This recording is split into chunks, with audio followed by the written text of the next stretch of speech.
stood up and hit the main floor again. When she fell unconscious, she hit her head on the floor.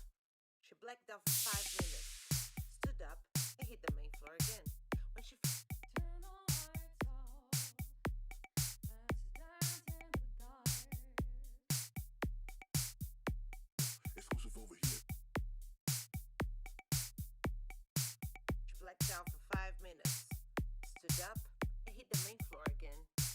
When she fell unconscious, she hit her head on the floor. She blacked out for 5 minutes, stood up and hit the main floor again. When she DJ scratch and go back to the 90s.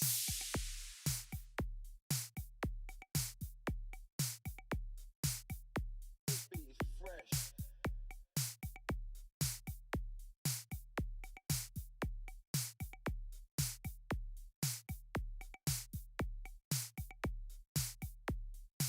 She blacked out for 5 minutes, stood up and hit the main floor again. When she fell unconscious, she hit her head on the floor.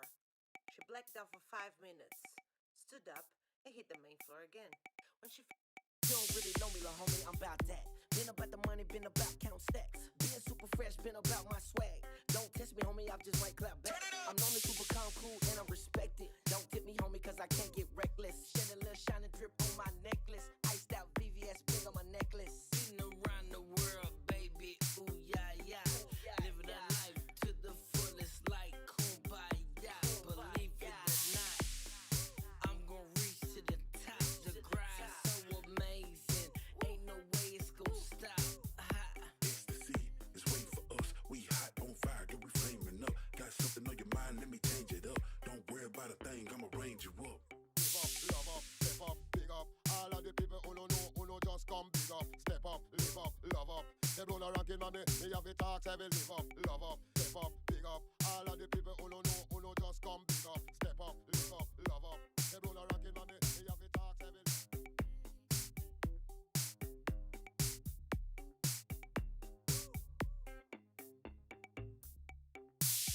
blacked out for 5 minutes, stood up and hit the main floor again. When she fell unconscious, she hit her head on the floor. She blacked out for 5 minutes, stood up and hit the main floor again. When she Put your drinks up. You don't really know me, la homie, I'm about that. Been about the money, been about count stacks. Being super fresh, been about my swag. Don't test me, homie, I just might clap back. I'm normally super calm, cool, and I'm respected. Don't tip me, homie, cause I can't get reckless. Shed a little shine and drip on my necklace. Iced out VVS bling on my necklace. Put your drinks up. Put your drinks up. Come and play. Let's dance the night away. Come and play. Let's dance this night away.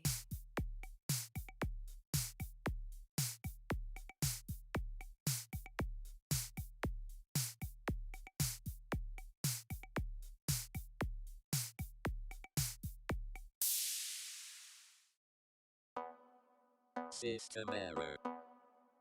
System failure. Let me be the one. We like to think we have some form of control still, making our constant binary choices and voicing our equally shallow opinions more loudly or quietly. Most people can't even decide what color to wear or which burger I know to you're eat. gonna love this. Attention.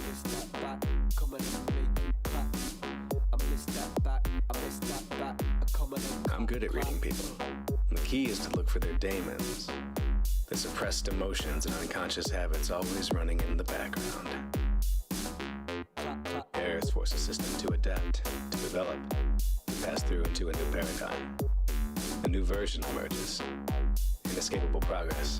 Sometimes I still fantasize about being normal.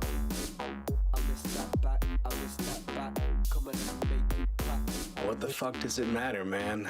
Autonomy is an illusion, pulled over our eyes and shoved down our throats. Clap, clap.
Yo, I go sick on the beat, man's ill. Key to key, G, man, know I got skill. Don't tell a man, chill, man's coming in, babe. Leave your shit up.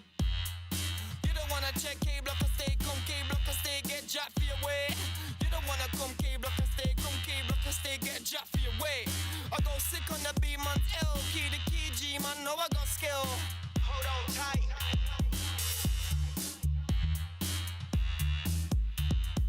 I got money, money, money on my mind. I might need some glasses, all I see is dollar signs. Money, money, making money all the time. If you wanna get with me, then you better get in line.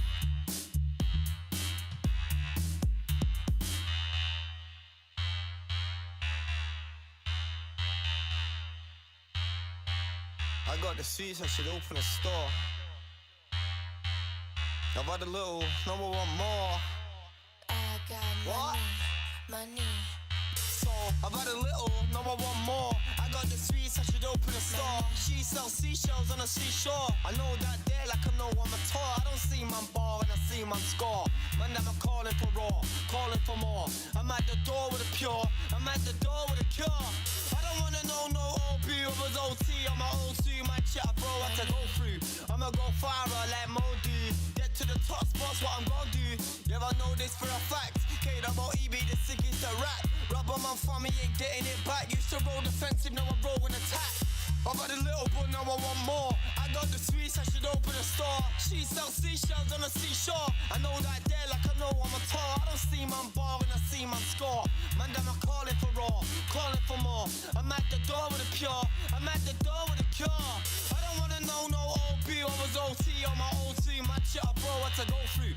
I'ma go far like Modu. Get to the top spot, knows what I'm gonna do. From I know this for a fact. K-double-E-B, the sickest a rap. Rubber man for me ain't getting it back. Used to roll defensive, now I'm rolling attack.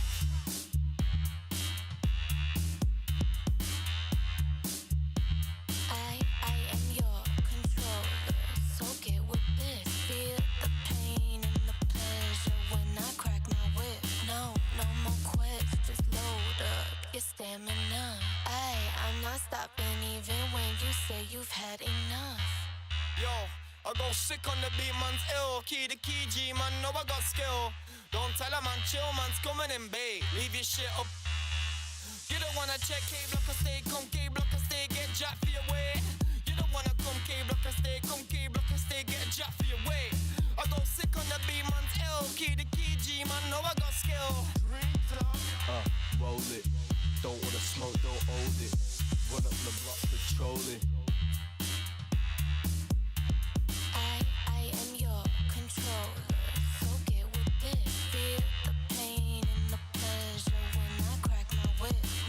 No more quests, just load up your stamina. I'm not stopping even when you say you've had enough. Paris to Tokyo, private jets everywhere we go.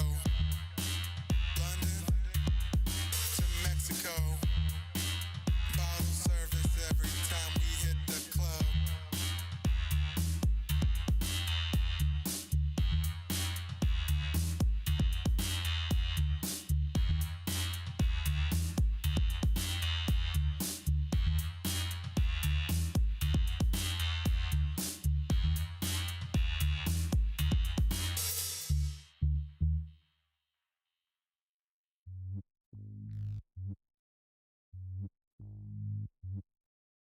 Better jump when I brought from the shot of a double barrel pump or a rip from a clip.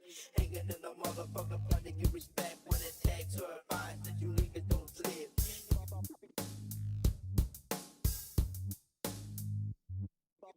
Experiment.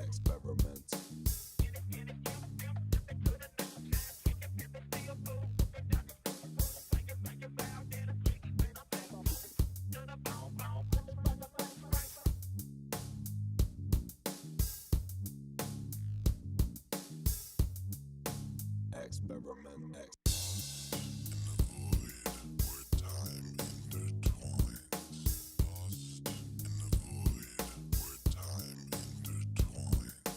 Lost in the void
came to party.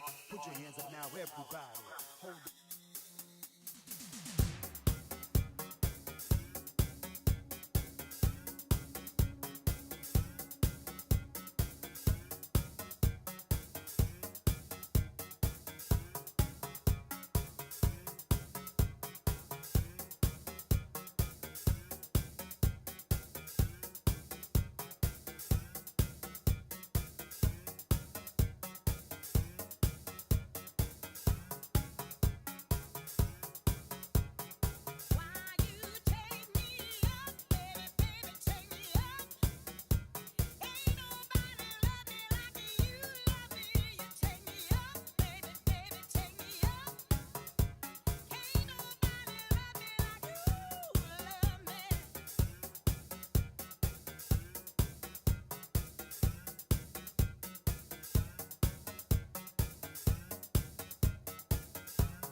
fluff everybody. See through like fluff everybody. Fluff everybody.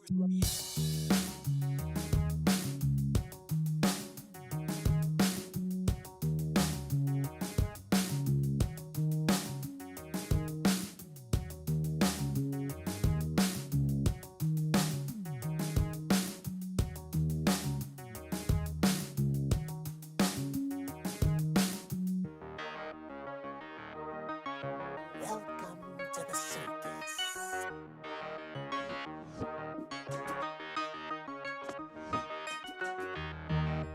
Would you like some candy? Now this sound is for the people who call out.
Make it rock.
Hello and good evening everybody, welcome back for some Civ6 action. We do have Freritos de la Vega going against Meow for Delegation in their third in a row game. It looks like in just 1 week they did start off quite with a lot of games, no? Also, monsieur Andiro, bienvenue. Also, Eco Supreme, good evening sir and welcome. Uzrat, also hello there sir. Yeah, Dota 2 games, man.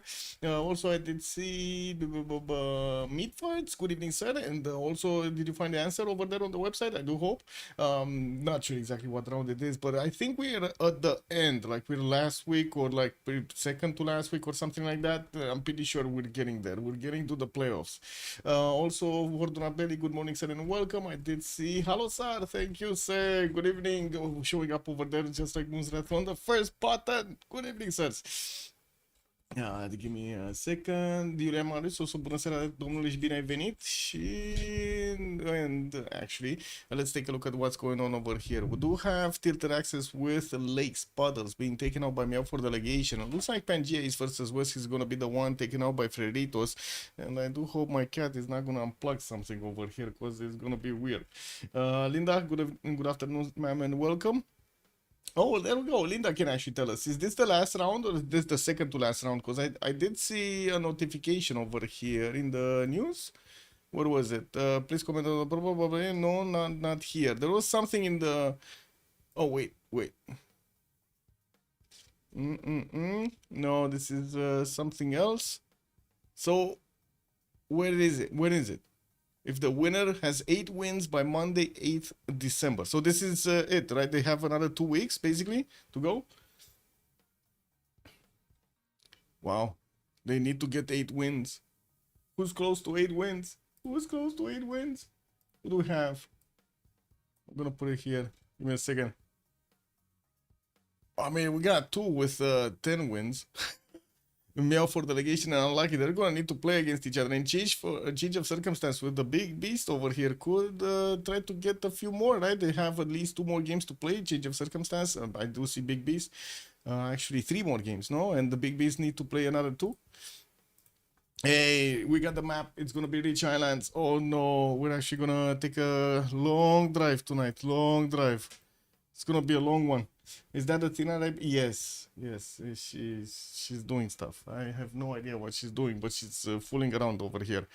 Got some shorich, and wow. When I was eating it, Athena was like, give me some, give me some, give me some. Oh my God, and started playing with it all over the place. Didn't actually eat it, but you know, she's just, it is what it is.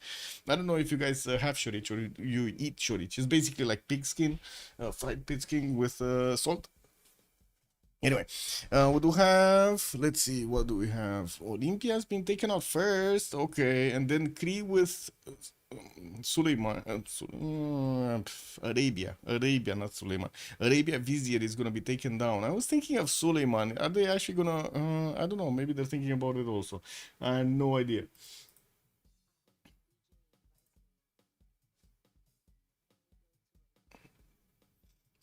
They do need to take out 5 bands from each side, and by the looks of it, we're still waiting, ticking down the clock over here for the second one from Freritos. Is Tina eyeing off the mouse to pause? Yes, yes, she's planning on it. She's planning on it. Yeah, I'm pretty sure she's planning on it.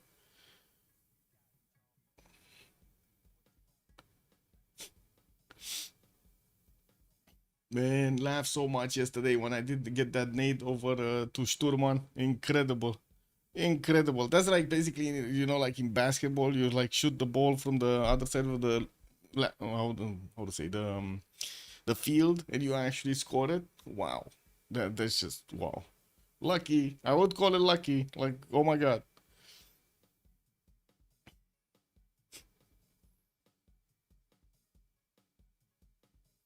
Vercingetorix is going to be banned, and I do see also Genghis Khan has been the one being taken out by Freritos de Vega on the right side, so we won't have some Keshiks on the map, or at least we won't have some Genghis Khan Keshiks. Maybe we're going to have some others, no?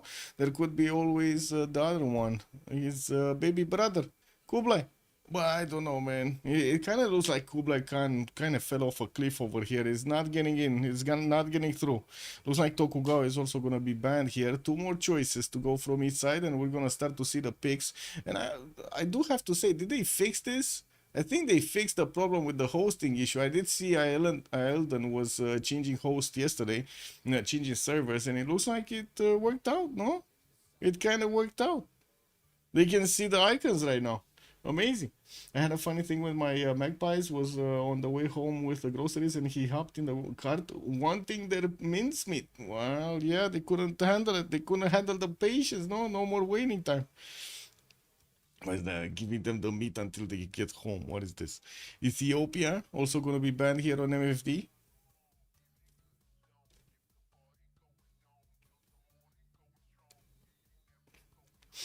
Where's the meat? Oh, we actually do know the map, right? I can write it on the screen here. It's not unknown anymore. We actually know it. It's gonna be the Rich Highlands, for lack of a better word over here. I mean, Snail Lands. Okay, there we go. This is much better. Snail Lands. Yes. Yeah, it is what it is. Oh, wait, who's banning Mapuche? One or the other? Because it looks like it was selected over here on Freritos, and then it got selected by MFD. Luis Enrique is coming through. Wow, he's actually talking in the chat. Is he playing, Luis Enrique? He might be playing. What do we have here? Freritos de la Vega is gonna come out today with Damori, Sprig, Lithoxa, and Tirits. I think Ulas is just there for the strategic support at the beginning. And we do have MFD going for Darius, Daniel, Kyber, and Sandro Games. Hey, we got Sandro in the game. They pulled out the secret weapon again. Well, let's see if he's actually gonna fire off quickly. We do have also Lincoln being banned. Ludwig. I keep on calling this guy Lincoln. It is what it is. I'm sorry. Ludwig the second is going to be banned over here by MFD as the last one from the first phase. And we got another one here on Freritos that needs to be taken. Taken out.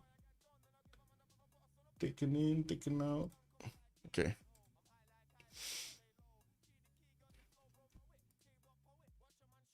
Popping out this. Click button. Oh, I think I could do this, no? I could have a little bit of fun and put some this. Let me see the shorts, click.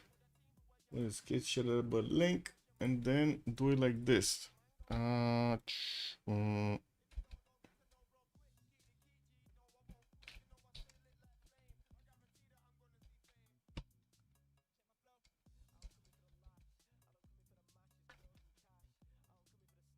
Yeah, there we go.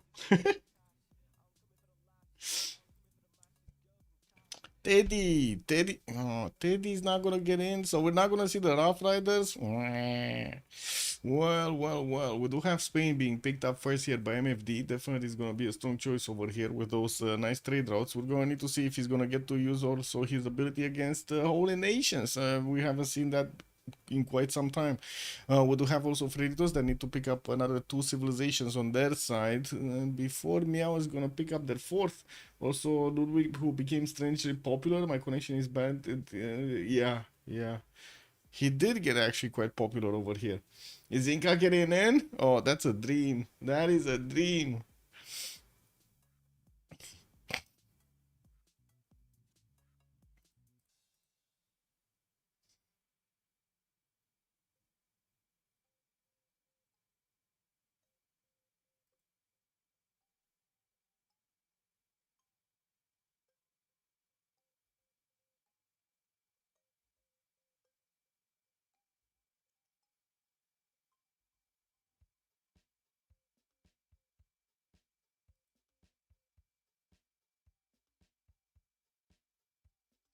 Coupe? Again getting in on this map? Huh. Interesting. I mean, the last 2 times we've seen Coupe and he kind of got it all by one nation or the other, right? I don't know. I guess we're going to need to see if he actually treats the punches properly. Just Sunday, speaking of the devil, he's waiting to come inside for breakfast and watch Civ on the couch. Well, this is what it is. The sun is coming up. Ra is watching, no? Babylon gonna be the second choice here, right next to Coupe. I mean, that looks strong over here. Okay, well, let's see the response from MFD. I was thinking there are quite a few other civilizations that could definitely be good to pick. And I'm a bit surprised we don't see any of the new ones. Like, except Vercingetorix and Olympias that got banned already, they're not picking the new ones. Well, like, you know, like, where's Sulaiman? Where's Ahiram? Where's the Kivyu? Where's the Snow guy? They're not picking them up? Whoa, Trison Detsen also. I guess we're gonna need to see. They do have another 5 choices. And Meow is gonna need to pick up the next one soon. Just in the next 20 seconds here. Show me Frederick, we want to see Frederick. Oh, they did pick up the news guy. They did pick up the snow guy. Look at him go, man, with his glasses over there. He's coming through. The sun is not rising anymore in northern Finland. The winter is here. Ooh, that's kind of bad. You do have the, well, I guess you do have the Aurora Borealis, right? Whenever we get shot by a CME from... you get some light over there? You see, you get some light. It's different colors, though. Wagwan, Michael, why we under? Blazehead Games, good evening, sir, and welcome. Under coffee, I guess? Under the influence of coffee. They do need to take out another 3 civs. Well, I guess leaders actually from each side. Let's see what they're gonna go for. Shaka gonna be the one being taken out here by Freritos. And Suleiman, okay, they actually take him out. They took him out. They did him bad. Spain for Sandro, Thul for Darius, might be. I'm not sure actually on Sandro, because he's like all over the place. I guess we do need to see in what kind of mood Sandro is in today. Is he gonna be in his like good old mood, or is he gonna be in his funny mood? Because, you know, 2 different gameplays over there.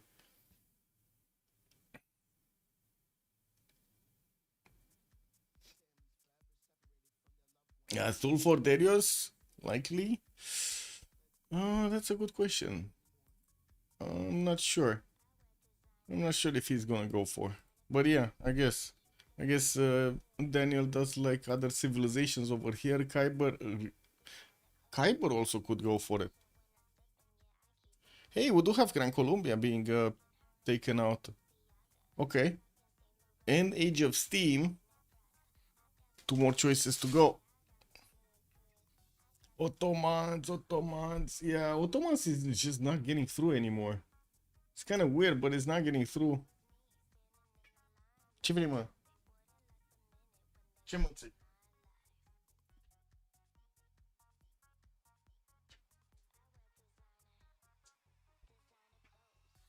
Cat wanted the elevator. Yes? Too lazy to jump? You are too lazy to jump? Yes? Okay. She's lazy. What can I say? The little bear. Are we seeing Eleanor? Wait. Are we actually seeing Eleanor? I don't know, because the cat actually is standing in front of the screen. I need to watch the left side to see the ban. Miss Athena. Yeah. Big. Vietnam gonna be taken out. And what was the other one? Oh yeah, it was. Wait, Vietnam again showing up on both sides? How are you gonna ban both Vietnams? There's not 2 Vietnams. Oh my god, they're double banning Vietnam over here. They're doing it again. It's all in the plan, guys. Hey, nu pot să te iei de cablurile mele. Stai acolo. Stai acolo. She's trying to eat the cable from the mouse. She's actually doing it. She's trying to eat the cable from the mouse. Incredible. She's eyeballing it right now. She's planning something. No, you don't have access to the mouse. The mouse is mine. Get your own stick. Get your own mouse. Grampăsina. Vietnam ban on both sides? Well, no, it looks like Theodora was the last one actually from Meow for Delegation. I was wondering if they're gonna waste a ban over there just on the same civilization. I'm not even sure it works. I'm not even sure you can actually click it, like select it anymore. No, the mouse is mine. Oh my god. You cannot both, yeah, I was thinking so. You cannot ban both the same, you cannot both ban.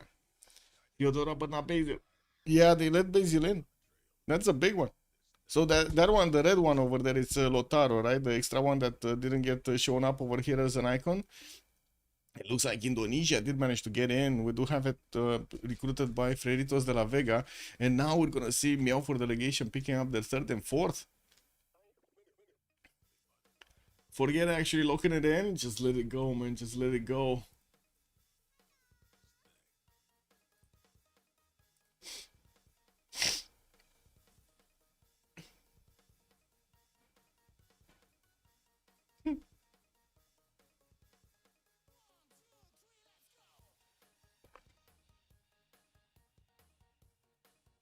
So funny. Frederick, mid parts. We got Frederick in coming in through again. Oh my god, they're actually pulling it through. They're getting it in. They're getting the orange beard back. Hey, don't touch buttons. That is the keyboard. You should not touch buttons. You are too young. Barbarossa, the great Barbarossa return. Yeah. Oh, Basil the second is also gonna be picked up. That's actually quite amazing on MFD. And to be honest, the last time we did see Frederick, he did well. He did very well in the game. Bonsomos, you man. Hello there, sir, and welcome. You coming to the land? We coming to the land. Oh, cannot wait to drink some beers over there. Kenzilo also, good evening, sir. Basil the Spanish combination. Yeah, I just hope he won't try to cross the river with his armor again. Well, yeah, that's a solid looking Meow team. Yeah, let's see what Freritos are gonna go for. They look also good on their side. I really hope we're not gonna see Coupe IRL itself again. But you know, what can you do, man? Sometimes, you know, the situation demands the kamikaze style. Gazing Basil for Kyber. Yeah, he might go. You want to deny the region versus Basil and Spain? Once is +3. True. Well, let's see. It's gonna be Sejong? We're actually gonna see Sejong come in? Wait a second. I guess they're gonna have the gold, right? With Coupe, Babylon, and Indonesia, they should have the gold. But wow, Sejong actually getting through. That is amazing. We haven't seen Sejong in a game in like forever. Right? I think we saw Sundog the last time, like 2 weeks ago, but then Sejong? Nope. He got forgotten. He was forgotten by everybody. Was left alone in the cold to fend off for himself. Yeah, I haven't seen him. Yeah. Where gold on the left side? I guess Kivyuk is gonna need to pull through. We'll see. Basil is the most badass leader. Yeah. Kick W. Sejong was last playing in the CWC. Oh my god, that's a long time ago. Let's actually take a look at the reports here. The game reports. We ain't seeing no Sejong?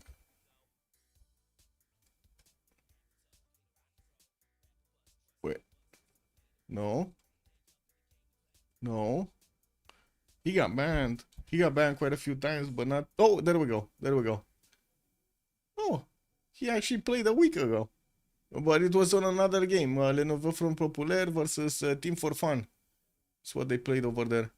Then he got banned. And then he got picked. Look at that. Wait a second. Team 2 versus C... Oh my god, this is in 2024. This is 2024, guys. Randomly stopped in a long time. Good evening, Vanzi. Good evening, sir. Still Jack Leech. Yeah. Leech, Mal. Yeah.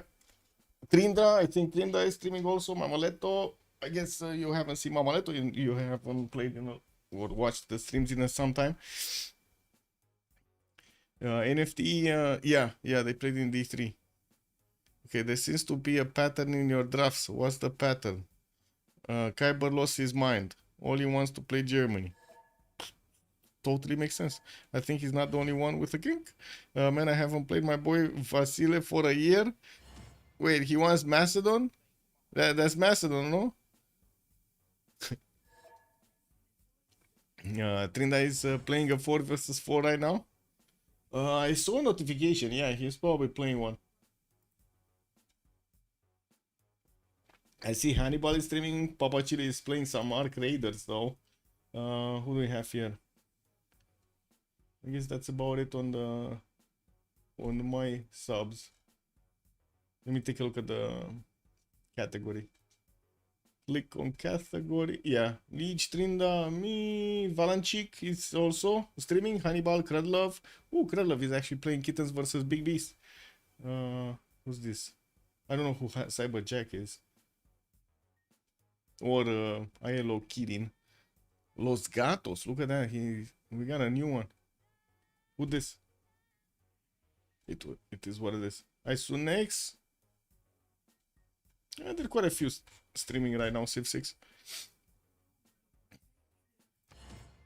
Okay, I hope we did fix any kind of 0ms issue we have, and we're loading it to the game. So let's actually put up the remap prediction. And I do hope you're actually gonna remind me that, you know, we actually need to put up a win prediction also. So going into this game, we're gonna have them with one remap token each. They're gonna need to decide before turn 10, or actually on turn 10, if they do want to remap or not, use that remap token or not. And we're gonna need to see what the vote looks like. And of course, I do hope we're not gonna see that many remaps, so we can get to see the game quickly. Ah, Sandro Games just went live, by the way, if you want to check his stream out.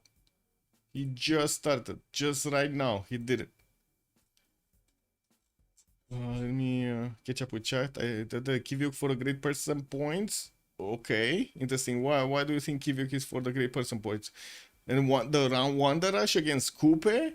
Oh my god. Wait, we're actually gonna have a good Temple of Artemis? We go left, we go left. Okay, Lithoxa. Let's give it a second so we actually do see the resources on the map. Just let it load. So that's gonna be Babylon that we're gonna need to take a look at first. I guess we can take a quick peek on the map here. Get ourselves the bearings. Okay, we do have him here. Is that a T-tile? That looks like a T-tile. That's a T-tile with another 2 T-tile. 3 T-tiles. What? Okay, am I the only one thinking that he should cross the river and settle T? Is it worth? I guess he's not gonna get another city here. That would be bad. He's not gonna have space for it. What does chat think? Is it good or bad? Should he go for the T or no? Slow host? Sometimes it happens. Every time I tune in with the... Yeah, you're so lucky indeed. Oh my god. But to be honest, actually, I wanted also personally to see Frederick Barbarossa play. And it looks like chat was correct over there. Darius did actually get picked up. Get to pick up Kivyuk. Why is Darius who's hosting when he legit have worse PC? Ask him. That painful. He wants to troll you. Be specifically you. Sandro. Because I said so. Oh my god, Sandro and Damori. I do have to say, this is probably gonna be like a nuclear explosion if we do have Sandro and Damori in the same voice comms over there, starting to talk, trolling each other. Oh my god, man, that's just you cannot get out of there alive. Does he have a pill for a preserve? What, you're talking about Babylon over here going for preserves? I don't know if that's gonna happen though. And I do see he does have some random desert towards the north. Could definitely go for pyramids if you want to. Does actually have a pretty good settle over there in the northern side. We do have Lithoxa with a decent amount of fresh water, a bit unfortunate in the southwest, but definitely can go closer to Engazargamo and try to get a city there. And I'm actually curious, is he gonna settle in place or is he gonna cross the river for the T-tile? He doesn't see that many tiles past this. He doesn't know, but at least he does know he's gonna have 2 of these available for him. Yeah, drama in game chat. Yeah, they started. It already started. It's fine. It's fine, guys. We're doing the Uza. Uza! Good evening, Lancer. Hello there, sir, and welcome. I guess we're gonna come back because it looks like we're staying a bit too much on Lithoxa. Seoul. Oh my god, this is a weird spawn for Korea over here in between the Sea of Japan and Gwangpo Bay. We do have him with another freshwater settle in the southwest, and it looks like also southeast is gonna have one next to some penguin tiles. In the north, no fresh water at all. He's gonna need to go non-fresh and try to get those cities going with his unique districts, with his replacement. The Sewan, right, the replacement campus, that does get quite a few bonuses from hills around it. But since this is Rich Islands, he shouldn't have a problem with hills. And to be honest, we do see quite a few spaces for those to be placed. Might need a 5-minute break at some point. Okay. Tirit is saying, yeah, I don't know. Can you enable the resource icons? They're gonna start up. Unfortunately, sometimes this happens at the first turn. It just takes a while for the game to load them for some reason. I have no idea why, but look, now they're available. Settle with resource tile is what I do at that spawn, irrespective of which civ I'm playing. Settle the wheat tile. Oh, he did settle. Oh my god, he did actually go for it. He did go for the T-tile, bought another T-tile, and boom, he has extra science, man. He's going for this strong. We got the talks over here already with 5 science when everybody's dabbling on 3. Okay, Damori. Where is Damori? Tamori is in between them. So we got actually 3 of them right next to each other. And I do see Tamori does have the opportunity to actually settle a city here on the city of Japan. So he can trade with Korea. We do have Mahapaki getting his scout out next turn. And looks like he's also going to have quite a few resources in these water puddles to get some points from. I still don't think he's going to go for God of the Sea. Most of the time we do see religious settlements being picked up over everything. Even if he does have like 10, 12, 30 resources, he's still gonna pick up religious settlements to just get the cities faster. Yeah, 14,000. Damn, that's a plantation pantheon. Easy pick indeed. Get that culture going.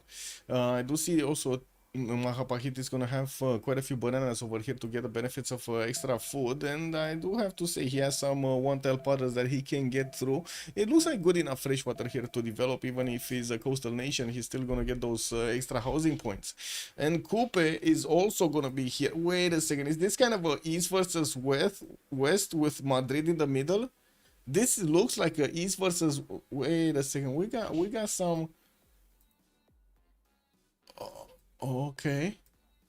I mean, Coupe is gonna be right in the range of. Oh my god, this is gonna happen again, guys. This is happening again. Coupe, we wanted to see Coupe. We know, get those big muscles going, start to get simming, see all of that culture all over the place, see the production. He's gonna need to fight Basil the second for all of the game.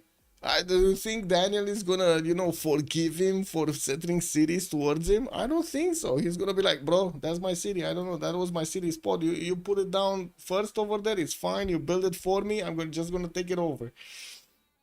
What kind of Canada is this? Yeah, it's a fake Canada. Hello there, Courtney. Good evening. Also, congratulations on the game yesterday.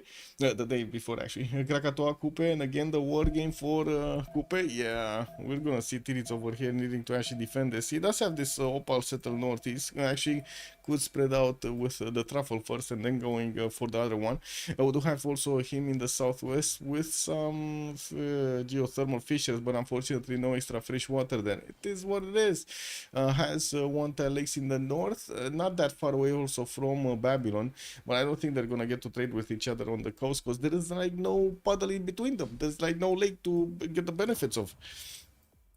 And looking at his neighborhood here, let's actually see Sandro games first. So Sandro is going to have access to both Indonesia and Korea, or they're going to have access to him. And we do have him settling in the Amborian Sea. He does have 2 of these tobacco tiles to benefit from. I guess the fish is making this nice with the extra food, because otherwise that city is going to grow like insanely slow. We do have him also with geothermal's western side to get the extra benefits from those adjacency points to his harbors. And I do see fresh water. Oh my god, this city, bro. This is just a 2-1 base with like no 2-2 around it. It's just expensive, man. He's gonna need to go inland over here. I'm pretty sure he's gonna want to get on these rivers. And he does have the river that's gonna put him directly into Korea's path. And of course, this one lake that's gonna put him closer to Indonesia in the north. Getting the set out in 3, and I guess we're gonna come back when we do have some more information. Byzantium has a target. We do have him going directly towards Maori. Maori is also sending one of his cat scouts forward, and we're gonna need to see if that cat scout did actually do some gym before, or he's just gonna fall directly on Byzantium's feast over here. It is the south of Basil and closer to Basil. Okay, so I don't think Coupe can even settle at Petra City. Go. Where is the Petra City? Where did you see a Petra City? Is this the Petra? No, he's not gonna make a president. What do you mean? It's a Petra City for like 4 tiles, 6 tiles over here. No? Yeah, I think pyramids would have been much better here. Anyway. Petra sucks. What? No, Petra doesn't suck. Oh, I guess it kind of depends which Petra. Maybe make it cheaper. Yeah. Kick. Oh my god, they're not gonna see each other. Maori got distracted by Tiki Hut. Byzantium got distracted by Tiki Hut. Don't get me wrong, they don't actually see these, or they didn't actually see these. They just got lucky with the directions. And it looks like Tirits is moving northward with his first settle, going for the maple tile. He's gonna have some pigs over there next to it, and by the looks of it, quite a few 2-2s to play with. Okay, Daniel. Gonna get his settler out next. Has a maple for the extra gold in the capital, and I do see he's gonna have quite a few of these tiles on the western side for the rivers to actually go for. South Krakatoa, he's gonna get a settle with some extra culture and extra science here. Pretty good, eh? Pretty good, eh? The one who builds the Petra is the real winner. Yeah, yeah, yeah.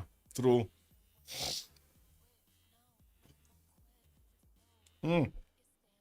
Wait, what is this one? So this is free sim Germany? No, Germany is gonna be next to Korea. And how many deers do we have on Thule? We got 1, 2. That's it? 2? Ugh. 2 deers?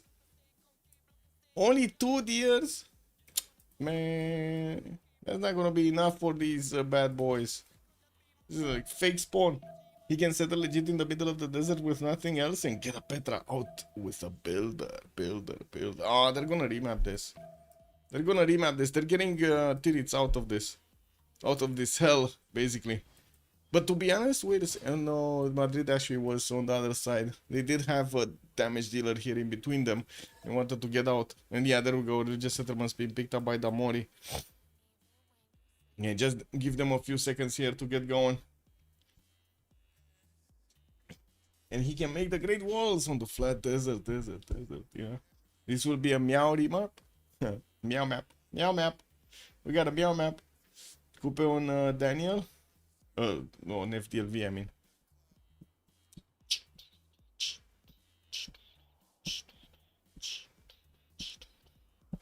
Seven Seas? No, this is the Snail Lands. Highlands. We need to wait quite a bit over here for them to start warring. Well, hopefully, maybe the adjacency between them is gonna look like this. They're actually gonna be close enough to trade punches at the beginning of the game, even though I'm pretty sure they're gonna take it slow. Team labels? Yes, sir. Who's this? So this is FTLV. And we do have MFD on the other side. Meow for delegation. Here we go. Did I open now? Yeah, I did. Sometimes I do them and I don't actually open up kick. I open up the label.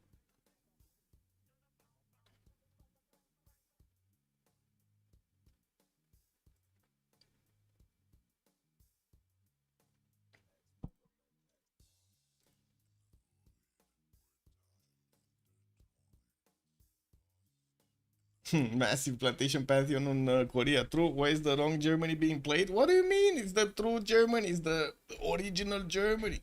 The other one is stronger. Wouldn't really say that. Wouldn't really say that. It's Frederick. It's the original one. No, I didn't get banned. Actually, didn't get banned. Or wait a second. Ludwig? Ludwig did get banned, actually. Ludwig did get banned. Yep.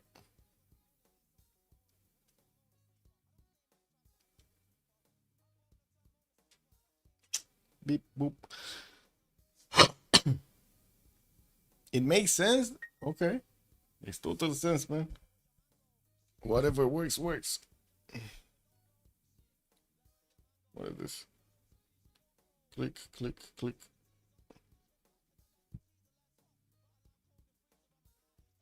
Oh, Samantha, thank you so much. Much appreciated for the super thanks on the Escape from Tarkov video. Thank you. I'm a noob as usual. Yes. I mean, it is what it is, no? You can't have everything. Let's see. We're going left, we're going right, we're going right. Muzrath is saying right. Darius. Let's see. Where do we have Darius? Darius is here. Kilakitso getting deer. Again, just 2 deers, but at least he's gonna have more fresh water. We do have him with 3 rivers that are gonna give him the freshwater availability. Also, Chinguetti quite close to him, and I'm pretty sure he's gonna start off with holy sites here. Sitting on the coast, getting also the benefits of a 3-1-1 fish, while he's starting off on his builder in 5 turns. He does have Basil the second southwest, but that's gonna be one of his allies, and can definitely set up some coastal trade routes with him on the water here to the north of Zanzibar in the Salzion, yeah, something. Yeah, let's go, right? 4 camps. Where did you see 4 camps? Oh, no. 1, 2. What is the... Oh, the penguin would be the third one. And where's the fourth? Am I not seeing the camp? Am I not seeing the truth? I guess if you do count these, he's gonna have quite a few more. But is he gonna go for a no freshwater city in between the mountains there? Kind of seems... No. 3 deers and 2 penguins? Now, where do you see the second penguin? Oh, this one. But this is not a camp, bro. This is gonna be a fishing boat, if I'm not mistaken. It's not gonna be a camp if it's in the water. Anyway, let's see Kyber. What is big boy? Kyber is here. Aachen is gonna get Coco settled. He does have another Coco settle on the western side, and by the looks of it, cannot actually settle another city towards the southeast next to the mountains. While we do have him with this Wet and Sea, that's not gonna give him the fresh water. He's gonna also have Yosemite in the south. That's not bad actually. 1, 2, 3, and a 4, and a 5, and a 6, and a 7 to settle on the horse. Okay. Petra City. Petra. This is better Petra City with the oasis, Yosemite next to you. You get the gold, you get the foodie food. We get the production on the hills over there. No? This kind of looks like a better Petra City. You can build the pyramids next to it and even Jebel Barkar if you want to. Just one city to rule them all. Anyway, Aachen over here is also going to have Madrid on the western side. That's going to be one of his allies, and definitely coastal traders can be built or sent over here through the water. We do have him northeast also with Byzantium. That's another one of his allies. So he's free sim? No, he does have Fritosa here. I guess he's still free sim, because I would imagine actually Basil II is going to come towards the south over here. Like, look at those pigs. He definitely needs to get the pig tile. Like, look, 1, 2, 3, 4, 5, and a 6 to settle a pig tile for the extra gold. Get another one next to, get also some silk for the pigs. Can you imagine pigs in silk over here? Amazing, to the south of Constantinople. Okay, well, we do need to take a look at Daniel's spawn. Looks like Constantinople is gonna have his one for the air tile to work. No extra food from somewhere to balance that out. I guess he can definitely grow into the rice tile to get that extra food. And we do have him also, yeah, with these one tile lakes to settle on. East side, Penguin settle, south Truffle settle, northwest probably one of the wheat tiles there. And from what I do see in the north, he's gonna have the opal to go for. And we're gonna probably see him go south first. Why do I have the impression he's gonna go where the most chops are? Because, you know, you gotta get the chops going. Who is the first great engineer? Why? It's Isodor of Miletus. Don't settle the truffle and build a tower to the right and left and get plus 10 amenities. Yeah, I mean, yeah, you're not wrong, but I still think they're gonna settle. Wait, this is the 5 minutes you needed? This went missing? What is this? They actually went through in between the turns here? I guess so. Anyway, let's look forward. Who was next? Sandro? We need to take a look at Sandro. Madrid, 3-2 banana next to him. I do see he's gonna have quite a bit of fresh water actually. Settle on next to wine tile southeast for a 2-3-1 tile and the fresh water from the river. Western side, he's also gonna have this water body to go for, and that's gonna be directly in the face of Coupe actually. That's gonna be the home of Coupe. The Sea of Coupe. I'm actually curious if we're gonna have Sandro over here putting his big boy pants on and go for the western settle to actually you know, trade punches with Coupe. Kivu cannot build it, not worth building it on Kivu. Barely 4. Yeah, true. Well, Tirit's over here. We do have him still needing to settle. Oh, he left, right? He went missing, so we're still gonna need to wait for Tirit's to come back. We do have him with a 2-3 with a 3-2 banana. And I do see also he's gonna have a 3-1-1 fish. Looks like we do have Meow for delegation, team plussing. I guess it doesn't matter, they just need to end turn and they're gonna figure it out. Lithoxa and Tirits are the ones that didn't end turn. I do see also second settles over here for Maori are gonna get the benefits of more bananas. Lacking the fresh water though, still gonna have one city next to the Halong Bay there. And from what I do see in the southwest, he's gonna have some of these coastal resources to go for, but not a lot of features on land to get the extra production from. Granada is gonna be an easy city state to take out. It does have 3 vectors of attack into it. What is this? Waiting plus, please, fast game. Was supposed to start 1 hour and 18 minutes ago. And Damori is saying, no chance, no chance. And then Daniel is saying, 48 minutes, sir. And then Darius is gonna be like, Colo would really dequalify you. Yeah, oh my god, bring Colo through, man. Yeah, bring the gavel down. Colo is not playing around. Yeah, he's not playing around, man. Yeah, what do we have on Sprig? Oh, Damori, actually, we do need to take a look. Mahapa hit, 3-2 banana, some May styles to settle east side. Southwest not gonna have fresh water, but he's gonna have this beautiful tile for a campus. Oh, that's gonna be a big campus on the 2-1. Yeah, unfortunately, he actually needs to get, you know, his, yeah, bronze working going. They don't know how to chop forest, rainforest, if they don't have bronze working. They don't know. Their hands won't work. It is what it is, man. We do not have him actually with a natural opponent here, or is it gonna be Daniel? I guess Daniel is gonna be quite far away. I don't think they're gonna interact until much later in the game. Sprig is gonna be northeast. That's gonna be an ally, and we do have Coupe here southeast, so he can trade with him. I'm pretty sure they're gonna try to trade with each other, but it's gonna take time to put a city on the same coast of Mahapahit. Yeah, it is what it is. And Sprig, what do we have here? Getting his 2-2 bases. We do have him with an instant style that he needs to improve. I guess it's much better land than we had last time. Not amazing, but it's still much better. 3-1 base to go for in the northeast. Also, we get the fresh water from the one-tile lakes, and there is a river in the southeast that he could go for. Or, yeah. Definitely quite a few settles. Much better than last time. That was kind of a weird spawn last time for Korea. For Sprig. In Babylon? Where is Babylon? Oh yeah, we did actually mention Babylon when we were talking about Daniel and Germany. He's gonna be here in between them, and looks like he's also gonna have a pretty good campus across that bay that he has. I guess this could be a bay. Two of these reef tiles giving the adjacency towards that, and from what I do see, also more cities with bananas in the north to go for it, with fresh water also. Southwest gonna have some seal tiles, and also penguins. We got him with a penguin settled to do one base for the extra culture, so the extra science, extra culture, extra science. He's just getting everything. Bananas, pretty good. Basically in war state, so Toa is great.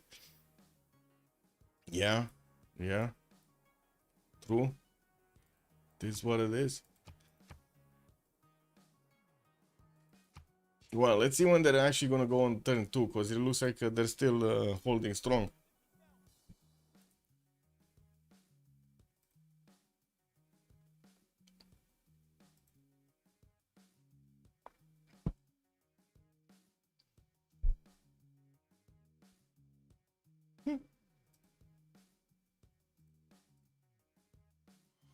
Hello, Takeshi Lev. Thank you so much, sir, for the tier 1 sub. Much appreciated.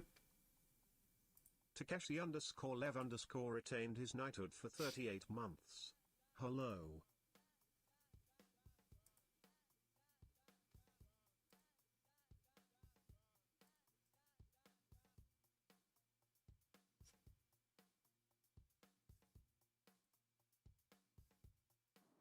Oh, they went turn 2. It actually worked. They went past. Oh my god, it went past. Also, why not pause the game though, since the player is away? I mean, the first turn is basically without a timer, you know, like it's fine. They're just waiting for it. Uzi Mafioso also, hello there, sir. Good evening. Scout coming up into here from Aachen. We do have them starting to get their vision around. Tinghi de Bemaraha is also going to be to the north of Germany, even though it's in a non-freshwater position. They still could be settled. And from what I do see, we're still waiting to get a hand on. Wait, who remapped the last time? Do you remember? Was it FTLV that remapped, or was it MFD that remapped? Who has a remap token? Who's the favorite today? That's a good question. We don't know. Because I think somebody in the chat over here is definitely gonna root for Frederick Barbarossa's team, whatever happens. And then we do have the other side, Sejok, that came through. MFD, FDLV, okay, so FDLV remap. So we do need to see Sandro, Daniel, Kyber, and Darius if they're gonna like the spawns. I mean, to be honest, Germany over here kind of looks good. Wait, did I see a Cerro de Potosi? Yeah, but it's far away from everybody. We had some extra gold coming through there, but so far away, man, so far away. Madrid did actually expand into his banana, and I do see he's starting to get those scouts out. He didn't actually get the vision on the wine settle in the south, and I guess I do hope he's actually gonna send a settle there. No, or I should say, a scout, get some vision over there. Not get enchanted. You see these sticky Hatians, man, oh man, they have some spicy mushrooms over there. You're gonna stay for a while. Darius has a bad spawn, might want a remap. Oh, I wouldn't really call this that bad of a spawn. I mean, he does have a decent amount of fresh water with quite a few forests around it and hills. Eastern side could definitely keep on going on the tundra, and he's far away from everybody, no? I mean, who's gonna attack into him? Guitarja? Yeah, don't know about that. Korea? That's kind of far away, no? We're probably gonna see Korea over here do something else for his time. Maybe very, very late. He's free sim. It kind of feels like it's free sim. We have here Tirits discovering his territory, getting that settled out in 3. Did we have a Pantheon here on Guitarja? I guess we still need to wait one more turn. 2 more turns actually. We're 10 faith. 1 more turn. This streamer has a bad memory. Bad memory. Yeah, I mean, I don't. Sometimes I just stuff like that just doesn't register. Where's my cat? Athena. I don't know. Oh, she's sleeping. She's sleeping. She's let me actually show the cat.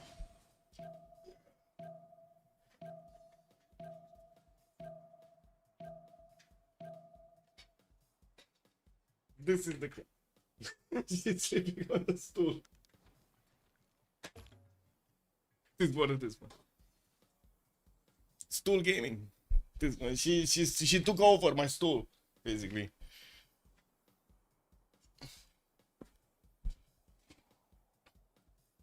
Anyway, what do we have here? 3 turns for the settler from Daniel, getting those scouts south and north. I'm pretty sure he's gonna discover the pig settle. We do have also Babylon getting close by to Valletta, but it looks like Valletta is not gonna give up on the builder. He just improved the rice style, and he's like, nope, that's mine, bro. I ain't giving you the rice. You're gonna have to tear it from my dead limb. Yeah. Also, I'm not sure if you saw the picture, but where was it? Here? Yeah, that's Athena today. She's like, yeah. Yeah, it is what it is, man. Athena does what Athena does. She was trying to push me off my chair, and I was like, nope, nope, stay there, you little devil, stay there. Yeah, it is what it is, man. It's going somewhere? Well. Wait, we're still 10-7? And we paused? I thought this was over. I thought we... Oh my god, man. Let's actually take a look at Frederick. I thought they're gonna start voting, but no. We're just taking it slow. Okay. Well, we kind of looked at everybody. So we're just waiting for the conclusion. Indonesia is probably gonna settle that May style on the east, get the extra goal going. Oh, there we go. Okay, team plus and team pluses. It's probably a little bit of food over there coming through. Settler in 5.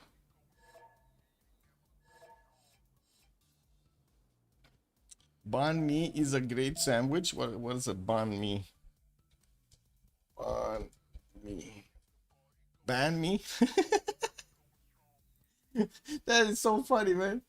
That sounds so funny. That is actually a sandwich. Look at that. What is this? A Saigon roll. Is it also being called a Vietnamese roll or Saigon roll? Okay. Sure, baguette with thin crisp rice, but it is often split filled with meat and savory ingredients like a submarine sandwich and served as a meal. Don't you have actually Subway? You have Subway? Wait, he had to go? What the fuck?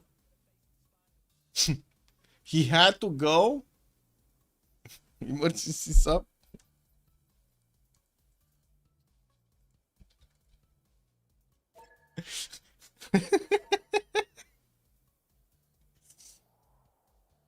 He's going to fetch some internet. Okay. Well, yeah. You do have Subway. Okay, so you basically do get to make your own sandwiches over there. Is it Volt or Fodura? Fodura? What is that? Fudura. I don't know what you're asking me, actually. The great Kung Fu fighting. Da, da, da, da. What is this? Fudura. Oh, wait. That's a online deliveries brand in Munich, Germany. Oh, these guys actually brought me pizza. Oh my god, man! When I went to the LAN in Germany, they took a long time to finish the first day or the second day. I don't remember exactly, but man, I wanted a pizza, and I said this was the only thing that actually brought pizza. Hey, thank you so much, Armada Siracusa, for the 5 gifts sub. Much appreciated, sir. Also, Muzrat for the 100 biddies. Thank you. Volt and Futura. Volt. Oh, Volt. I see. Volt.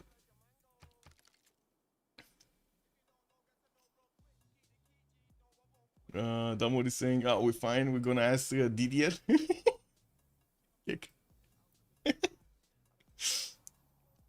Oh man, might as well.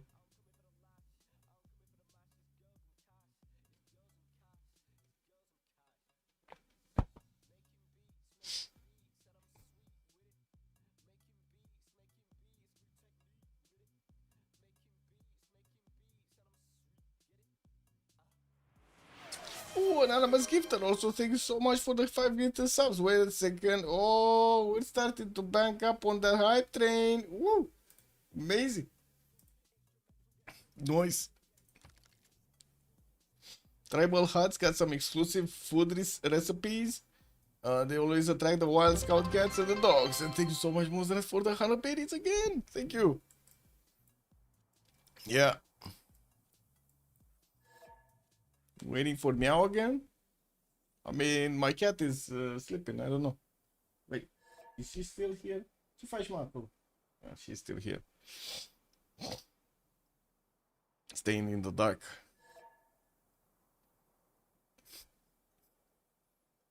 Man, I am actually quite curious how Korea is gonna fare in this game. Like, we haven't seen Korea in such a long time. We don't know its power spikes anymore. It used to be a lot of science. It used to be a lot of punch over here from Korea. Is it though? Is it anymore? Okay, 3-1. We do need them to actually get the votes going, no? Okay, Builder coming off from Thule, getting the settler out in 5. Indonesia did pick up his religious settlements. I guess he did have some production over here from God of the Sea, but not that much. And he's also going to get the settler out next turn. Looks like Thule did manage to grab a 2-charge builder from Chinguetti, and he's going to have the opportunity to bring it back for another 2 improvements. We do have Constantinople still working on his settle. He is still, you know, dabbling with this 1-3 deer tile and 1-4 deer tile, and this doesn't actually help him grow his population, but at least he does get the extra production points and probably shaves off a turn from his settler there. Ce-ai făcut, mă? Te-ai trezit? Yeah, she's up again. Just power nap? You got a power nap? Așa rapid? Bam, bam? Yeah, this is what it is, man. 20-minute power nap. That's what it is. Acum sar singură. Incredibil.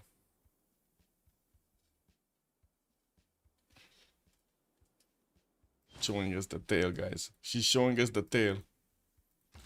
Okay. Well, Valeta left the builder alone. And there still is the warrior, but you know, Babylon's warrior is getting through. Ce faci, mă? Just hit the microphone. Stop hitting the microphone. Okay, well, she moved from the stool so she can be directly in my face, because, yeah, for some reason. Yes. Yes.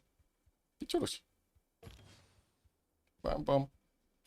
Coupe just needs to stop. Spain and Korea can flourish. I guess we're gonna need to see if Spain is gonna be stopped by anybody on this map. First of all, we do need to see if it's gonna be the map though. Okay, builder going back. What is this? Muscat does also have a 3-charge builder, and there is a Korean scout that's moving around it. We're going to need to see if it actually goes onto the banana tile and keep moving there.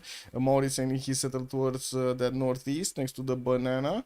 And I do see also we do have Indonesia sending it towards the maize tile on the eastern side. Babylon did get a builder, probably from a hut or something. I don't think they invested into a builder here.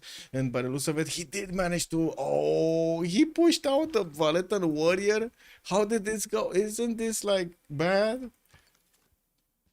Wow, Valeta just exposing his only builder to Babylon. I mean, he didn't know, man. He didn't know. Valeta did not know that Babylon is about to breach their peace over here. They're gonna go on the peace on the trunk. Oh, they're gonna do peace on the trunk. Yeah, marking their territory over there. Coupe just needs to... I bet this will be the map. Okay, well, this is just a few seconds until we're gonna find out if this is gonna be the map or not. Looks like Byzantium is placing down his holy sites, going for the pig settle in the south. Actually, really curious if he's actually gonna settle the pigs or he's gonna settle next to. We gotta disconnect again. Where is Wulas? Porunki, good evening, sir, and welcome. Funny map name, yeah. We can relobby, we don't remap, okay? And he got a 5-axis crash. That's actually why they left. Okay. This is what it is. The Valetan warrior. Yeah, I don't know what that guy did, man, but he definitely was on something. He got distracted by something over there. These days, lots of distractions everywhere, no? What is this? What's happening here? I got a love emote unlocked. Oh, I got to a level 3 hype train. What is this love emote? Love. This. I got this. Ah, okay. It sounds like it's a heart screaming or something. I'm not sure if that's love or is that pain. How does that work? Is that love or is that pain? Because it looks like that emote can definitely go both ways, no?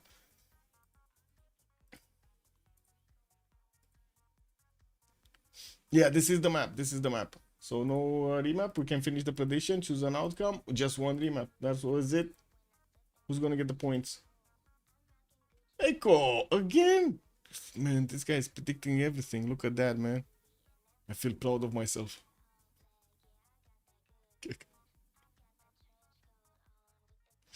That's a heart screaming for medical attention. Yeah, no, right? It's like, look at that. It's just screaming louder and louder and louder and louder.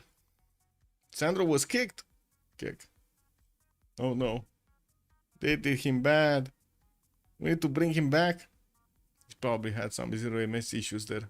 Or something. Anyway, hopefully we're not gonna have these things or 5-axis crashes anymore when we're gonna get in. Just need Sandro to come back and get his slot over here on Philip II, and we can get going. No 0 MS issue? No. Okay.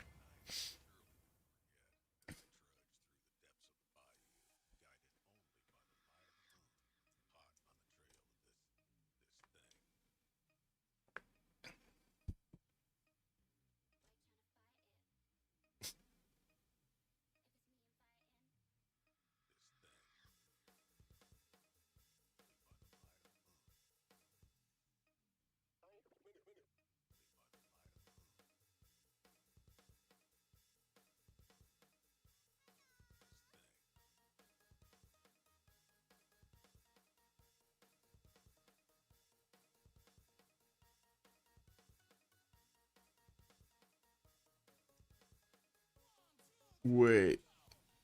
What? They actually kick Sandro? What? They're subbing him out for Buriz? Oh, Sandro left. He just randomly says, I'm tired, guys, I need sub.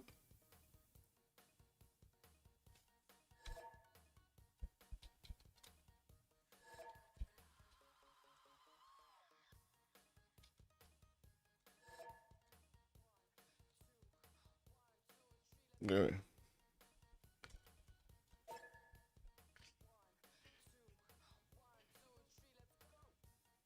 Wait, what isn't Darius the host? How is he recon? Oh, Kyber actually switched the host. Okay.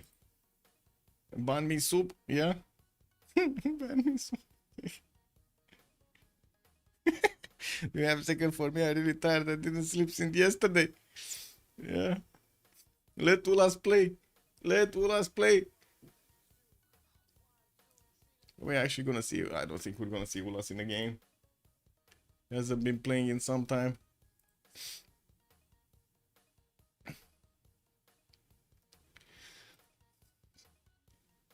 Sleep is the #1 priority. Yes. Kick. W.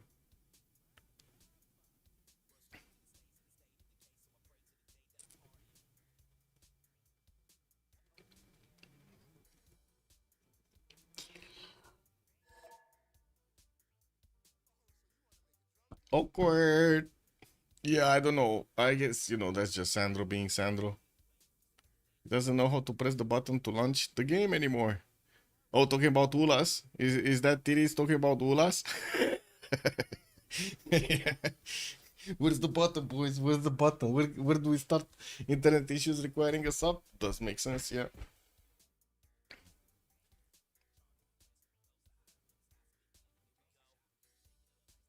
I do have to say the cat is not happy that I'm talking. She's looking very annoyed, angry looking at me. She's like, "Well, why are you talking with other people?"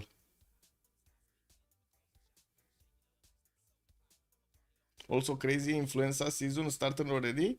You're talking about like cold, like something. Influenza season is here. Wasn't that like a cold for like flu for something? Flu. Yeah, flu. It's an infection of the nose, throat, and now whichever. Yeah, yeah, yeah, yeah. I mean, I do have a flu for like a week now.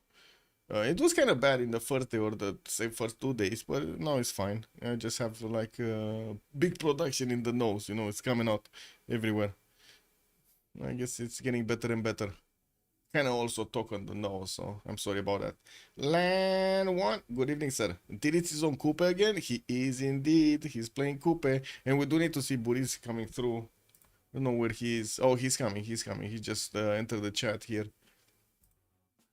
Got the channel going. What do we have? Lazarus play. Okay. And MMA versus the sauce. Sauce. Like the logo.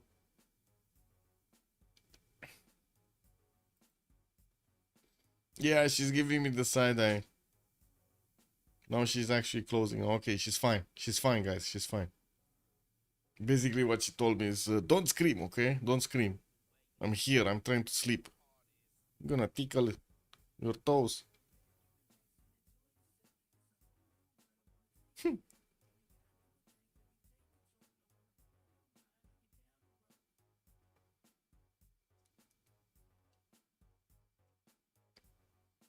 He's likely playing World Cup again. Wait, was this the map with Daniel next to him? Oh, no, that was the first map. This wasn't the map with Daniel next to him.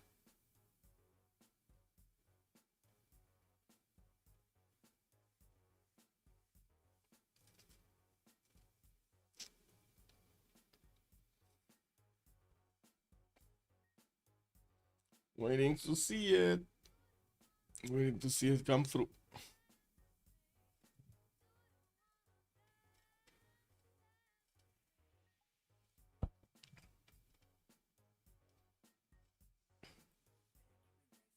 Ah, there we go. Boris just came through.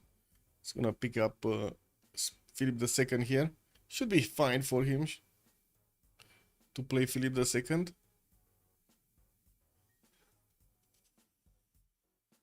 Even though I'm pretty sure actually they picked Philip II for Sandro games, it is what it is. Last 2 games we saw how Coupe got pulled into Irel War and ended up losing. Yeah, he just couldn't develop anymore. He was like, wah.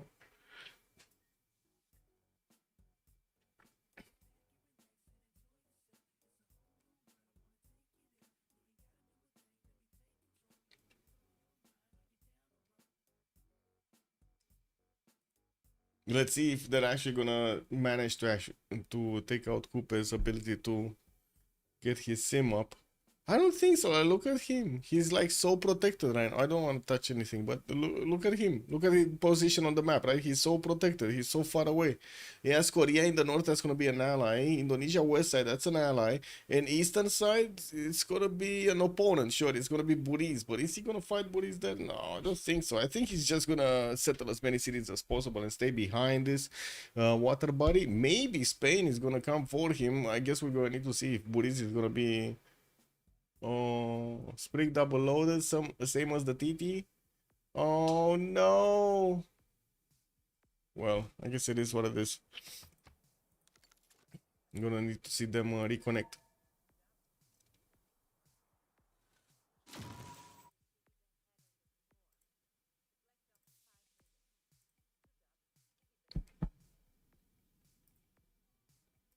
Yeah, we got Coupe and Sejong just going down.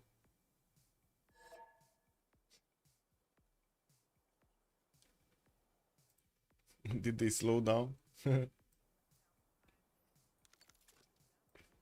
Did they put the brakes on or did they not put the brakes on? That is such a weird development, by the way. The first game, like the only game I know, being faster than the host, having a PC faster than the host is actually a penalty. It's unbelievable. You get booted out of the game if you're faster than the host. That doesn't make sense at all. Is that company policy? If you're faster, smarter, you just get kicked? I guess so. You see what happened to me in Civilizations on Discord, no? Firex's Discord.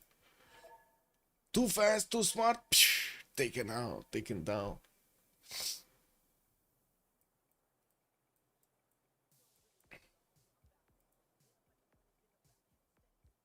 Thul? What's with Thul? Yeah, Thul is getting his upgrades going. Getting that 332 deer tile. Going to get him in the south also. What do we have here? Byzantium getting his settlers up. And I do see also only Tirits is rejoining. We do still need Sprig to join. Oh, well, it's fixing 0 MS issues.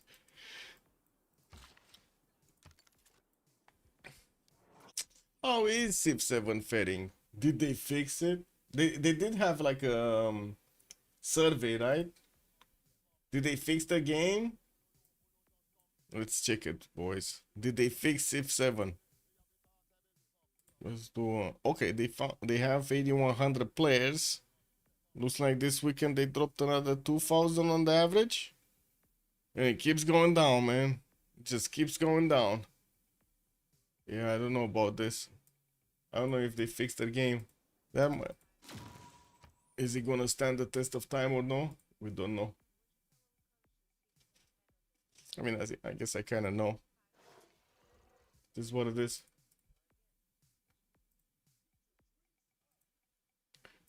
Bros got too much hubris. I believe that's how it's called. Hubris. What is it? Hubris. Excessive pride or self-confidence. I think this is, no? This is how you call it. This is the problem right now. They're defiant. Too much, man. Too much. This is what it is.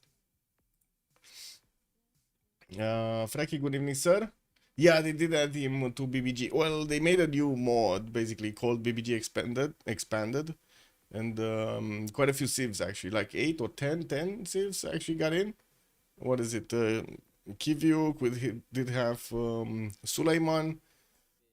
I think I can actually... no, I cannot actually look, like, switch right now. Look at the switch. Trisong Detsen with... what was it? New Maya Technique. What's the lowest number after Civ6 launch before the expansions? Wait. For what? For Civ7 or for Civ6?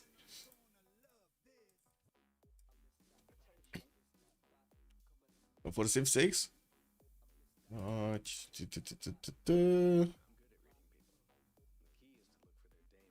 4,700 here, 4,200.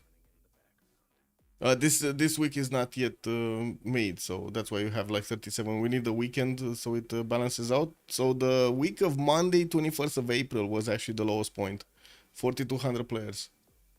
That's still like quadruple, no, the numbers of Civ7. Kick W, man. And it's not getting sold, man. It's not getting sold. I do have to say it did manage to get a few more points over here, some 0 something of reviews. Starting to balance a little bit. Oh, just after the launch, like 7 years ago. Oh, I mean, that didn't happen. 7 years ago, they started off like with quite a splash. If you're looking at that, give me a second. The max, it was like 30 something players, 20, 27, 26,000, 25,000, 25,000. Like 3 months, no more, like half a year, almost a year actually.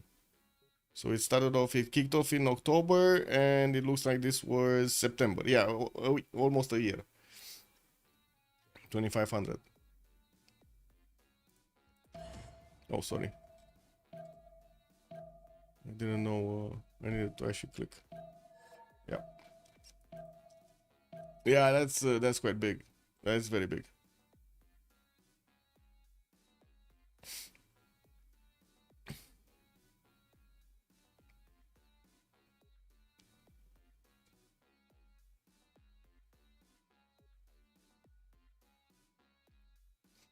Ooh. Yeah, man, getting onto guitar here. Huh. Then he's gonna play Coupe, Sprigo, and Sejong, and then he talks about Babylon. Huh. Okay. Okay, just let it load. You know, just let it load.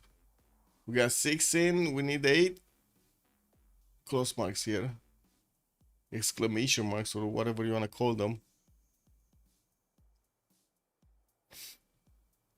Okay, we got 8. Is that it?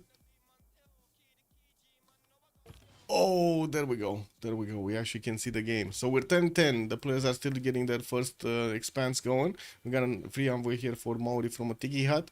Looks like Indonesia going for that May settle. Kivyuk is bringing back his builder from Chinguetti. We'll probably need to actually get Chinguetti, because I would imagine he's gonna go for holy sites, no? Yeah, astrology coming up in 3 turns here for Darius. Next to him, Byzantium is also sending the settler towards the truffle tile, getting another settler going while he did pre-place his holy site. We do have him needing that extra population, and I would imagine the reason that the settler looks like it's being built in 8 turns is because he's using a rice tile and then something else for the production. I'm not sure if the one for or something else. And yeah, look at that. Babylon did actually take the builder of Valeta away. And the Valetan warrior just passed him. This is unbelievable. Valeta's warrior just left alone the builder.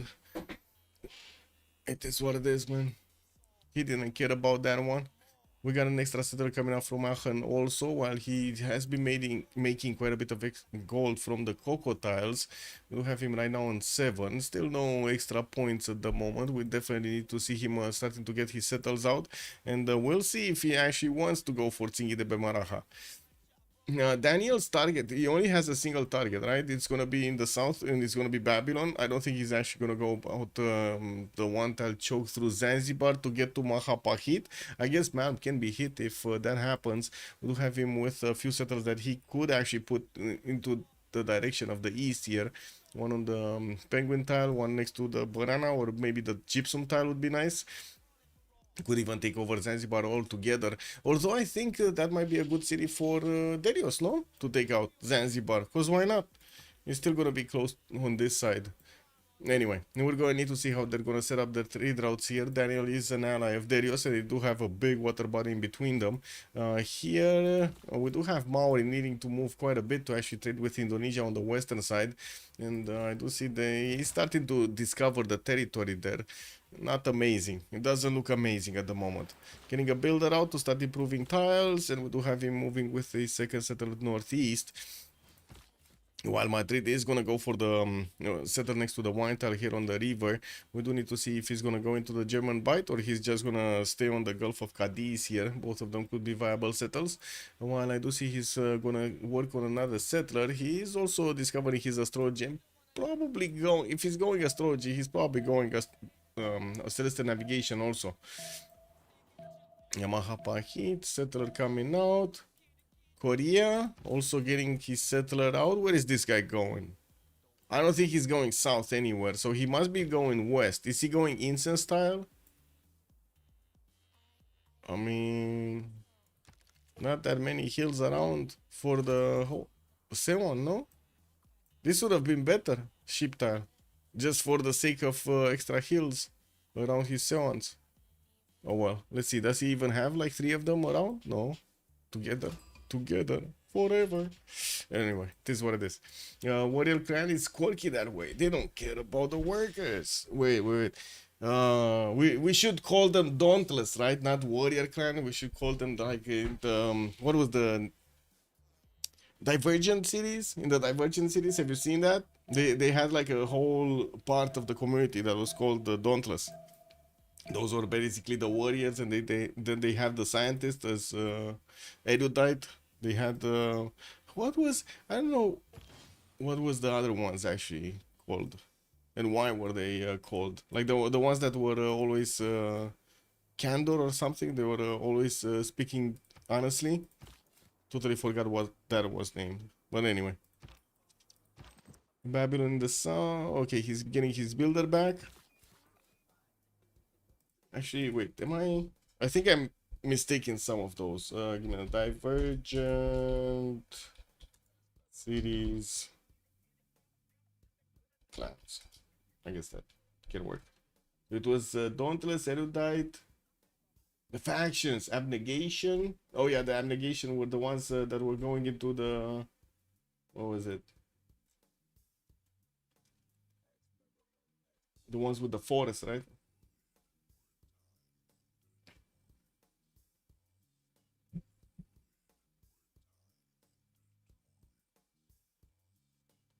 Oh, look. I think we got a big intelligent thing over here, which I'm pretty sure nobody's gonna care, but I'm still gonna read it out loud because it seems like it's exactly what's happening these days. Ignorance is defined not as stupidity, but as a lack of knowledge. Lack of knowledge inevitably leads to a lack of understanding. Lack of understanding leads to a disconnect among people with differences. Disconnection among people with differences leads to conflict. Knowledge is the only logical solution to the problem of conflict. Therefore, we propose that to eliminate conflict, we must eliminate the disconnect among those with differences by correcting the lack of understanding that arises from ignorance with knowledge. Bum bum bum bum. Yeah, nobody's gonna care about that in like 5 minutes from now. This is what it is. Let's see.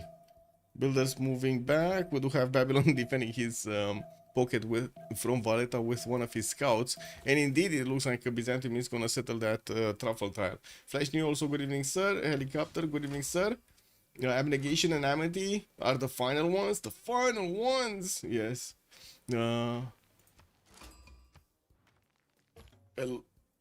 I guess we didn't really have that much happening throughout the game. We did have one remap, and by the looks of it, the players are still getting their second settles, third settles going. So not really much to actually recap. Flash New, I'm sorry.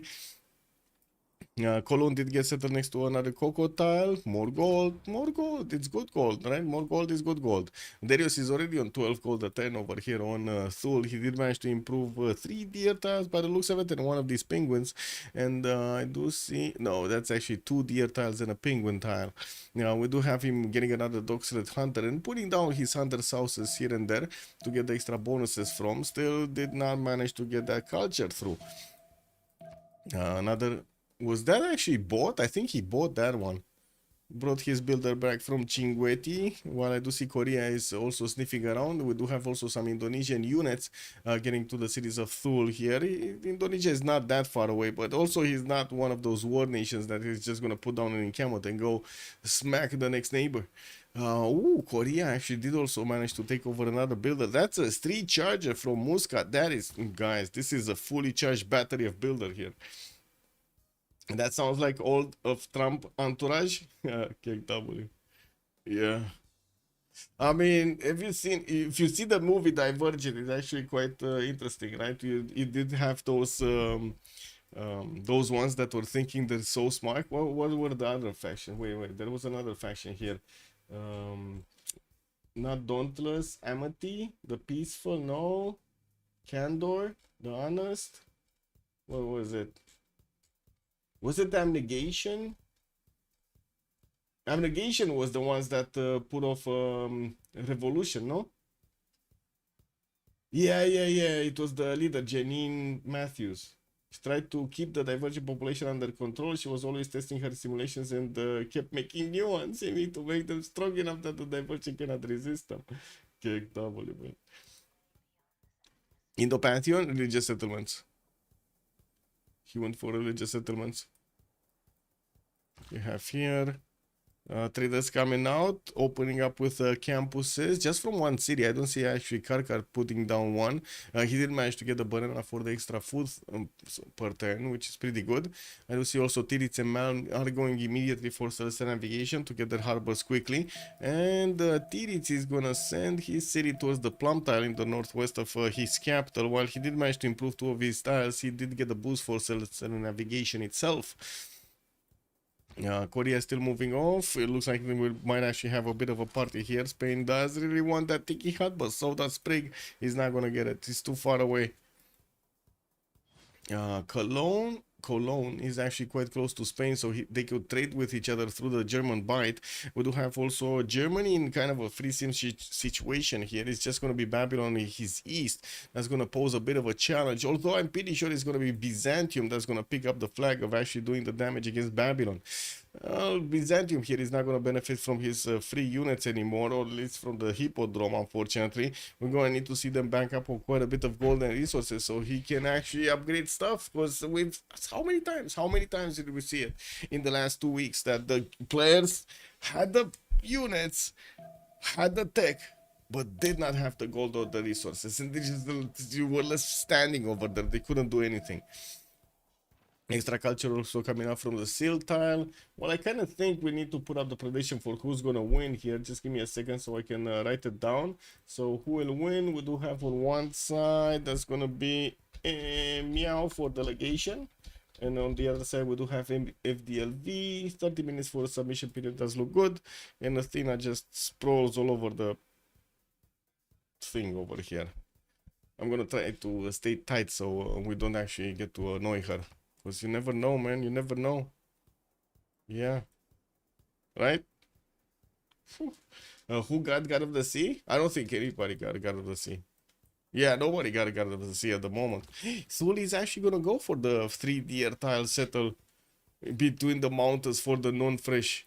And it looks like he's placing down his holy sites. Getting the first one down in Kilakit, so that's only a +1. I do have him with the second one here. That's also going to be only a +2. Not very big. Not very big. Not very bad. Religious settlements. Indonesia did get the fourth city out quite quickly, moving towards the aluminium tile to get to settle. Nu vrei tu să stai să dormi acolo? Hai, stai să... Așa, praf. Așa. I'm sorry, cat was waking up trying to actually get to my mouse, and I was like, don't you want to sleep? Don't you want to sleep? I can't sleep. Yes. Anyway, Gwangju getting Seowons. Seoul did place this one in the south with 4 hills around it. This one is also gonna have like 3 hills around here to the northeast. Quite nice. And we do have him sending that a third city towards the south and going for the fourth one also quite quickly. In 5 turns. Where food, man? He doesn't have the food here. He's gonna settle wheat. Still, he did pick up fertility rates as a pantheon. That's pretty good. He's gonna get the extra food from the wheat tile. Oh, I see what he did. And I like what he did. Valeta Pascinguetti got here CS for religious civs, but both will probably die. Yeah. In a second, just was seeing the chat was reconnecting, and I was like, what the fuck happened there? Anyway, settler here. We do have Thor Odinson from Byzantium getting his shrine out, and we're gonna need to see if he's gonna pull off a crusade against his Babylonian neighbor. What do you think? Is Daniel gonna pull off a crusade against his Babylonian neighbor? Also, these are a lot of plantations, by the way. Lots of plantations here. We got some wine tiles. We got a lot of cocoa. We got quite a bit of silk. That's gonna be a nice plantation pantheon. Not festivals for Korea? Well, no. He won fertility rights. Yeah. I guess he did have a pretty good city over here with the maples. Oh my god, this is gonna be a beautiful Liang city if he's gonna go for it, right? There's so many resources here. Like 1, 2, 3, 4, 5, 6, 7, 8, 9, 10, 11. Very nice. Very nice. Unde te duci, mă? Gata, te-ai plictisit? Aoleu. She got bored, man. She got bored. She's gonna go play somewhere else. This is what it is. She's like, you know, she got bored watching the mouse. Cannot actually rub on the, how to say, on the wire. Anyway, Aachen is kind of late on getting his third city out. We do have him still 3 times. Oh, I see where his third city. I was wondering how this actually didn't work. He's gonna go for the other side, on the eastern side of Yosemite. Gonna grab some of these 3111s for the extra science and the gold from Yosemite. Not to mention the extra era score. We'll still turn 22, and the players are getting their sim up here. Most of them do have the third city down. While I do see Madrid did also pick up a pantheon. That's gonna be City Patron Goddess on his side, connecting his capital, connecting his Cordoba city with the capital, and did place down Valencia in the north, keeping away Korea's settlers, or I should say scouts, from his side. Still no pantheon on Byzantium, but he did manage to start off on making faith. He's on 4 faith at 10, so we would probably see him getting his 12th next turn. And Babylon, still working on his campuses, did manage to place down 3 of them. Karkar did get this one as a +2. We do have this one that's a +2 right now, but it's going to turn into a +3 when he's going to finish the other one. And I would imagine he's going to place his Governplatz in between to get more points. Did place Mashka Shapiro on one of these penguin tiles there in the south, and he does get the fresh water from the 2-tile lake. Already we do have Byzantium sending his scout out to see what's going on in Karkar settles. We don't have a pantheon yet from Babylon, and it looks like he didn't improve towards his stone tiles. We might actually see him going for stone circles. Is this a good enough stone circles? Because it looks like he only has like 1, 2, 3, 4, 5, 6 tiles. That's not a lot of tiles, man. Really not a lot of tiles. We do have him, I guess, with the gypsum also in the northwest. And yes, I know, I just... It is what it is. Gotta have some fun for myself also. Temple of Artemis, 6 turns in Kilakitso, also with Liang going through. Okay, guys. What is this Liang made out of? Is this gonna be City Park Liang? I think this is gonna be City Park Liang, no? How is it possible to not pick Crusade on Byzantium? I know, right? But so many times we've seen this happen. So, you know, I need to question it. I need to prepare the audience for extra choices. Now we do have Moksha getting through in 3 turns in the capital city of Thor Odinson. And Divine Spark is a pantheon right now for him. Okay. 4th and 5th settles coming out quite quickly. Did finish off his holy size, but did not get his religion yet. It's fine. He's still making 5 great prophet points at 10, and he's 18 out of 30. He's gonna get there quickly. Bronze working coming up from Hammurabi right after he did get campuses, so he's definitely knowing. He knows, man. He knows he's gonna be pressured here. We do have also Kivyu going for horseback riding very quickly, much earlier than everybody else. Wait a second, is he actually gonna pull off an attack against his unsuspecting opponent, his neighbor, his friend over here, Meow? Whoa. Well, Malm is gonna try to get Pingala, and I'm pretty sure with Penbrush and Voice he's gonna get the culture and the science. Space VK, good evening, sir. Can you even City Park a Tundra? That's a good question. He doesn't even have that many flat tiles. But I guess he does have 1, 2. Yeah, he does have some. Did place Kugana Jup here on the eastern side. But he didn't get his builder, man. And now we don't have actually deers improved. Oh, well, he's getting his holy side down. So we're going to have a +3 there coming up. He's going to get the splendid bonus soon. That's why FDLV always wins the predictions. Seems like easy win for Freritos. Korea is going to space. Yeah, man. We'll see them getting to space. You see a lot of rocks in space. I don't know. Space looks dangerous.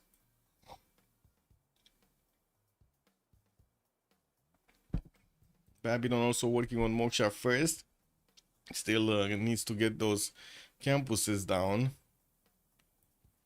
Two of them are gonna finish next turn. We do have one already finished in Karkar, nice +2. I'm actually a bit surprised he's not delaying this one, but I'm actually curious if he's gonna get the extra era score from the Splendid, from Babylon, from like the city of Babylon. He just needs 2 more points to get his golden age. Do we have anybody lagging behind? No, on the side of MFD, we do have everybody getting the Rara score, and it looks like it's just Lithox actually on the side of FDLV that's lagging behind. It's fine, he's gonna get it. Goddess of the Hunt here for Thul makes sense. He's gonna get the extra points of gold on his deers, or I should say improve camps. Coupe, still no Pantheon. We do have him getting his trader off from Kayapui to connect to the capital and putting down his harbors here and there. Got the fourth city next to Halong Bay on the eastern side on that stone 2-2 base. I do see he's still trying to figure out how this coast look. He did get to look at Spain cities on the east. And I do see Spain is finally getting his fourth city out. And is that going to be the cattle settle, or where is this guy going? In the German bite, right? That might be actually his settle that he's going to trade with.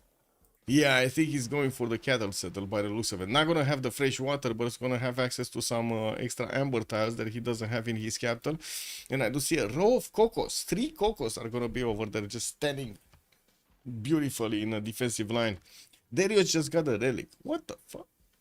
Darius just got a relic, randomly got a relic for... Oh my god. And he's building the Temple of Artemis in 3 turns here. Governor Liang did get through. I don't see it being the production or the food one. We still have a lot of them coming out. The winner prediction is on. Drop your channel points on Freritos. Psycho Supreme is calling out. Uh-oh. Man, that made Sprig get out of the game over here. What is going on? Man, I heard that there are quite a few problems actually in France with blackouts and shit. Is that true? We don't see that much on the news, and I'm not gonna actually take a look at all of the French news because, you know, not gonna understand everything.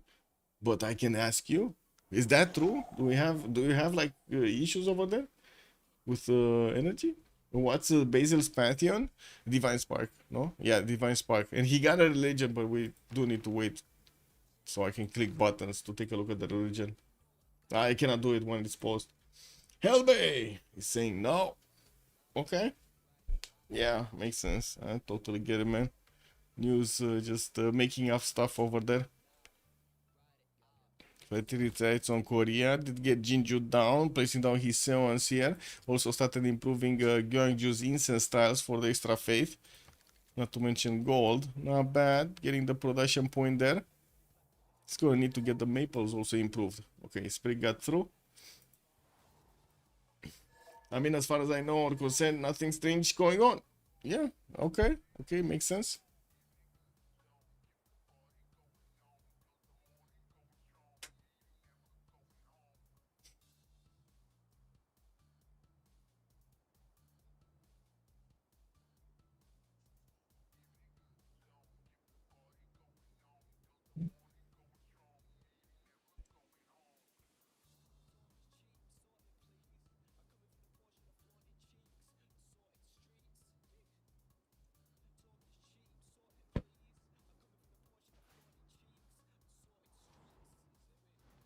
Magnus going through in the capital city of Korea. Fourth city also moving on to that ship tile towards the north. While we do need to see him getting those summons up and starting to bank up on points. Euclid is going to be the first scientist. Babylon is on 2. We got Korea on 2. I think we're going to see also in Camels coming up soon, because we did have Daniel and I believe Babylon discovering bronze working. Do we have one here pre-placed? Babylon? No, he's not putting one down. But I'm pretty sure he finished it, no? I mean, I guess right now he's on Delegation and Stake Warforce. We don't know. Where's his iron tile? He probably placed his Seons on the iron tile, on one of his iron tiles, and we don't see it anymore. Yeah, it is what it is, man. We do have here Byzantium also with the iron in the second ring. Does get a builder in 2 turns, and he's plugging in Moksha for the extra culture and the extra faith. While he's still gonna need to place all of these cities down. We're going to need to see how he's gonna spread them out.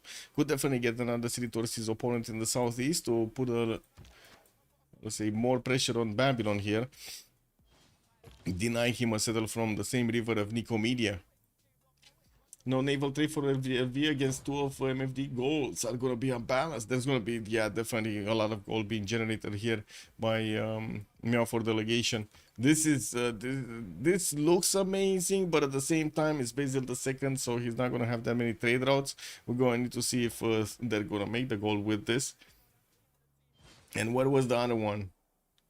Kupe that needed to go into Indonesia's territory, right? Into Indonesia's Adamancy or whatever it's called. Unfishamancy.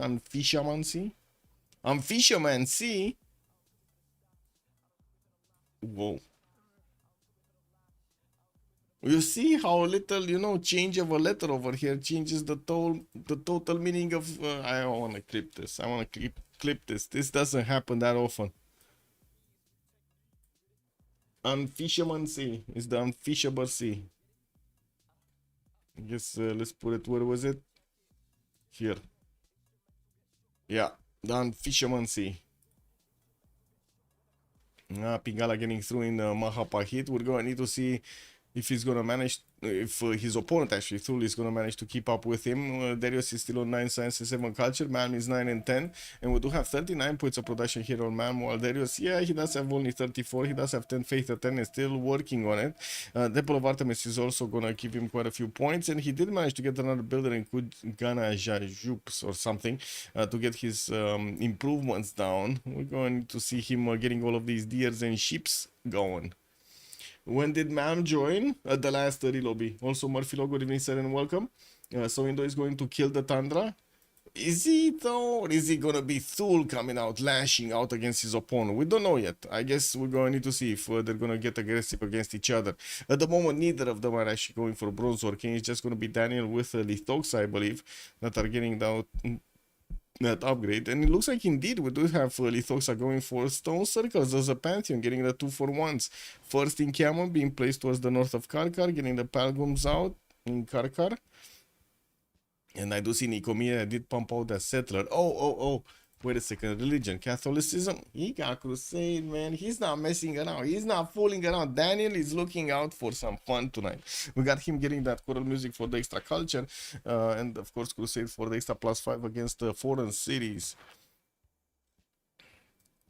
What is this Babylonian scout doing here? Also, Athena, what are you doing? Like, stay in a place? No?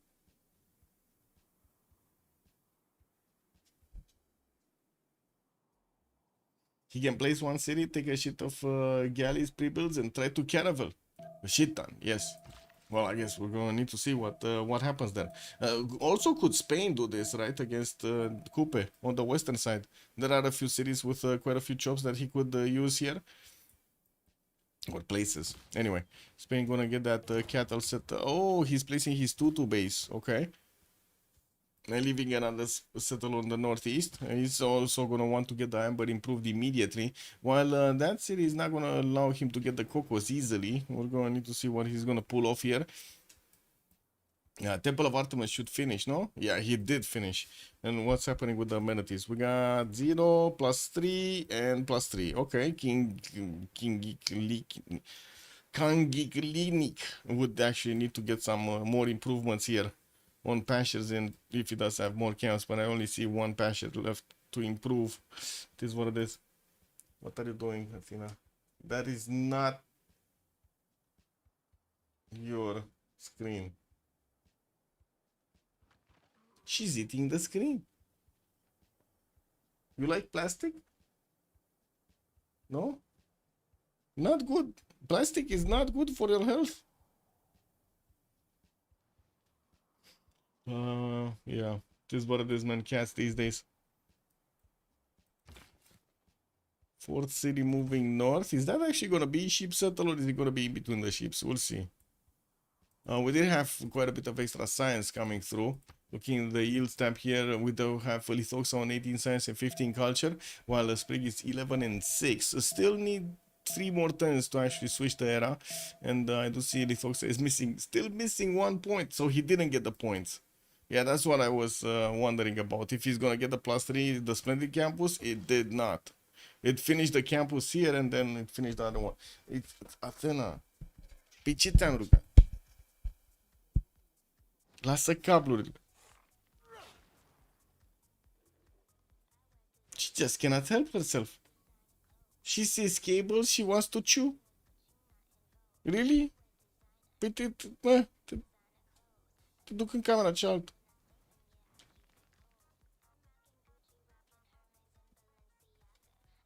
Yeah, this is how she learned to get attention. Isn't this Korea supposed to make campus theaters triangles? Well, it's supposed to. It's not doing so. Do have him just spreading his series all around here. Looks like also following up his campus opener with commercials here in Gwangju. Armed City State has been defeated. We did have boats going towards Granada, and Maori did take over that city center. Very nice. That's gonna put him on 5 cities. Actually quite a boost at the beginning. 10 science and 24 culture already for Tirits with 56 points of production. Getting his extra production numbers up also on his forest and rainforest, while I do see he's gonna get all his lighthouses improved in the harbor, so he can actually get those extra trade routes. Short nap.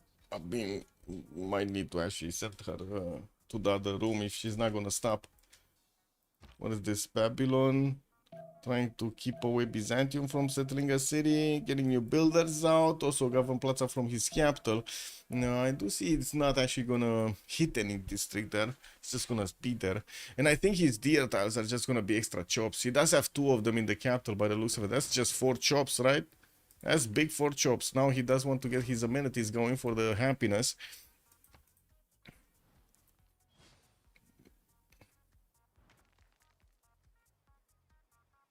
Yes, I'm sorry, I need to pay attention here also to Athena so she doesn't actually break anything. New encampment in cars, those circles. That's the first encampment that we do see getting built, while Byzantium is still rolling on the points. Oh, Thule actually. Thule's religion, what is it? Thule got a great profit. Where is it? Is he getting his religion? Oh, he moved it here. Okay. Gonna need to get this going.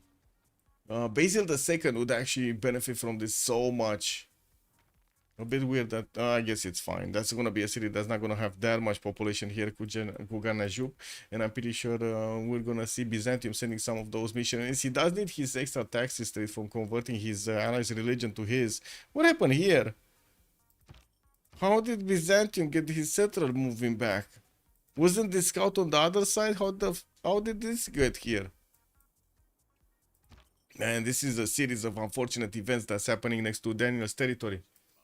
Hello, Basil, Temple of Artemis, plus 10 amenities, these. Yeah, but he didn't want that, you know. He can do it without, I guess.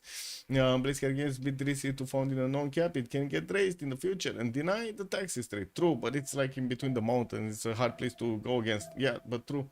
So in Sasu, bonsoir, monsieur, bienvenue. They had 2 scouts. Oh, I see. Babylon had 2 scouts. I see. Actually 3 scouts, because he has another one next to Nicomedia, which is trying to get a slinger quickly to throw some rocks at his opponent.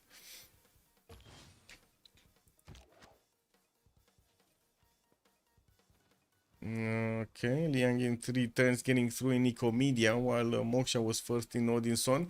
We just jumped into the new era. We do need to actually give them a few seconds to see this up, to see all of the bonuses being picked up. Government Plaza also next to the Babylonian campuses to give him the extra adjacency. Magnus going through in the south and finishing up his Palgums. There's still going to be quite a few chops that he can get going. And I do see he started off on creating horses, training horses. Well, let's see where is he going to go with them. Is he going to want to take a city-state? Is he going to want to just go against his opponent here directly? What's going to happen? Can you imagine, just for a second, Babylon getting shipbuilding, sending these units through the Persian Gulf, arriving in the desert of Berlin, grabbing some aluminium sticks and then beating Berlin down while it's 12 12 strength. Oh, that would be amazing. And look at actually greedy Germany here. He got his 2 settles with God of War and Plunder right next to Yosemite, putting down his commercials now, and of course we're gonna see the markets followed up so he can get the trade routes. Oh man, trying to squeeze out everything from that wonder. Anyway, Lithoxa, 23 science, 27 culture, Golden Age pen, brush and voice, still on 3 cities, got some horses moving east. Also a few defensive slingers in the north. Did manage to get, of course, with his first encampment also the barracks. So now he's making 2 great German points of 10, but he just finished that one. Sprig also, 14 science and 18 culture on Sejong. 4 cities strong, while it looks like Thule is trying to actually keep away the commercial from getting built. That guy just died. We did have fertility rights being picked up as a pantheon, and more builders are getting trained here for the improvements. Already he's getting the mines around his zones to give him those extra science points. 44 points of production now. Now BAM, 23 and 23. We do have Indonesia here also with 51 points of production, and from what I do see, campuses are coming around here from Indonesia after he did get his initial harbors in all 4 cities. Okay, got 2 campuses. One is gonna, oh no, this is actually a holy site. Holy moly, we do have somebody next to another somebody next to Basil, an opponent that's trying to get a religion. Okay, also 3 including the, yeah, 3 including the other. Matter, I'm going more traders, more builders also coming out from the improvements. Tiris, 12 science and 39 culture, 71 production points, finishing up his ancestral hall next turn, but I don't see new settlers coming out. We do have his boats also getting back from taking into Granada. We're probably gonna see him settle at least 1 city next to Caguana somewhere, no? Here on the plum tile. New theater squares coming out from somebody. I don't think it's him though.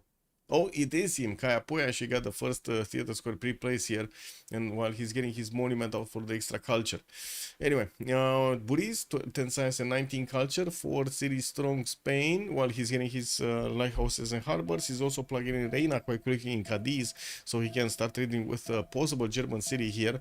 Cologne is there, but he does need to actually put out a harbor or something to or get another city. Ideally, he should get another city so he can trade with his ally here as quickly as possible. It feels like Buriz was a bit too fast on this. Anyway, it is what it is. We do have him also with 55 points of production and has a lot of jobs in the capital for his builder to make use of. Daniel, 12 science and 21 culture. We did need him to actually get an encampment down. Did finish one in Ecomedia, started chopping it with a builder. And now we did actually pick up choral music with Crusaders religion. While I do see Thule did go for feed the world with pilgrimage for the extra food and faith. Daniel here is still trying to actually get this settle going. Oh my god, this guy, man, this guy stood so long over here in Indonesia just blocking the pathway on that horse, but it looks like next turn there's no way that he's gonna stop the rocks.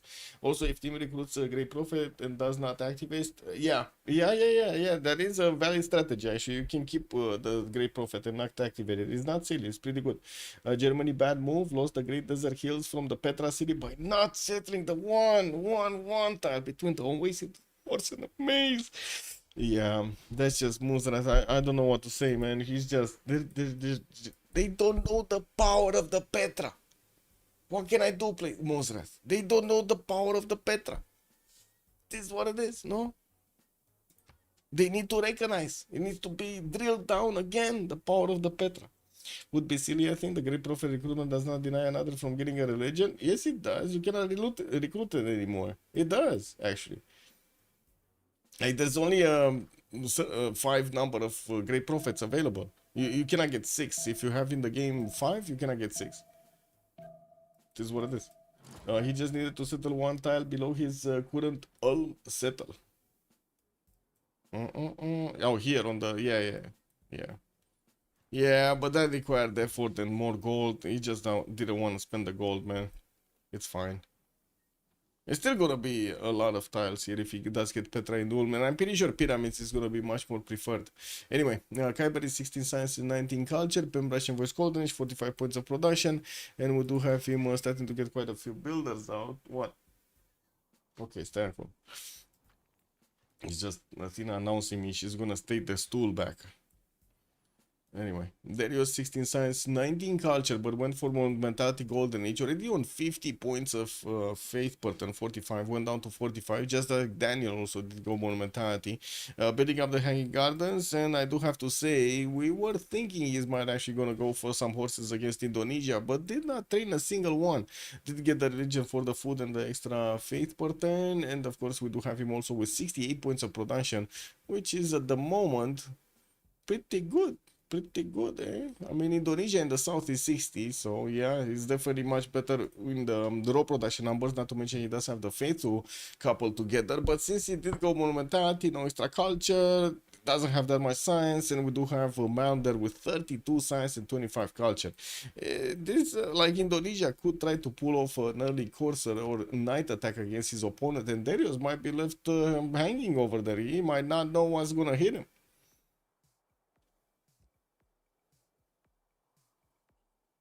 Depends on the map size. Yeah, it's number of players divided by 2. Yeah, yeah, basically, it's yeah, that is valid for profits. Yes,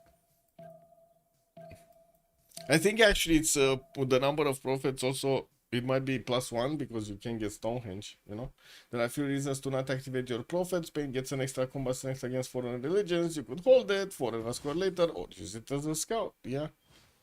We do have the 4 sources coming out from Byzantium, but still no general. He's going for his warlord throne from the capital, and I do see Babylon is making 2.3 regional points a turn, while Byzantium is only on 1. They did not get the projects going. We do have already Babylon putting 2 of these horses towards the north and sent another 2 around Johannesburg here. First horses coming out from Thessalonica are moving also towards the southeast, hunting down the Indonesian scout next to a pretty good settle. And of course we do have Daniel spending some of that faith so he can buy out the builders and increase his production numbers. Anyway, Encampment project in Karkar coming up in 2 turns, and I do see Lithoxa is managing to actually get Euclid to help him out. Hypatia did get picked up by Korea for the free library and the extra science on his libraries, while I do see still only 2 prophets did get actually recruited. Now, first merchant also got picked up by Germany. He's on 6.9 points a turn, and I do see Fadlan is going to be the next one for the extra trade route capacity. Kyber here is 18 science and 19 culture, still on 4th series, getting his 5th one out from Aachen, and I do see the other ones that are just going for the market so he can get the trade routes to connect with the capital and giving him the Magnus bonuses. Worth mentioning, Arabia automatically gets the last prophet. True, also true, yeah. But that's not an extra one, that's just it, no? And then it makes a lot more sense to just recruit and not use the prophet. That I've seen it actually multiple times, people recruiting great prophets and not actually activating them, and especially against Byzantium here. And I guess we're going to need to see if this is going to be one of those days. Babylon did start to place down a few more commercials. I do see a +5 is getting built in Mashka Shapir, but he does want the settler first. He does have another 2 settlers actually coming out, which are moving here on the western side. Gonna be kind of like back settlers here. One west, one east, going for that lake settler. Korea started also getting some horses out. They had a problem with a scout probably, or a warrior here in between Gwangju and Seoul. Did take care of it, but not before the inserts just burned alive. And I do see actually he didn't manage to get all of his incense styles improved, but he did get one of the incense and one of the maples for the extra bonuses. Government Plaza tile got built. Ancestral Hall is going to be the choice, and we do have his 2 horses moving south here towards Maori, which at the moment doesn't have actually a classical unit, but that's his ally. It's fine. He's probably going for Muscat, which does have another 3 charge builder. Oh my god, the city states, the builder givers, that's how we're going to call the city states from now on. Feudalism across the board from one team. Oh my god, FTLV, just look at that. They're just full steam ahead in feudalism to get the builder charges. While Byzantium is still needing to actually get some extra science and culture, he did manage to get 25 with culture and only 14 science, getting also his 6 settler out from his capital city and still getting his builders around so he can keep improving stuff. These are not feudalism builders, he didn't get there yet. Now, I do see also the first source is trying to figure out what's going on with Zanzibar here on the eastern side. Is that actually going to be him trying to hit Zanzibar so he can have a city to trade with Thule? Or is that gonna be him just trying to, you know, plug the choke over here against Indonesia, which is probably not gonna send any unit there.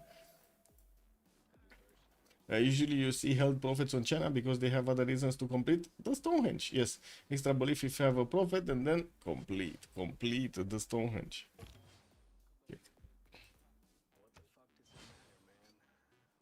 Okay, more settlers. That was food chop over here for the extra pop. And more of these holy sites getting through. And Daniel is only on 34 faith a turn, while we do have Darius on 44. I do have to say, Darius is starting to get his extra settlers out. Kirakitso did build 2 of them, going for the third one here. And I do see he's going for the uranium settle to grow a third leg.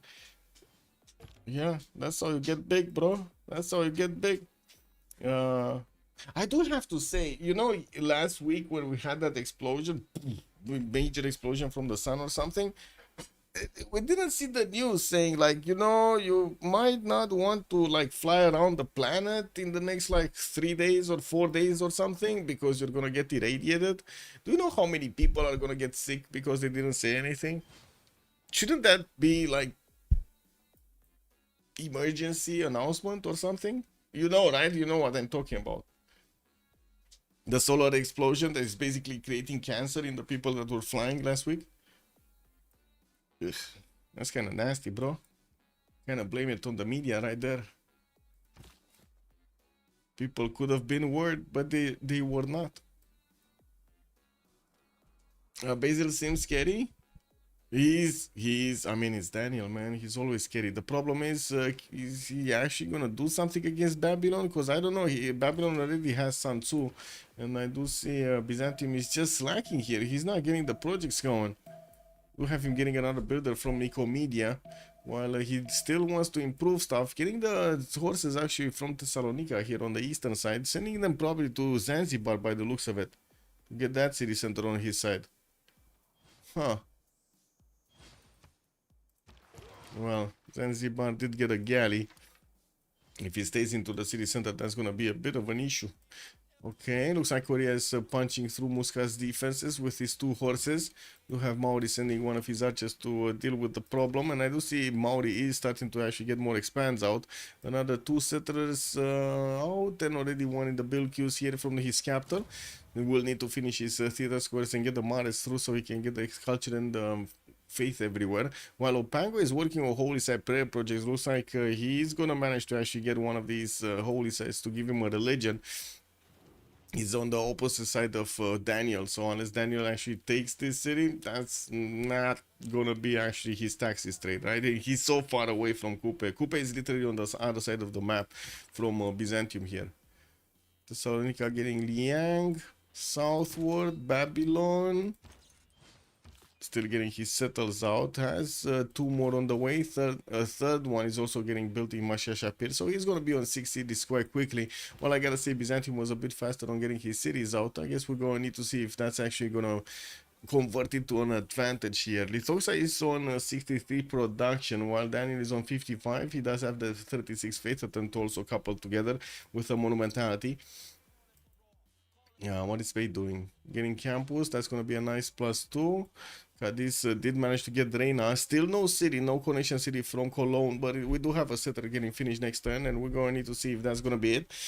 Reina in the city of Cologne and not a city on the coast so they can trade with?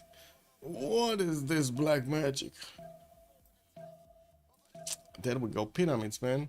He chose pyramids in the city of Ulm. He's not getting Petra. We do have Pingala getting also built there, or I should say sent there.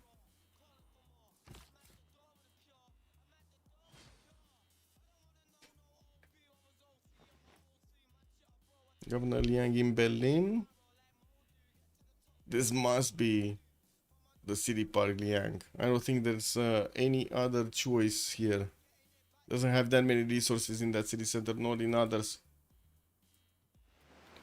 Ooh, entertainment complex coming up from Thule. Is he actually gonna try to get Colosseum here? He's wanting also settlers from his capital. Did send another 2 on the western side of this coast towards Byzantium. I guess that could be a way to actually get his setup going, so he can connect his trade routes to his opponent. We'll probably need to get that Reina anyway in there. And I do see Indonesia is starting to get his encampment training project in 3 turns. That's something that Thul's not making points of. Byzantium is still on 1.1. Wait, is he just gonna lose all of these generals? We got only 3 more. Does Kyber and Meow both want to go for Zen religion? That's gonna be a good question. We're gonna need to see who's gonna get the first one. Iziki, good evening, sir. Islam on Spain, he did go for Jesuitification and Defender of the Faith here. So that answers one question. That's gonna be Buriz that did go for this. With City Patreon Goddess also as a Pantheon. Another city also from Maori did settle the plum tile for the extra culture right next to Caguana. Cannot take this city state anymore because, you know, he already took Granada for himself. Was a much easier city to go against. And he's sending more settlers towards the north here, while I do see Korea is just about to actually take over Muscat. Is he going to take over Muscat? Wait, is Muscat gonna sacrifice everything to push back this Korean horse? Like, this actually might not go down, no? Nice. Man, Korea saved his attack moves for another turn. That's just not gonna be there. Not gonna happen. He lost his way. He lost his way, guys. Don't forget University of Sankor. Afifi also, yeah, that's a good one. And Jebel Barkal, don't forget about Jebel. Jebel, pretty good. And what's Basil and give you religion? Basil is... Crusade with choral music, and we do have Thul with Feed the World and Pilgrimage. And also Divine Spark on Byzantium as a Pantheon, while Goddess of the Hunt is gonna be on Kyiv. Kupe tanked 2 of the 2 of the attacks. Okay, well, it was too late anyway. I guess. They just let it be. That's an extra city here for Sprig. We do have him only on 24 Science and 29 Culture. Did manage to recruit also Aryabhata and started activating all of these. Not. No, Coupe. Yeah, Coupe is on his scheme. Gebel, change requirement. You need to put it next to an iron mine. Really? They made it sick? They made it hard to put Gebel down? Yeah, it must be built on a hill adjacent to an iron mine. So it's not a desert anymore. It's not a desert hill anymore. I mean, that's fine. It doesn't really change much, no? Can build it here. That's fine. Yeah, they reworked the wonder. What does it give? It's worth 6 iron per turn, and it's still blah, blah, blah, blah, blah. No more faith? It doesn't give you faith anymore? Ugh. I guess it gives you amenities now. That's pretty good. That's still pretty good, no? Improve strategy resources within 4 tiles. So if you put it here, it is gonna have like 1, 2 amenities. Not that big. Doesn't sound like it's gonna be massive. Oh, I guess we do have this Niter also. Definitely a lot more amenities from other stuff. Now it gives amenities similar to the 2-hour strategies. Strategies are much less dense than camp patches and plantations. Well, I mean, you say that, but then we do see like sometimes 3 horses next to each other with another 2 tiles of iron and stuff like that. It just happens, you know, like you get like only 2 camps over here on the spawn of Thul. It just happens. We do have the whales already starting to be placed down by Darius, and you do see he's gonna have 4-4-2 tiles everywhere next to the coast, getting new settlers out and also building up his temple count in Kajanajub. He did get a religion here right earlier, but so did Maori. Zen meditation with lay ministry. So that answers the question. It's gonna be Maori, and it's just gonna be one religion left to play here. Didn't we have somebody that picked up a... No, Great Prophet didn't activate it? I guess they just stood on it and now they worked it. Yeah, it was here. It's fine. Now, industrial zones coming out from Babylon. Well, we're going to need to see Kyber putting down his Hanzas. We do still have him on the markets. And I do see he's finally getting that 5th city in the north. Did recruit a great prophet, Siddhartha Gautama. It's in the city of Berlin. He's going to need to activate that, while he's going to also need to get a settler from that city in 3 turns. We do have Wurm building up the pyramids in 4 and plugging in Pingala in there. Kyber is Irel? No. Don't talk about Kyber like that. He's on 22 science, 26 culture. He's just about to pop off, guys. He's just about to pop off. It's fine. He's gonna explode. Wait, what's Maury doing with the galleys here? He's fooling around. Okay.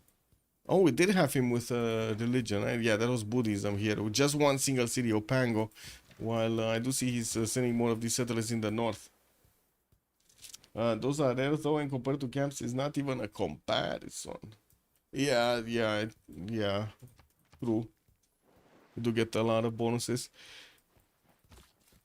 Okay, 4 more settlers coming up from Darius, moving on to the western coast. I do see Zanzibar is getting attacked by Byzantium, but with the galley, it managed to stand tall here. Looks like these horses will need to get their promotions going, and it still doesn't look like they're doing enough damage to Zanzibar's city center. We did have Stonehenge also available for Byzantium. He got the extra belief tithe for the extra gold per turn, while I do see Lithoxa is already on -1. Daniel, surprisingly, is on 16 gold a turn here in the Monumentality Golden Age, while Lithoxa does have triple the amount of science that Daniel is benefiting from. They're kind of at the same level of culture.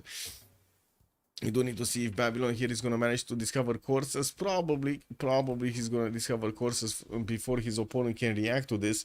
And I do have to say, still Byzantium did not get one of his generals. Where is Generalus Maximus? Or Bigus Dicus, as they like to say. Where is he? We don't know. He could have boosted shipbuilding too, yeah?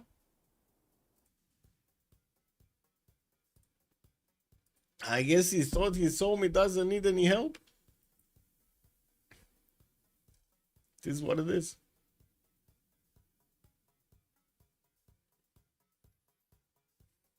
This is Babylon. Oh, he's leaving space for an aqueduct here in between, and he's going to finish his commercial hub. That was a +5 here for Marshal Shapir next turn. We're still kind of far away from actually seeing the next era, while we do have more faith-generating buildings on Byzantium. He's also going to get that extra culture going alongside him.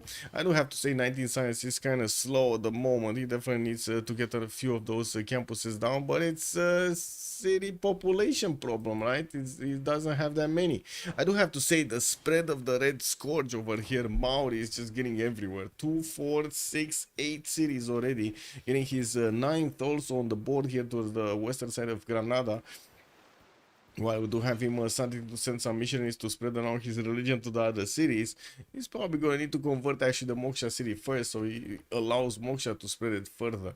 Tiritz is already on 30 science and 70 culture, a 10, double the amount of culture of his opponents. While I gotta say, it's not going to be easy to actually go against Spain here.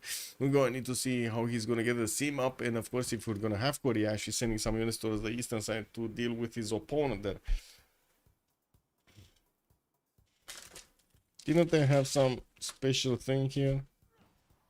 Yeah, I'm sorry, I'm blind as a bat right now. I'm using echolocation to see stuff. Bing, bing, bing, bing, bing, bing. I'm sorry, I need to get my glasses cleaned up, because otherwise I get annoyed, man. It's like my OCD. I don't know, man. Always get annoyed when I have conflicting information. Had this for so long in my life. This is what it is. Even my parents are actually making fun of this. This is what it is.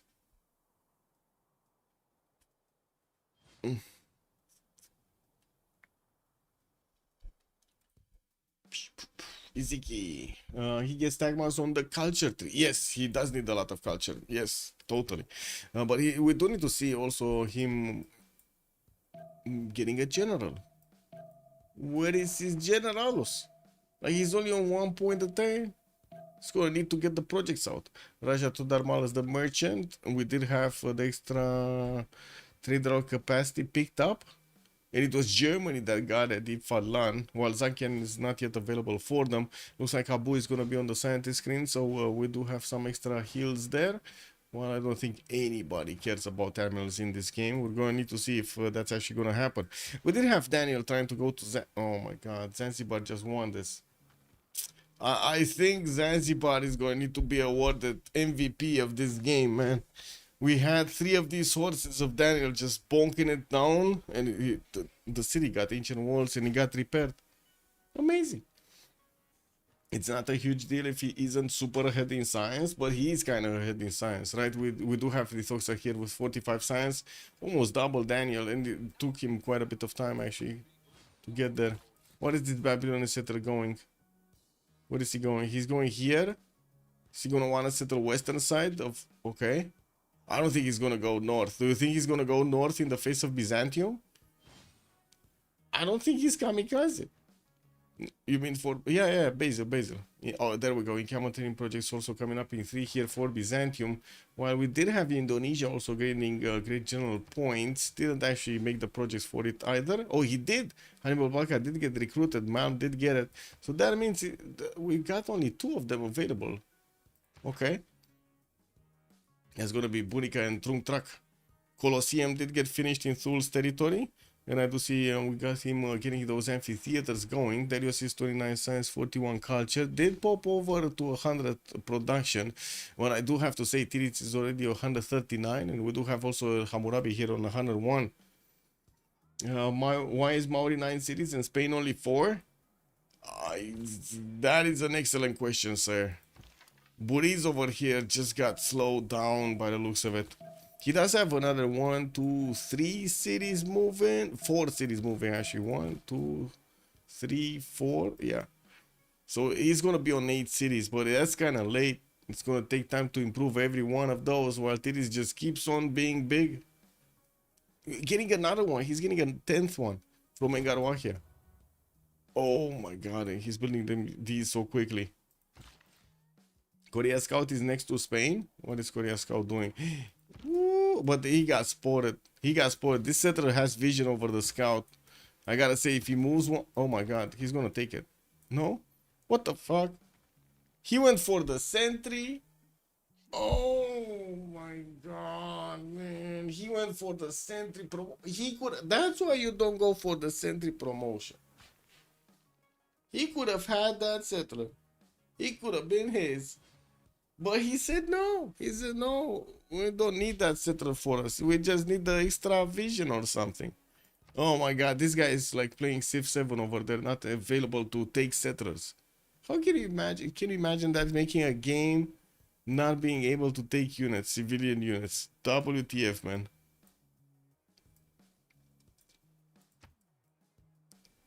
It's like a game made for like 12-year-olds or something. Click buttons, click buttons. Anyway, campus in Kilakitso, harbors from Torgat, also Tatlurit. Okay, and we do have this settler that's gonna need to find himself a settle location here. Looks like the Iron Tile is gonna be the only way. Maori has a huge land to settle. Yes, he still has actually a lot of land to settle. And coast, I should say, actually, he has a good coast to settle, right? Another at least 2 cities to the northeast of Engaruahia, where he's getting the extra settler going. 2 more settlers, what the? He's just going everywhere. Tiris is going ham on this. He didn't have the opportunity the last few days to get this going, but now he does. And he's exploding. What's gonna stop Tiris? What's gonna stop Coupe? Is he gonna be a wild Daniel? Might be. Okay, Babylon is actually moving north with his settler. Is he actually gonna place it there across the river in the face of his opponent? He does have castles in 4 turns with mercenaries in 2. While I do see Daniel is just gonna defend himself with 2 horses and 1 archer and 1 slinger. He could definitely have a problem here, especially if Lithoxa is gonna be aggressive. We do have Byzantium benefiting from Crusade, and I'm pretty sure Lithoxa doesn't want to fight in his own borders. He doesn't want to get the fight to Byzantium, basically. Okay, Mercs in 1, castles in 3. Well, I do see he's getting quite a few horses out from his city centers, moving them towards the north, as far as we can observe, bringing also the ones that were going east back to his city centers, so he can upgrade them. Sinop is hard to defend. Yes. That city only has a single slinger on the defense. I don't think you can count this one up. He's kind of far away to throw that many rocks.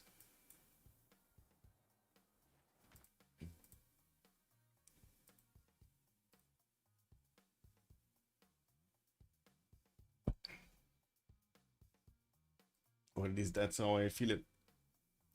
Check if Spain lost a settler. Spain. Well, he got it back. But that's why, kids, you don't go for the sentry promotion. You go for Alpine and you go for the forest one. Whatever that's called. And boom, you get settlers everywhere. You get builders, you get traders, you get the prince. You get everything if you get those promotions. The ranger promotion. Yeah, there we go. The ranger promotion. Yeah, you know, you need to hop from tree to tree. You need to know the way of Tarzan. Kyber is so ill. On Germany? I mean, he's on. Wait, he's starting to get his sim up with 33 science, 39 culture, Pembrush and voice gold, and he did finish the pyramids. And I do see he did manage to get Shikism as a religion, the last one. Warrior monks and secret places? That's a weird one. But I guess, you know, he did what he could. Okay, let's see what's happening here. Probably the Spanish scout is gonna jump onto the settler, and Korea scout is gonna be left hanging. Yeah, there we go. We got the cocoa, great meat on the cocoa. Germany lose a settler? I don't think so. No, I don't think so. He just didn't build them quickly. Still has no Hansa's finish, but he did manage to pre-place the first +8 here from his capital. Show food and production, yes. There we go. It's over here 150 already. Man, oh man, 40 science. So biggest science number in the game, biggest culture number in the game, biggest production number in the game, biggest gold in the game, and biggest food in the game. Tirits is just losing on faith port, and that's it. Tirits, you need to finish your models and get that faith port going, man. We got some campuses also getting placed down so he can get the extra science going while new harbors are getting built. You can imagine in the second era, he's probably gonna go free inquiry over here to get all of that juicy extra science. I see also Korea did manage to put down a few more of the city parks while he got new cities. He's on 2, 4, 6, 8 right now. Well, the 8th one is going to be placed here in the northeast soon. Finishing from all of them his ones, and did manage to jump up to 50 science and 55 culture, but with only 110 points of production. I do have to say it kind of looks like Daniel did manage to increase significantly his production count, but the did he just give up his hand again? Okay, next turn, is it probably this turn, right? Wait. Castles in 2, mercy in 1 from Lithoxa. He should not settle the city before he's gonna get the ability to upgrade these into coursers. So he doesn't give up his hand. You know, just staying. Oh, he did settle his city. He's chopping out another horse. Okay. Getting another horse also from Karkar, and Babylon is gonna get a galley. They do need to get the Rara score going, so you know. It is what it is. Lithoxa here does need 7 more points. I do see Sprig is still in Dark Age count. And look at that, Byzantium did actually recruit Burica for the last general available. While he's going against the Valletta here, we do have him starting off on some heavy chariot pre-builds. Ooh, Babylon just saying, hello, I see you have a horse on the right style. Let me actually stay in the circle of Stonehenge. Show the way. Also, why is Stonehenge missing a part of road? Shouldn't there be like fully encircled in a road pathway? Oh man. Oh, see this going crazy.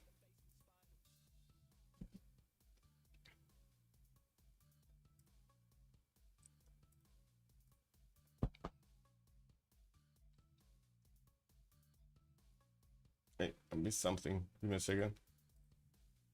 Click, clack. Okay. The way Daniel fits into 2-tile choke.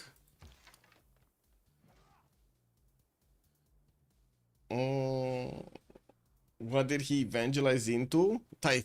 He got the gold. He got the extra gold per turn from his cities. Yeah, if they target Sinop, that's gonna be bad. And I do have to say, Nicomedia is getting his heavy chariots out every turn now. It's 1 a turn. But we do have 2, 4, 6, 8, 9 pre-builds. 10, 11, 12 pre-builds from Babylon to get Corsairs. And he's gonna get them next turn. Well, I guess, did he actually plug in? Wait a second, did he put Mercs on? Yeah, he did. He did. Okay. Era score. Man needs 5 more points. I do see Titix needs 7 on Coupe. We do have Boris still in the darkish. He's going to need 9 points to actually get his golden. Daniel is also very far away in the... Wait, is he actually on point, on purpose going towards the dark age here? Or is he going to try to get the points in the last few seconds? Anyway, we do have Kyber also 4 points off on Germany, while he did manage to settle the city of Bremen directly on Tigui de Bemaraha. He's going to also put a city towards Valletta here on the eastern side. Got a few horses to possibly defend against Babylon. Again, it would have been amazing if we saw Babylon actually sending some courses through the water here towards Berlin. I do like that Kyber did actually foresee that scenario being played out and did get his defenses up. Okay, Babylon, got Trader, got Shamash, come on, connected to the capital, is building the pathways and also the bridges, which is super important. While we're gonna need to see him upgrade those units there. We do also need to take a look what's going on in Thul's territory, working on encampment training projects. Is he actually gonna want to take Cinguetti? Because it's his city. Yeah, I think he's just putting the units in front. I do see Indonesia is starting to actually get a big attack with number. 2, 4, 6, 8, 10 of these heavy chariots did get pre-built. 11 heavy chariots, 12 heavy chariots did get pre-built. We do have Indonesia on 74 science and 59 culture, and this is before he's gonna switch in a free inquiry golden age, getting some catapults out. Well, I do have to say at the moment Thul does not have a general. He's gonna need 75 points for this one. He definitely needs the coursers or knights as a technology, at least, so he can get the bonuses. Indonesia is only 6 cities. Yeah, he's preparing a push for his opponent, trying to get some aqueducts going, and of course does need to actually get to secure his points for the golden age. This looks like he's not gonna get it, but I guess, wait a second, he's gonna get divine right. Okay, next time. Still gonna mean quite a few era score points. Okay, courses did get upgraded. Daniel is going shipbuilding and getting his divine right next turn. Okay, so he's gonna get the taxi.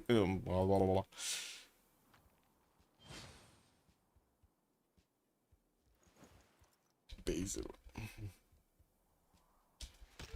Tagmas, man, Tagmas. The Tagmas. There we go. The Tagmas. He's coming out of divine right. Okay, Malmar started upgrading. Darius is 3 turns off from stirrups, and I do see Indonesia is going to take quite a bit of time to get to Sisimute or Cinguetti. Even with the knights, he's still going to be at least 2 turns. He just upgraded them. They cannot move, and he's definitely going to need a lot more upgraded if he wants to pull off an attack. We do have quite a bit of gold on him, 209 gold points, and I'm pretty sure he's using his Mercs card for the discount. While all of this is happening, Tiris did manage to get to 100 culture a turn, also 47 science, only 48. Wait a second. Oh, he's on 153 points of production. I was watching the Diplo favorite points and I was like, no, that cannot be true. Only 48 points, that cannot be true. Okay, first moves. Lithoxa can take out one of these horses. We're going to need to see if he's going to manage to hit the heavy chariots. And also, chat was saying he should go against Sinop here on the eastern side. It looks like Daniel... Wait, he couldn't take Zanzibar and he couldn't take Valletta? Oh.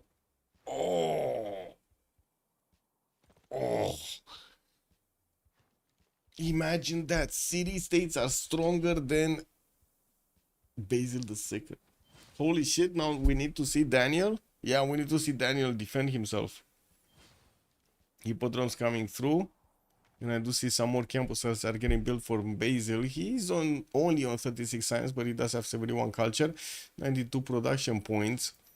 Well, I do see Lithoxa is casually jumping up to 134. He definitely has double the amount of science and decent amount of culture. Getting more science points, putting down more campuses. And getting some spearmen out.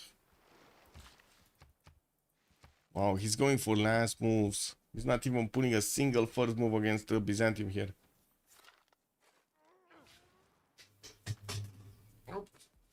Too many water bottles. Germany's dead? What?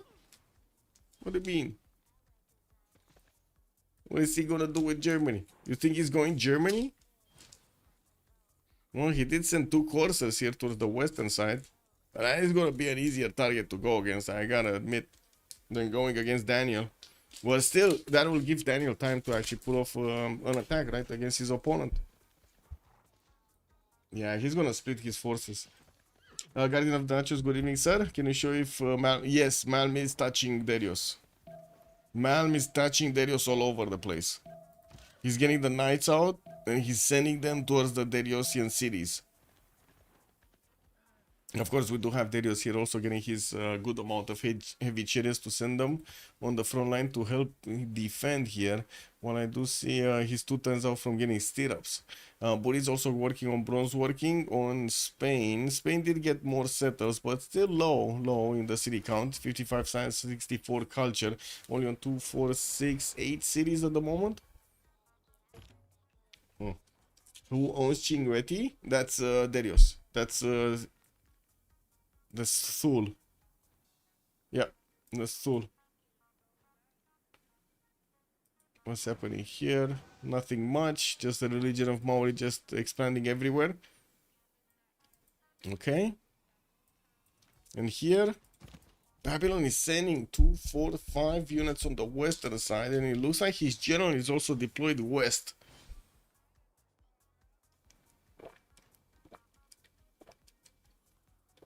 Wait, these Tagmas without Crusade shouldn't be that strong to take out his coursers, no? Well, they do pack a punch. Taxi State General Alliance. These ones, yeah, this courser is not gonna have the general bonus because this general is moving west. Can he get another general? Intelligence coming up in 3 from Babylon. And I do see he's only on 2 points, on 32.6 out of 75, halfway there. Starting to get some spearmen out and also working on crossbow. So he's probably gonna want to put up a defense against Byzantium and keep going full steam ahead against Germany. Is that what's happening? I guess we're gonna need to see because these courses do have movement speed on them. Movement points. Also, Era's 2 turns to flip. Man 1 point off. Sprig got it. Lithoxa got it. It's still 6 points away. Buris still needs 6. Daniel is securing it. I do see Kyber is will need another 2 points. And Darius did secure his golden age. Should be fine to get the last turn here. More Hansas getting placed down from Germany. Also did manage to get them close enough to multiple commercials here. Getting some foreign ministry in the city of Athens, Government Plaza, and working with the markets in the south for that nice and juicy extra trade route.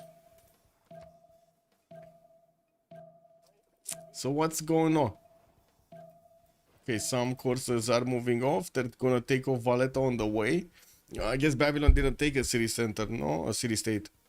Yeah, he didn't yet take a city state. He sent some towards Johannesburg, but he never actually took it over.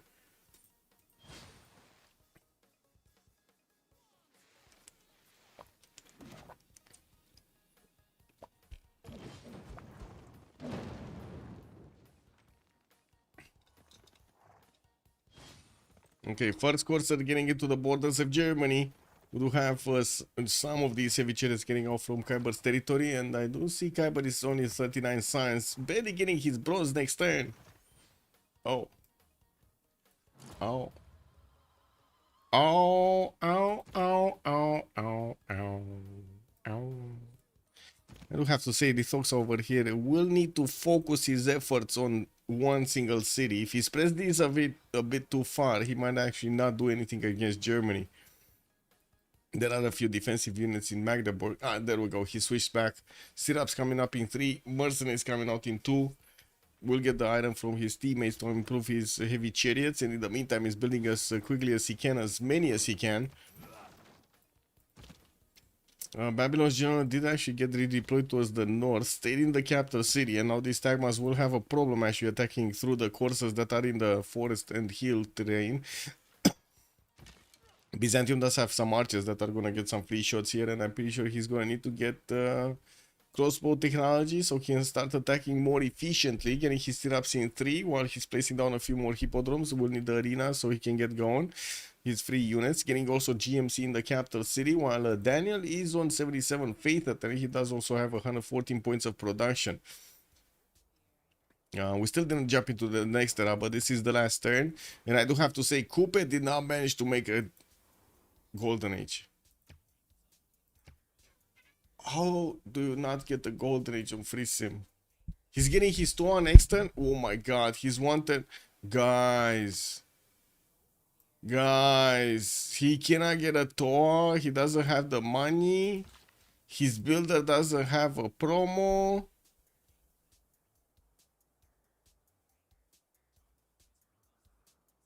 He has a tour and a par. Where do you see a tour and a par? No, he's getting his tour. You should never miss. Yes, I know. You should never miss it. But look at that. He's like 1 turn away from getting the tour. And the par at the same time, right? Oh my god. Tiriți.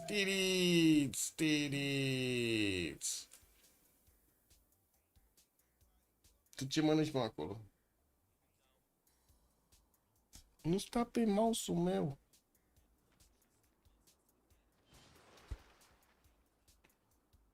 I'm getting invaded, guys. I'm getting invaded by the cat. Ah, now he got the Thor. Kick W. After he hit normal age. Everybody else got golden except Tiriți. That's if I've ever seen one. Okay, well, it looks like the Toxa is trying to figure out a way, but he's spreading out these courses everywhere. He's not gonna do much here. I guess he might pick off a few builders or so, but it's fine. Kyber already did get his stirrups. He's gonna get to upgrade these heavy chariots into knights. Should be fine. Looking at the goal pattern, it kind of looks good on both sides, even if Lithoxa is actually missing 7 points a turn. It's fine. We do have also production points that are looking quite good. Well, let's see actually what Malm is doing. Taking out Cinguetti. I do see Thul is trying to get his encampment training project going. He does need at least 2 of these if he does want to get a general. And I do see Indonesia, well, at the moment doesn't actually have that much damage against the knights of Thul. He does need to get, I would say, in range of 3. Get 3 of his units in range of 1 of his opponent's knights. Athena. You see, she knows she's doing bad. Now she's trying to tell me to watch somewhere else. Ah, you dropped it? I saw you drop it. Did you drop it like you said? Aha. Yes. Ce vrei? Vorbești la microfon? Da.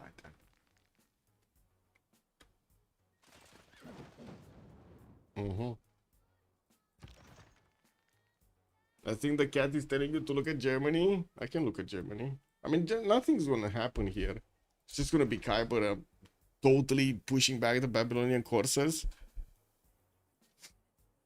What's going on here? Looks like also Byzantium will need to get the stronger units. He's just happily taking out Zanzibar with the help of Thul. While Thul is getting smashed, Cinguetti is probably gonna fall here in this turn. We have 2 of these knights that could attack into it. CC Mute is also getting attacked. Can a teammate give him iron if he doesn't have bronze? Yes. Yeah, he can. Okay, just gonna finish this up and I'm gonna go for a pause. Gonna clear my throat, clear my nose, and come back.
Yeah, the roller coaster. Have you seen one?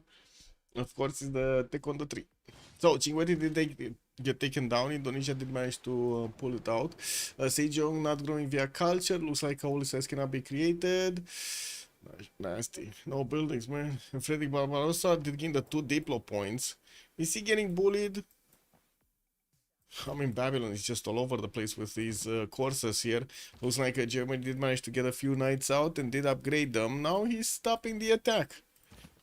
Not even one builder by the looks of it is not going to be taken. Maybe there's some luck for a, you know, pillager plantation. That kind of sucks. Lithoxa, Drums of War Golden Age. Looks like he's 75 science, 40 culture, 150 points of production. While we do have him next to Daniel, which already is starting to get the same amount of science and did manage to get significantly more culture. Also banking up on the production and did finish his GMC up so he can get his units out. We do have Babylonian crossbows starting to get around, which are going to need to get in firing range if he actually wants to make them useful.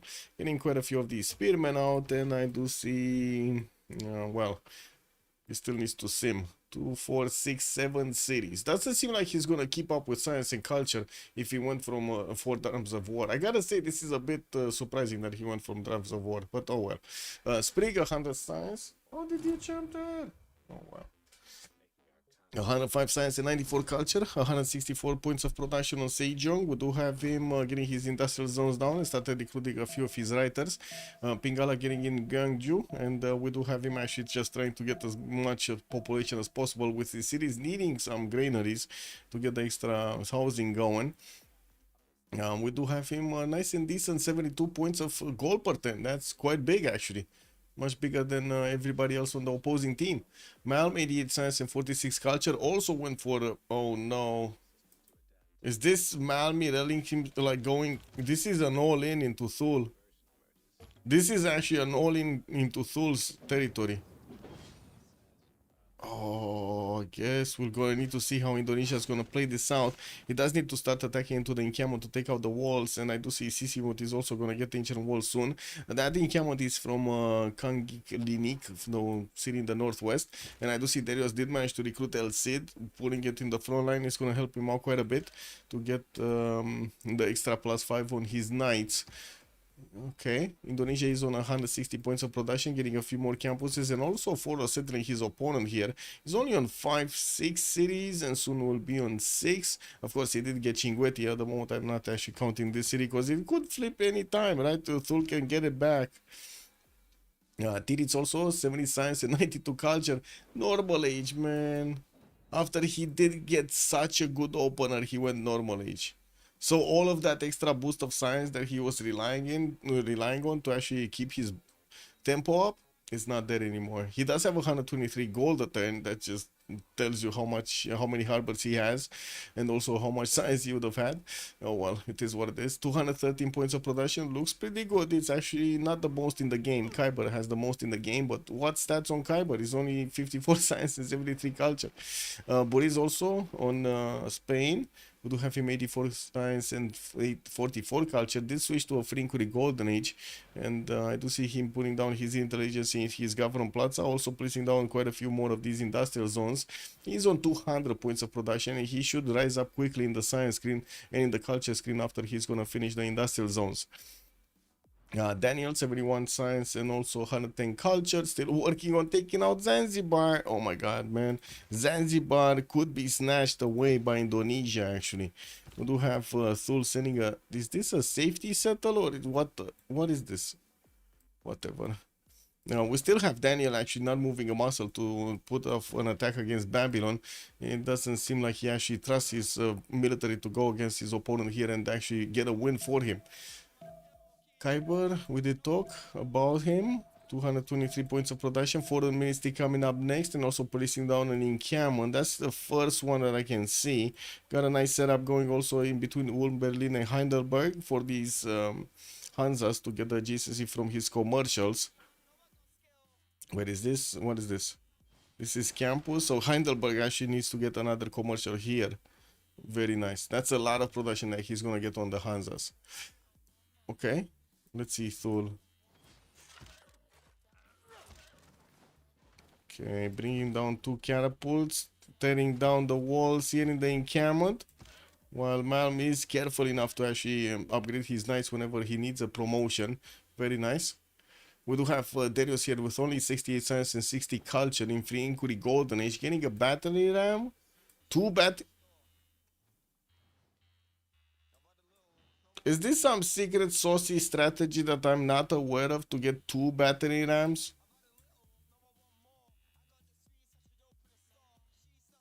Chat?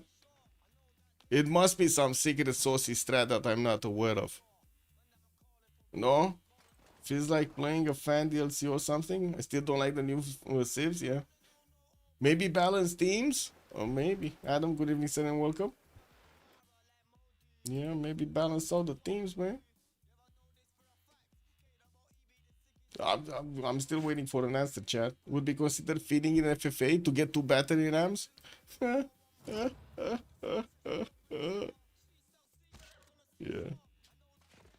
Okay, he switched one. Okay, he's getting a knight here. It's fine. That's fine. He just put that in the build queues to throw us off. Okay, 163 points of production only on Darius. While he's still trying to get Zanzibar away. That city is not falling, guys. That city is definitely not falling. Okay, Germany pushed back the Babylonian units.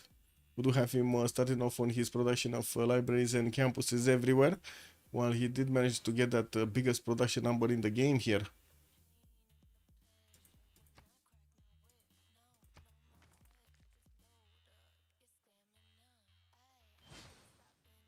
Maybe they are trending. It's yeah, the battery rams are trending. Yes, on TikTok. It must be one of those TikTok challenges, no? Oh, I do see Indonesia did actually get a spy on his opponent. Didn't get printing yet. He's probably going to need to work on that. Do have Malm actually going for gunpowder right now. And he's probably going to finish off this encampment soon. We do have walls coming up in CCU Mut, and I do see Indonesia is bringing up some crossbows to the party. While on the other side, Darius is going to get his machinery next time to upgrade his own archers. We only have one at the moment. The other ones are probably going to turn into, yeah, there we go, crossbows. And they're going to take another 2 turns to finish. Ah, wasn't fast enough to actually attack and take out the knight. Oh well, it is what it is. Do have trebuchets upgraded. That's gonna be a bit more damage against the city centers. Definitely will do a lot against the walls, but the units, they can barely scratch them. Morning camels being placed down, getting his armories through, and also placing down the industrial zone from Mahapahit to start working on that extra production. Tirits, I do see him also discovering his bronze working while he's slowly gathering more science, and I do see him on a lot of gold per turn. We do need to see if he's going to manage to actually overcome his challenges in this normal age. Campus research projects, this is going to be a race for Ibn Khaldun and also Newton here. We do need to see who's gonna get them. At the moment, actually, we do have 2 players over the number 16 necessary to get the next scientist. Babylon and Spain. We do need to see who's gonna pick or pass here. Julian Marius, how did he get so many whales? This is Kiviuk, man. He's placing whales everywhere. He's just getting them everywhere. We do have him, like, look at that, 552 tiles. And still is not that big, like only 167 points of production. Has to be from CS skill. Okay, what? Inuits find whales everywhere. Yes, and they're also multiplying whales. They're multiplying them everywhere. Known cheater. Cake W, man. Yeah, the whales. He's just multiplying the whales everywhere. He got some whale babies from somewhere.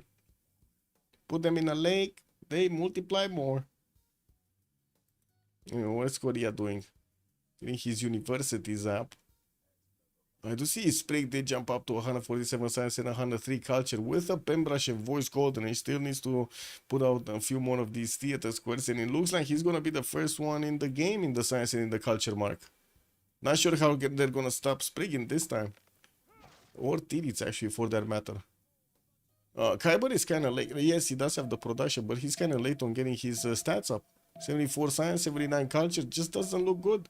It looks like the attack of Babylon into his cities did slow him down quite a bit here, forced him to get a lot of units.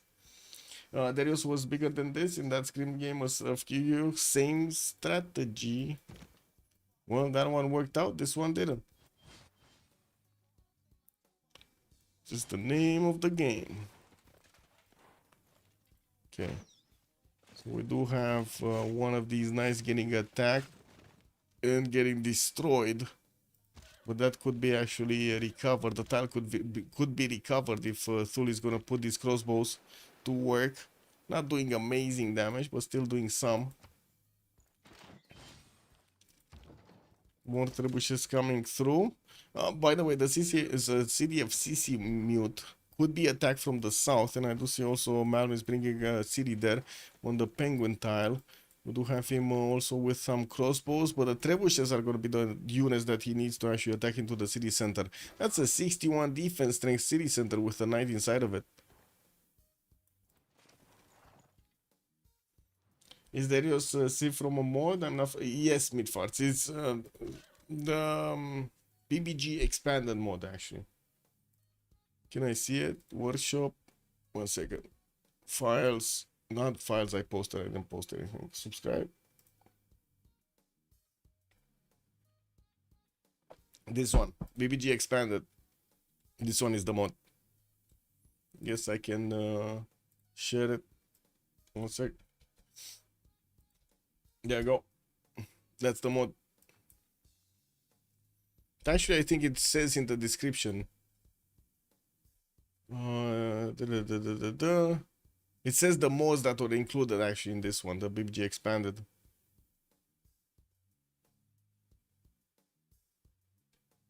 But it doesn't say which new civs are getting through, by the looks of it, like a list of new civs. Anyway. With the mod also you do have new resources like these maple tiles, the penguins, the papyrus. All of those are new resources also introduced with the mod. Hey, look, trade city with Indonesia. Maori did manage to put Wakarawa on the coast of Indonesia. We'll get that trade going for the extra gold. Already 133 gold a turn looks pretty good. Also did manage to get to the same production number of Buriza and Khyber almost. Like he's 249 versus 251 and 261. And not that far off as the difference. Also going for his campus research project. So he has a chance of picking this Ip Khaldun up. I mean, Korea is already there. 139 points out of 155. Spain is 100. Indonesia is 63. Anyway, we did have also Zankian being picked up by Germany for an extra trader capacity. Well, I do see also Zenhi got picked up by Spain for an extra free trader. Okay, very nice. Spain is kind of slowed down, no? Like it feels like Boris could definitely have done better here. Anyway, he's in that free inquiry getting 187 science and 49 culture, 250 points of production, and also working his campus research projects. Probably his science is boosted by these projects. We're going to need to see if he's going to manage to roll the points through. Well, I do see also Daniel is managing to get quite big over here. He's still not managing to get to the same size number of his opponent, but I do see the courses are gonna get stopped on the borders of Antioch. We do have him getting a spy out from Odinson. He's already getting spied on by Babylon from the south, while he did plug in Victor in Sino for a little bit of extra defense. It looks like the Babylonian units are gonna switch into spearmen here and also quite a few more crossbows to get the defense going. These are gonna turn into pikemen if he needs to. He just needs the gold to upgrade. Darius might just be able to save the city. Which city? Cinguetti or Sisiumut? Also, where is this settler going? He cannot settle here. Is he gonna put it on the rice and get a harbor out? Wait, does he have Ancestral Hall? Oh, he does. So he's gonna get a free builder with feudalism and has 1, 2, 3 chops, 4 chops.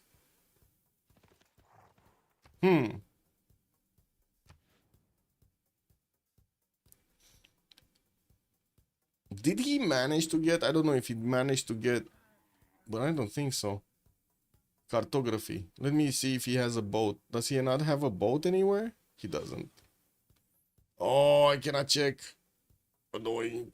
Annoying. Annoying. I cannot check. I cannot check if he has that. Sisimut? Yeah, got it. What are the caravels from Kivyuk? He doesn't have any. Yeah, he doesn't have any. He's going for the printing in 2 10s, which definitely makes sense, so he can get that extra intel going. Sprig is gaining his cartography. Tiritz is also going cartography, but I think this is just to go industrialization as quickly as possible. Placing down a few industrial zones here from Tiritz, while you do see how much culture is he getting from his mares. He definitely needs one from his capital city. Just needs to get growing into the population. Beautiful expansion of all of these. Wait, that looked like Chichen Itza bonus. Did he actually finish Chichen Itza somewhere? No. Kick. Boom. Extra production everywhere, man. Looks amazing. This land looks amazing.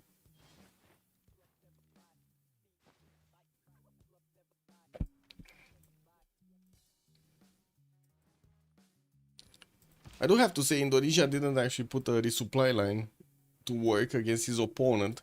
And it doesn't look like he's gonna win this with the units he has at the moment. He's not putting pressure on Sisiumut with his trebuchets yet. It does seem like Darius does have a decent, healthy line of crossbows now, shooting back at the Indonesian knights. Should help him defend this, especially since both of them do have a general and it's like they're same tech. Good question. Malmi is 42 faith at 10 and he has 403 faith. I mean, I think he can just buy 2 boats and that's it. It kind of depends if he has cartography or not. Because if he doesn't have cartography, he's gonna buy like what, 6 boats, 6 caravels, 6 galleys with faith, and also another 4 chops. That's a big city, by the way. That's a big one. But he does need to invest quite a bit of gold. Not to mention get the chops going first for the harbor to get out.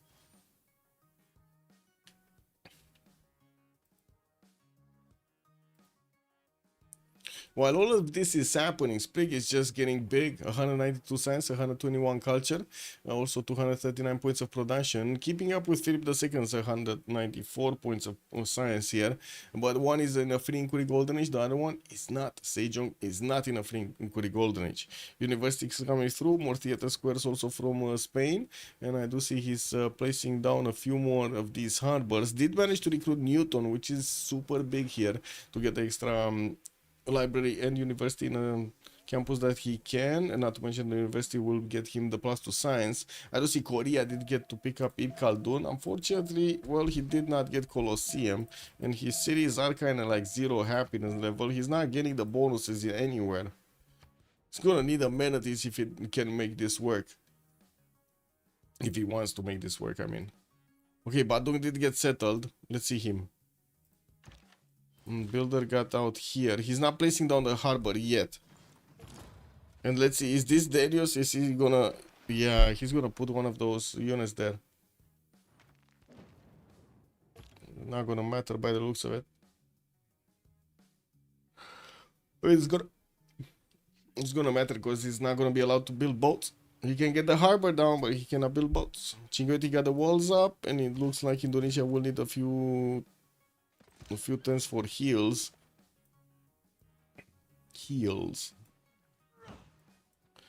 Finally, taxi straight is happening. Yeah, he's moving, man, with the missionaries. He's going, but it's kind of late, right? He needs to get here to Kugana Jup. I believe here it was activated. What was it? Thul? Yeah, look, Kugana Jup. He needs to get in between the mountains. That's gonna take quite a bit of time, man. And that's only +2 taxi straight. Is he sending? Yeah, he's sending another wave of missionaries to the western side. Germany did get one here, but that's well, gonna need to move forward. So he can get +6 taxi straight against Babylon. And also, there's nasty stuff happening here on Daniel. He has 122 points of culture, so he's going to be faster to nationalism, not to mention mobilization. That's going to help him out a lot in the on the warfare against his opponent. If he can get the timings right, that's a big if.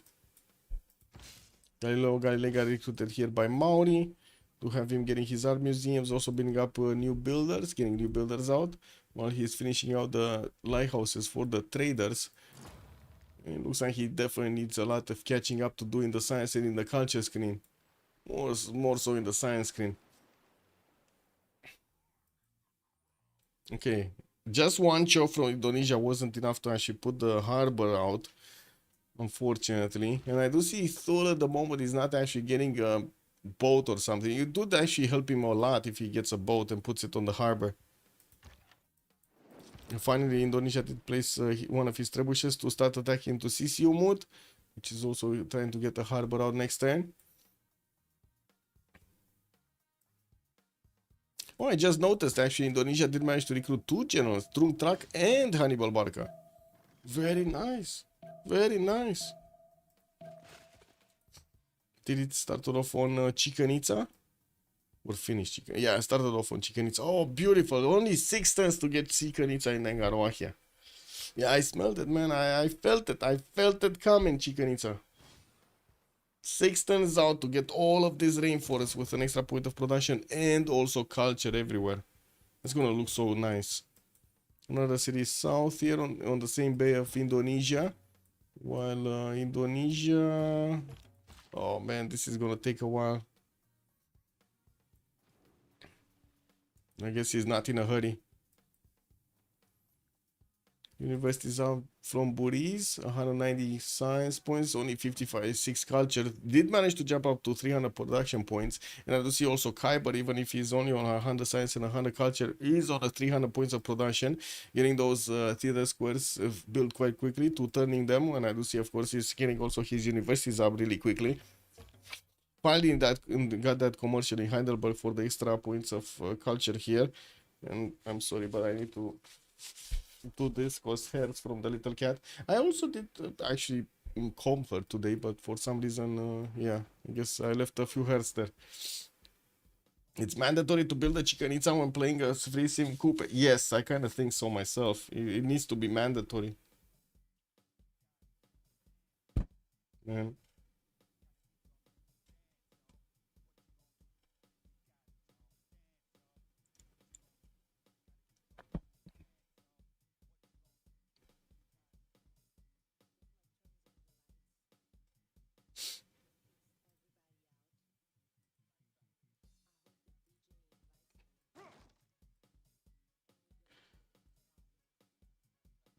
Arenas are coming out from Byzantium. He's going to start getting some free units out, and of course he needs a lot more science. At the moment he's under 100, while everybody else is over 100. You don't have him with that much production either, only 156 next to Lithoxas 189. Yeah, he does have the faith of 100, and of course he's going to get a lot of free units from his hippodromes building up those arenas. That's going to be nice, right? That's going to be nice. Did he get hippodromes from every one of his cities? Because I only see one. One is here. No, nothing here, nothing here, nothing here. Oh, there is one here in ITU. Okay. And he still needs to build the arena in it. So there's a lot of potential for free units, basically. That's what I'm trying to point out. Babylon trying to take out Johannesburg. That city might actually take out the catapult, which is going to leave him with the walls halfway done. That's going to be fine, actually. If he takes out that catapult, that's going to be fine.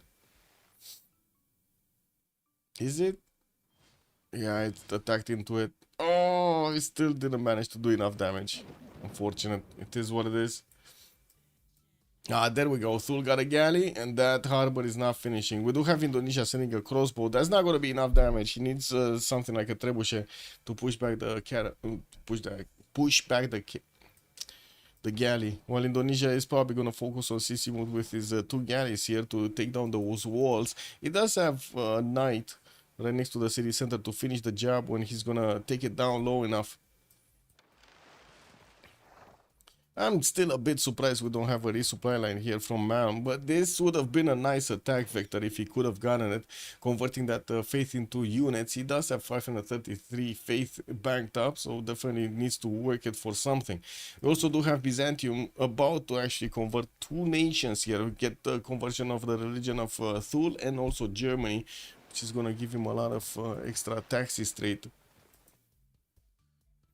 Korea...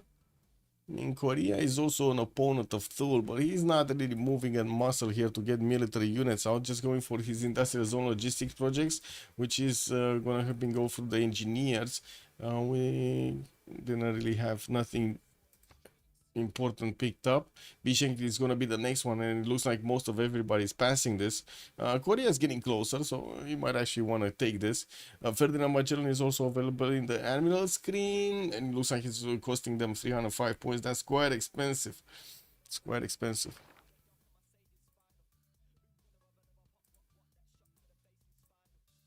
Also, Papas, good evening, sir, on YouTube. Hello there, YouTubers. How is everybody doing on YouTube? No more Victor in CC mode? That's bonkers. Well, I mean, yeah, he wasn't doing much anywhere there. Looks like he's moving it towards the north and... Oh, no, he's putting it back. What? Well, Darius here doesn't look like he's very convinced of what to do. Also, you do see this trebuchet is going to one-shot the knight that's in the water. Not sure why Darius wanted to get this going, but he did. He might actually want to disembark it to try to take the builder or something. We'll see. Maybe he's gonna do just that. No, he moved it actually closer. Kick. Huh. No, there we go, there we go. He disembarked. He's gonna take the builder. He's gonna take the builder. Oh well.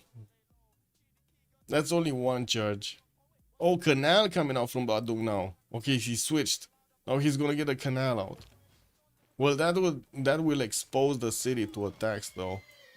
Okay, CC walls are down, and I do see that knight has been taken care of. But also, Indonesia did lose its position here. He does need to actually flex his crossbows attacks and get that position back, so he can actually attack into the city center with a midi unit. Fanch, also good evening, sir. He was giving up the city, then decided that he will keep fighting, and now again he says, no more fighting, no more, I can't take this anymore. Yeah, it is what it is, man. 2 10s for Chichen Itza from Engarwahia. I think he put a chop into this. What? He actually chopped something? I don't know, man. It looks like he's gonna get faster than it was initially advertised. And that's a shit ton of cities that Tiris has right now. What is he? He's on 13 cities. Oh my god, he went wide. Like, none of the players of Meow for Delegation do have over 10 cities. Like, even 10. They don't even have 10 cities. Now, this is Sprig goes on 9. We have another settler here to get to the magical 10 number? No. No magical 10 number. Anyway, just getting more economy going.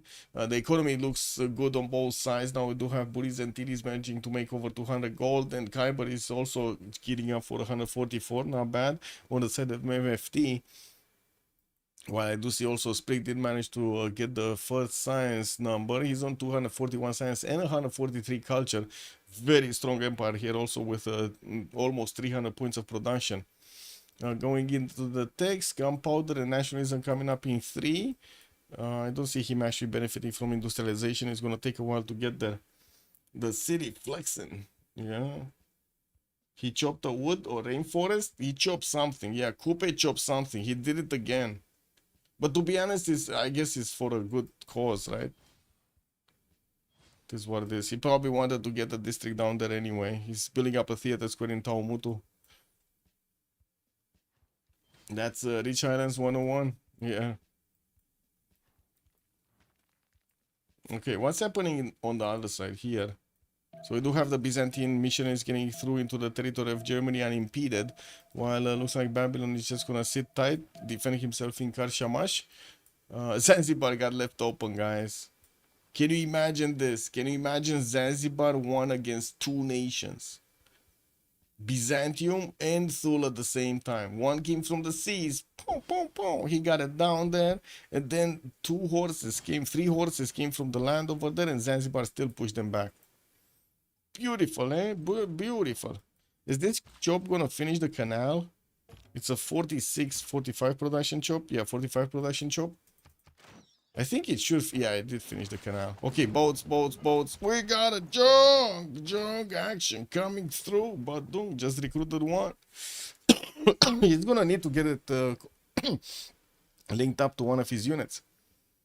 Now, Malm is also getting ballistics in 3 turns, while I do see Darius is barely dabbling in gunpowder. Uh-oh! He's getting gunpowder while his opponent is gonna have field cannons? Oh, Darius, my man, what are you doing, man? Malm is keeping up his science above him, and I do see he's keeping up with the culture. There's definitely a bit more production, but not a lot more. And Darius is looking like he's gonna have the benefits of that extra faith per turn. But he went Intel agency. He's not converting the faith per turn that he put so much effort into units. So 96 faith a turn. That could have been a unit every few turns, every 3 turns. Johannesburg has been taken down. Oh, finally. Yeah, Babylon took it down. Why didn't he keep it? What the? It's not like he had a city center. Why didn't he keep that one? Anybody? Anybody? Why did Rithoxa not keep the city of Johannesburg? You can easily replant. Yeah, true. Very strong, very strong. Replant, yes, but not get the production. The replant still maintains the tile production value after the chop. Is that right? Yes, if you get the replant, yes. Harbors, aqueducts, workshops coming through. And I do see Malm has built the first bombard. We do have a level 2 bombard here that is going to start throwing those cannonballs at Thule.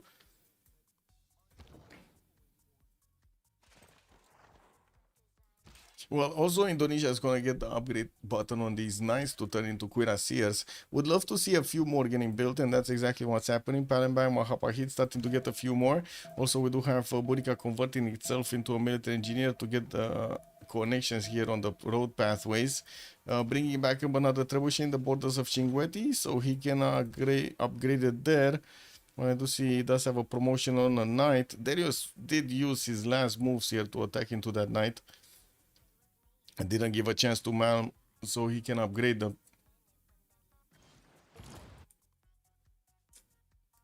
Beep, boop, beep, beep, boop, beep, boop, beep, boop.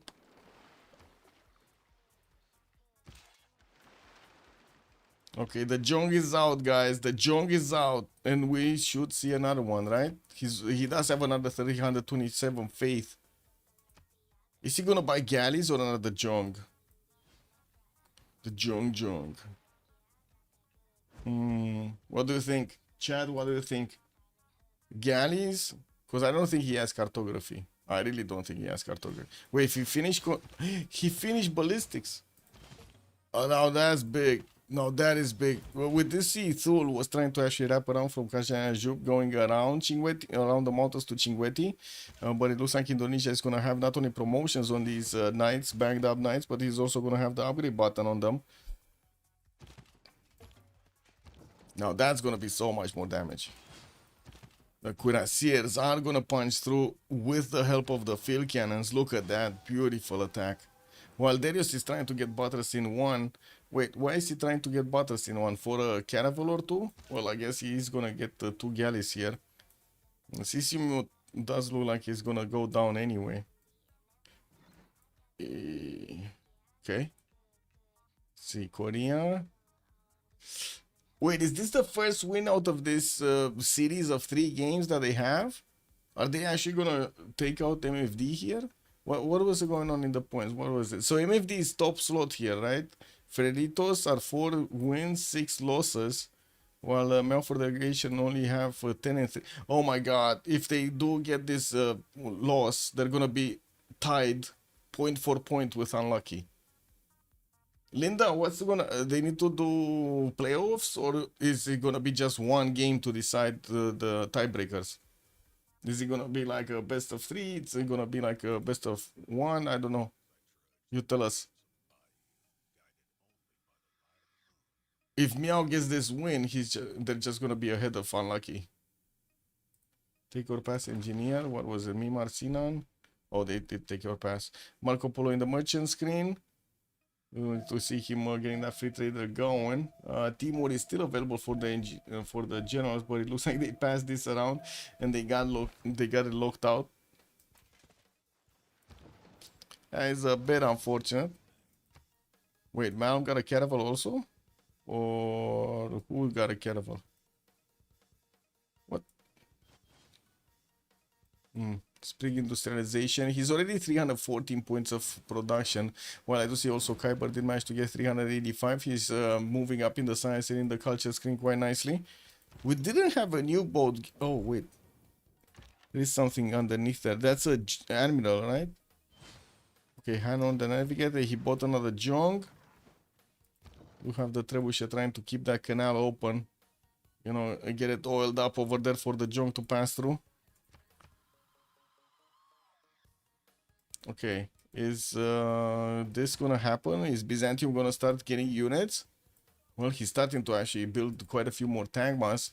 And we do have Byzantium here going through gunpowder, nationalism coming up in 2 turns, while he's sending all of these missionaries towards the cities in the south of Germany, and also they just got to Kurganajub. They actually converted Kurganajub.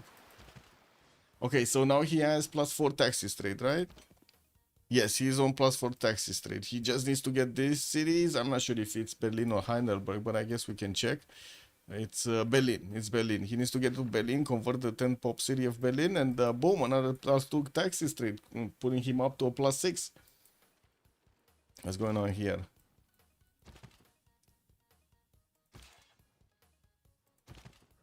Okay, well, we need to see these bad boys moving. I don't see this cuirassier on the eastern side is going to withstand the attacks of the knights. We do have 2 field cannons getting upgraded, but both of them shot, and we do need to see his cuirassiers moving up a tile here.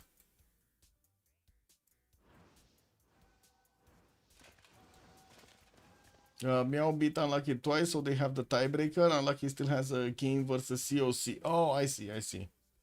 So if Unlucky wants to be over Meow for delegation to get the points, they're gonna need to play against COC and win, right?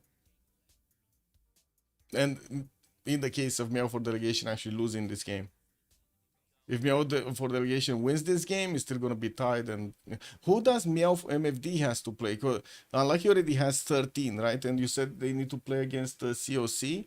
13 would be Meow for delegation versus FDLV this game. And who's the last? Which is the last one? Wait, what is the Kittens? They need to play against Kittens, because this looks like it's not locked in. Kittens from round 8. That's a game they haven't played. Okay, Meow has Kitten. Okay, I see. Got it. Well, I mean, the Kittens kind of look like they're gonna meow. Yeah, they're definitely gonna meow. Okay, Indonesia moving up. Field cannons will need to start shooting. And I do see Darius is 1 turn away from metal casting, but again... Oh, Darius got a Isun Sin. He got an ironclad. Boom! Jongs are starting to get an attack, but there we go. We do have a Jong fleet attacking into the ironclad, and it looks like he did massive damage. He might actually take that down if Darius is not going to be fast on moving it back and promoting it. Of course, the ironclad should actually have a promotion. It says it still needs to wake up, but yeah, you do see the 15 out of 15 level 2 promotion here. Rupert Fed, yes, I can show the yields. 400 points of production here on Kyber. Sprig is getting to 300 science mark, and again, Sprig, I do have to point this out, Sprig does not have free inquiry. He's still in a pen brush. Just 5 motors that did the next Congress, and I do see TTC is gonna get his golden age. While we do have Korea getting Forbidden City importance from Gyeongju, we do have quite a few industrial zones getting placed down by Korea here, getting those industrial zone logistics projects. Also working on Angkor Wat for an extra pop everywhere. This is also going to be big. Might open up some more district slots here and there. Byzantium still moving towards the south. And the Marco Polo is still available for the merchants. We don't have that many points. It cost them 155. Looks like Germany is making 20, so he's gonna get there a lot faster than the others. He already did manage to pick up Zankian, so that's pretty good on his side to get those extra traders. And we do have Babylon also trying to get as many of these crossbows and spearmen in the defenses of Karshamash as possible, while Byzantium in the north is starting to gather all of those extra taxes trade points. We're probably going to see him needing to get the cuirassiers or tanks to go against his opponent. Both of them are going metal casting, so I would imagine cuirassiers are going to be here. But I do have to say Lithoxa is lacking a lot of culture. Daniel is double the amount of culture, and you can see he already did get No, he didn't. Oh my god, man. He didn't. Lithoxa is just going to get nationalism because, you know, Daniel just moved around to getting other bonuses in the meantime. Other civics. Okay, is Indonesia going to pull off a last second attack here? Because it looks like his field cannon has already attacked, so I kind of doubt that. Yeah, he's doing some damage, but not that much damage. At least this Cuirassier did get a promo to get his heals back. And he did manage to get the tile next to Sissim. Oh, that city got the walls back. KW. Wait, was that George? No, that wasn't George. Like James. James, George, James, Saint. I don't know which one you want to call him. Okay, Thul got the ironclad with no movement? How did this one lose movement? All of it. Oh, that's kind of unfortunate. Yeah, man just needs to focus Sissim and be done with it. He also does need to upgrade all of his trebuchets into bombards because, you know, extra damage is extra damage. These bombards do quite a lot against city centers. Babylon getting ballistics in 2, nationalism in 3. It's like Daniel still working on his own metal casting. Darius is also 5 turns away from ballistics. Oh, that's a lot of time. That is a lot of time. We have new units coming through. A few Malmian cuirassiers are getting hard built here. Still working on encampment training projects so he can get a general for this era. Unfortunately, they locked them out and Timur is going to be this one. Looks like Germany might actually need to recruit that one for himself. Who got the mausoleum that Darius was trying to building? Probably was Maori somewhere, no? So we did have Chichen Itza getting built here. And was it Maori getting mausoleum? No? Spain, maybe?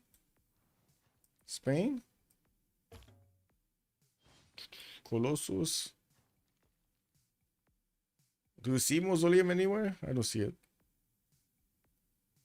But you know, I actually have glasses, so extra penalty right there. In Korea? No? Forbidden City did get finished in Gwangju. Do have Angkor Wat getting finished here. Right of Spain, first city, Germany. Wait. Oh yeah, yeah, he got it here. Cologne. Nice. Thank you. Nice catch, Kenzie. Nice one. Thank you.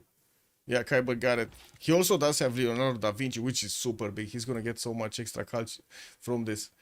He's on 177 science, 160 culture. Still needs a lot more to actually get on the same level as Sejong. When he did manage to get that production number up. Kilvakisivan is getting built here. Has Imhotep next to it to finish it. And looks like he just put a charge in it. Very nice to get this going. His city of Berlin is also starting to be converted to the Byzantine religion, and we're going to need to see if Byzantium here is going to get the funds if he wants to go against his opponent to deal damage. I do have to say right now it looks like the gold portent is on the side of MFD here. We got 309 on Buriz, 231 on Khyber, but at the same time it kind of looks like if Daniel is not actually going to pull this attack off nicely against Babylon, we might not have Germany trading the punches against his opponent properly. Wait, one Jong died? I think one Jong died, guys. We do have some Thulian privateers coming through to take the other one. Oh, they're shooting it down. Hey, they got him. Almost got him. Man, Jones, man, at the last second did try to get out of there. We do need to see when Malm is actually gonna get cartography, because at the moment he only has galleys, but he's buying so many of them so he can upgrade them quickly. Nice use of faith per turn, no? He used up everything here. Trying to get the walls in 9. And of course, these field cannon shots just wiping off the knights clean off. We do have the level 2 field cannons that will also pass through the Python shots like their butter. This is not gonna be a challenge here. Garrison Commander did get promoted in Kangiklinik. Oh, what a tongue twister, man. How did this bombard not keep shooting at the city center? Oh, did it just get upgraded from a trebuchet? It was a trebuchet, no? Yeah.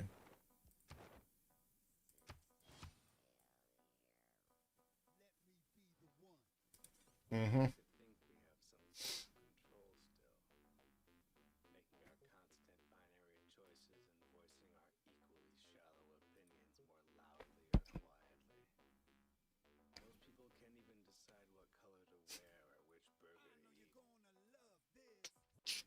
Factory is coming through from Spain.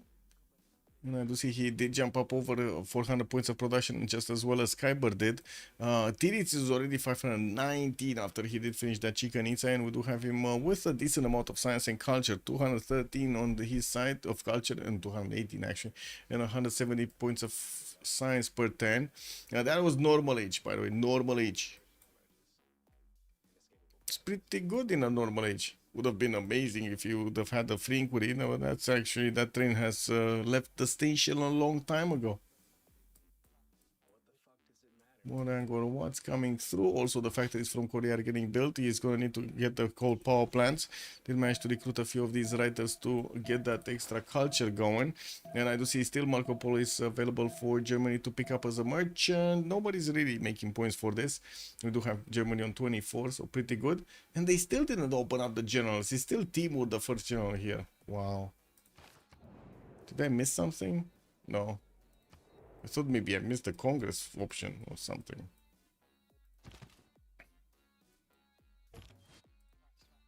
Does Stool have a limit on the world duplicate amenity? I don't think so.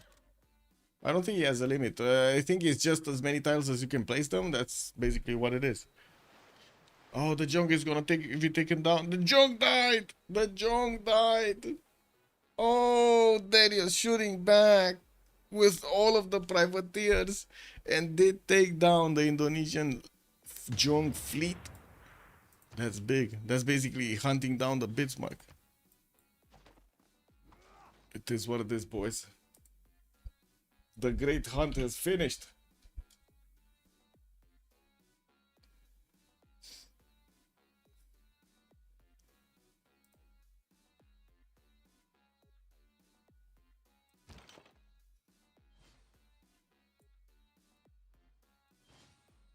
Okay, more cuirassiers from the side of Meow.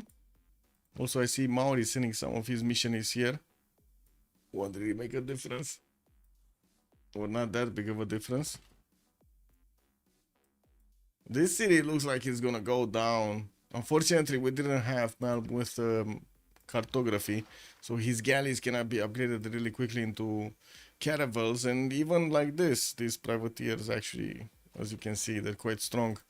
Especially when they're shooting down the galleys, they can two-shot them. There are like 7 of them, so 3 galleys are gonna get taken out in one single turn.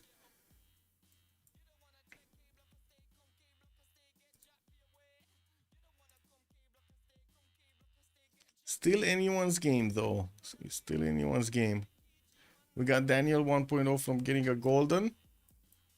And I do see he's still hard building as many tag masters as possible, getting his encounter training projects, but still nobody actually picked these generals up.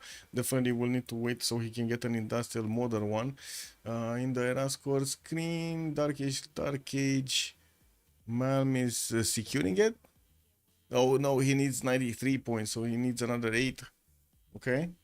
Boris Dark Age, Daniel is gonna be 1.0, Kyber is gonna get Dark Age. It looks like Darius is going Dark Age.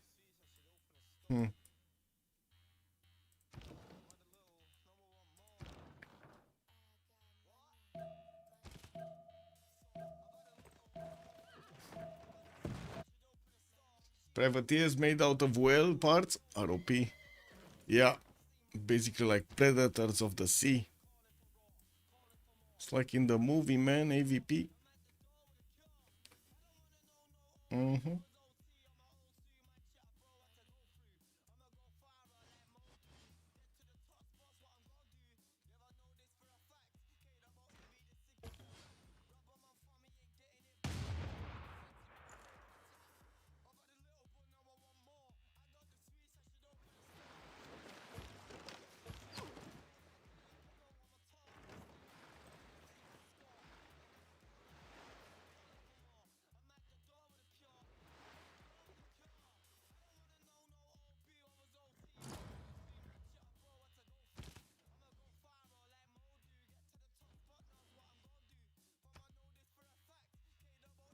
Coupe could have gone for the Dark Medieval Era to a Heroic Renaissance Era. Very bad, very bad. Just normally to a standard Golden Age next time. Yeah, it's not that big, unfortunately.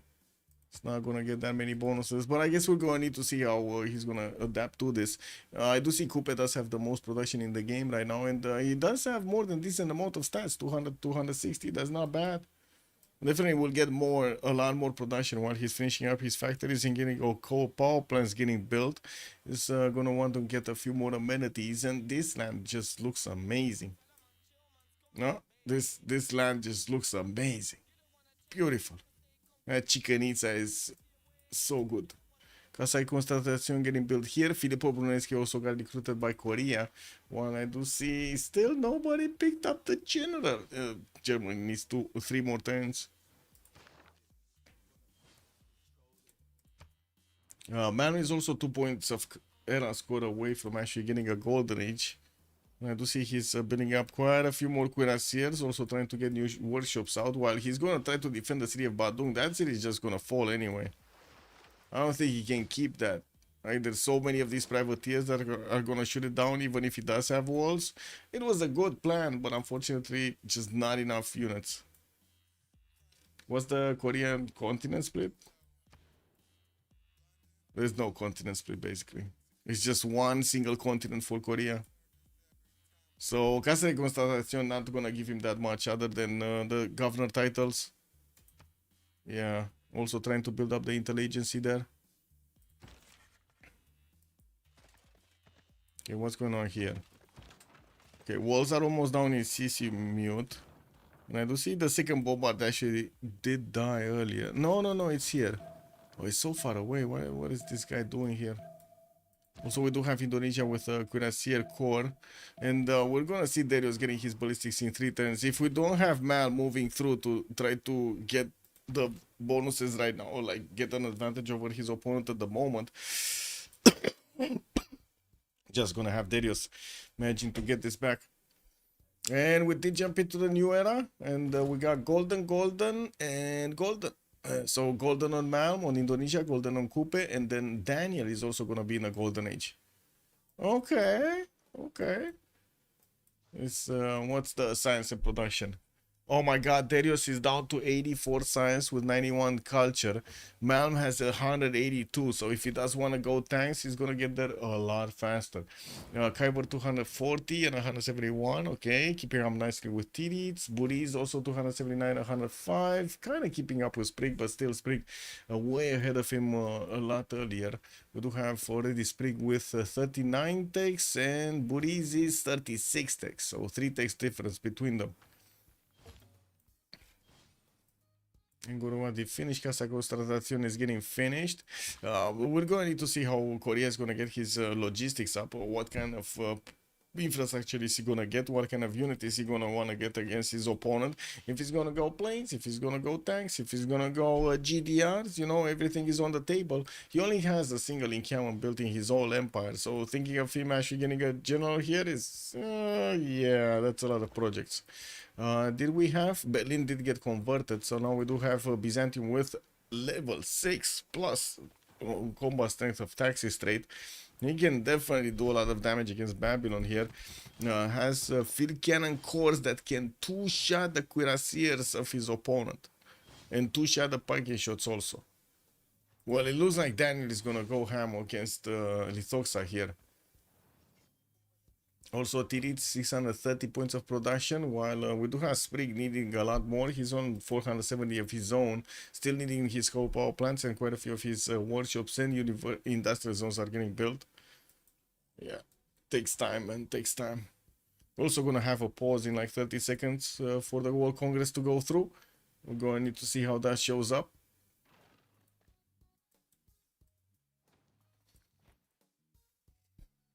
No Petra, man, no Petra. This is no Petra gaming.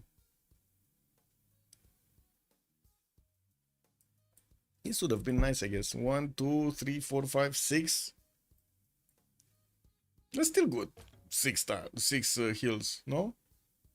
Plus a few flat tiles. If you would have had what was it? What was that one? What was the city state that gave you a promotion? Nazca, the Nazca Alliance. Like a unique improvement on the desert. Oh, +3 Congress, guys. Woohoo! Anyway, be right back. 2 minutes.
Imagine settling in between the two laces style. Such a big Petra. Yeah, that would have been nice right in between over there, yeah.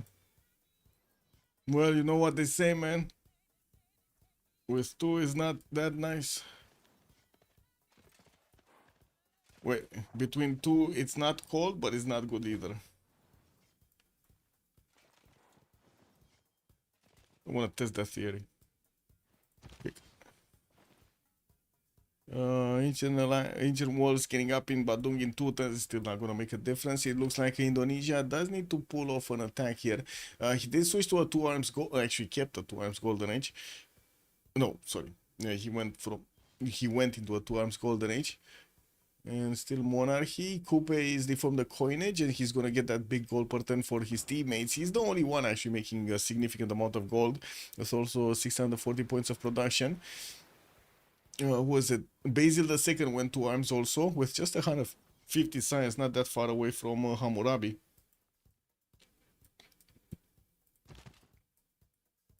Well, he needs to start moving. Is Byzantium gonna wait for tanks? Because that's a long way, man. He's just siege tactics 2 turns. It's gonna take a long time to discover tanks, combustion. Talking about walls, can you please answer the earlier doubt? I'm talking about walls, yeah. No, I'm talking about desert. Not sure if I have heard anything like that. No? It is what it is, man. That's how it says. Între două nu te plouă, dar nici bine nu ție. Basically. Like 3/4 enters previous. Wait. Is that hanging gardens from the series Sisimut? Oh, that's what you ask. Wait. No, that's Kangilik. Kangik Leak or something. Yeah, it's from this northern one, the one with Governor Victor. This city doesn't have anything other than the harbor. So I guess it, it's kind of good to go. Good to be taken down. It's only a 4 pop city. Barely getting the lighthouse in 2 turns.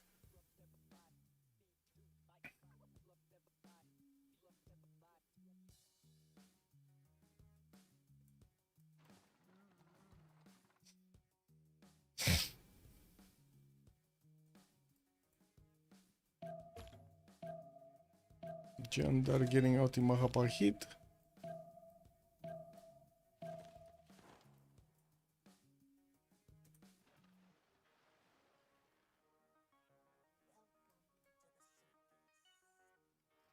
Who got Potala in Alhambra? I didn't see Alhambra getting built anywhere, or Potala actually, for that matter, just Forbidden City. We'll see. We'll see if they actually start off on doing it. I actually don't see it. Oh, Korea did actually get Timur, so that means they open up the generals. Wait, they got to Dandara immediately.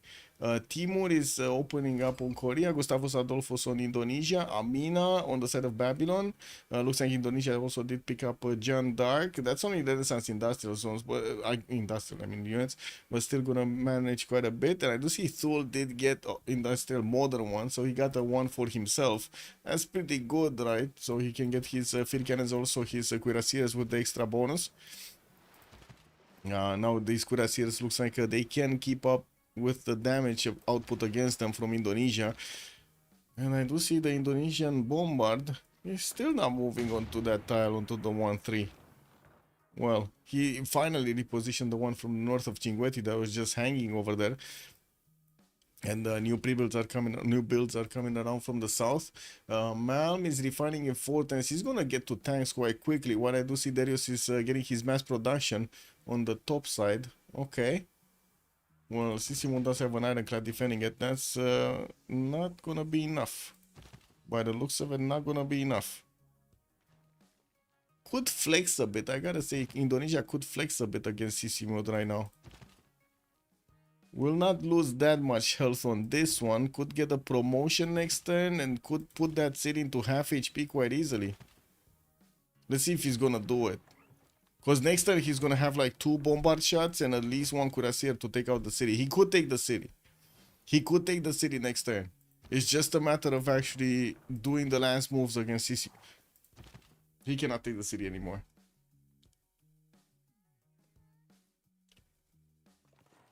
The only move that would allow him to not take the city, that would disallow him from taking the city, he did.